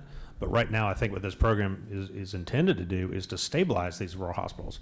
And please remember, $60 million, $100 million, $200 million, until we really get to the bigger financing problem, that is intended to just stabilize these hospitals so that we can prevent any more of these rural hospitals from closing and having those patients lose that true access to care. And please remember, our hospitals statewide do $1.7 billion in uncompensated care each year. So the $60 million, greatly appreciated. $100 million, greatly needed. But I think right now it is intended to stabilize these hospitals. The other thing that's important to recognize too is you've invested at this point in time $12 million into the Rural Hospital Sustainability Program, the Rural Hospital Stabilization Committee. There'll be a meeting on November the 1st to discuss the benefits of all of what's been gained for having done that for the last 3 years. If you have an opportunity, that's one worth coming to see, because the value of what has been put into that program is unbelievable. The return on investment, you were talking about getting a return by reducing frequent flyers. The number of hospitals that have done that, the ones that have adopted residency programs like up at Upson, you find the variety of programs that's set to improve the hospital to try to offset the problem that you got. It's happening, but it just can't happen fast enough to offset 30, 40, or 50% increases in labor that we're about to incur. Jimmy, where's that meeting gonna occur? That meeting is going to occur at River Edge in Macon on November the 1st. Will you be sure and let me know? I'll Sure. put it on my calendar. Other questions? Could I make one? I don't waive sign. Monty, go ahead and we'll get Patty. No, I just wanted to make a comment in closing. I would encourage this committee to very seriously look at the healthcare workforce issue. It's gotten critical. We're having to pay traveling nurses. One hospital in South Georgia yesterday told me they had over 100 RNs that are traveling nurses just because it's not available. So it's becoming a critical issue. We're gonna be spending 2 or 3 days on workforce development next month, so point taken. Miss Patty. One hospital recently faced a situation where their hourly rate jumped $5 an hour overnight. Well, I just want to make a comment, and that's pretty much what it was. I had a chance, prior to this meeting, I had a chance to speak to CEOs of hospital in Hawkinsville and Chris County, and that's what they were sharing with me, the concern about the workforce, the lack of nurses, and having to pay real large signing bonuses for nurses. It's across the board, nurses, doctors, physical therapists. It's just. Here's an interesting thought to put into perspective with respect to the shortage of workforce. When we purchase physician clinics, and there'll be those who will argue with this for sure, but when we purchase physician clinics out of necessity, oftentimes we find that the productivity in the physician clinic can drop 20 or 30% overnight due to a purchase. If that's the case, on a per 100 basis, every time we buy a group of physicians, we automatically impute a 20 to 30% additional shortage on top of what we have to deal with. And that's a reality that we're facing. In order to offset some of those things, workforce, we've got some interesting things going on. Robin Rout in Miller County is endowing seats at Cuthbert to teach nurses in hopes that they will come back. David Bridges, President Bridges is here. What he's doing from the internship program throughout South Georgia to get people educated to bring them back, that's what we're having to do. We're having to train to retain because we ain't got no new people. I mean, we look at the people that are coming of age and they're leaving. We don't have a way to keep them other than to train and retain. And I just want to quickly publicly thank Ethan and the team at Navicent for your help with my husband when he was in the hospital, and we having to come back to Navicent as he has to have surgery again in October. So just want to thank you all for your level of service and your care. Thank you. Continue to keep you in our prayers. Sharon, you got something real No, short? I just want to say, it's a problem for the nursing homes also, the workforce, and it's, it's an unintended consequence of us pushing economic development all the state. If nursing assistants or, people working in the hospital, it's not pleasant carrying bedpans all the time and cleaning up after patients. And if you can get a job working in a box factory or somewhere else down the road, or at making $5 more an hour, people take those jobs. And so it's an unintended consequence of us pushing rural jobs. But one of the problems we're having in nursing, as I'm being told around the state, is that the schools of nursing are now pushing for everybody to become a nurse practitioner. And they don't want to work in the hospitals anymore and do bedside nursing, which is something I think we need to face as we look at the shortage. They're being directed, and there's going to be, the nurse practitioners are asking for $100,000 a year, and so we're having part of that problem. I'll give you one illustration and I'm through, but one illustration about the care that goes on in a rural hospital. And Mr. Chairman has been, and we've seen it. There is a hospital in Miller County, Georgia, that has a care program that is without measure, that's beneficial to the patient, to the community, and to the state. And she has 100 vent patients in one hospital. Oh, right, yeah. All right. Y'all, just so you know, I took a picture of the three of them sitting there. It was certainly the first time I've ever seen it. It may be the last. I don't know. So, I don't know. I don't think they're going to sing Kumbaya. But anyway, I do appreciate them. I do appreciate the three of y'all coming together and being willing to talk to us this afternoon.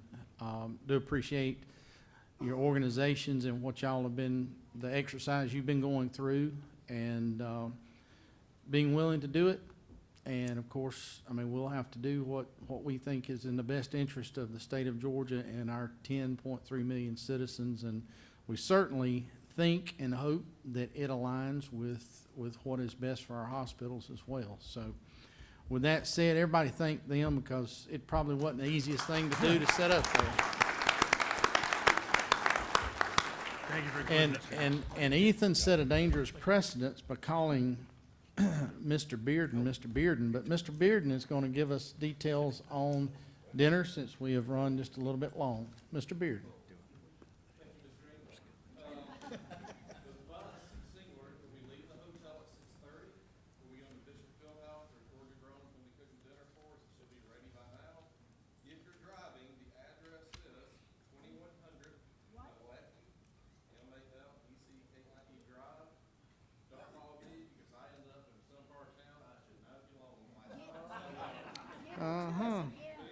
Address again.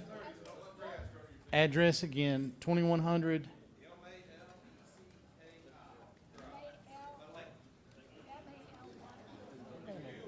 ECKI. Thank you.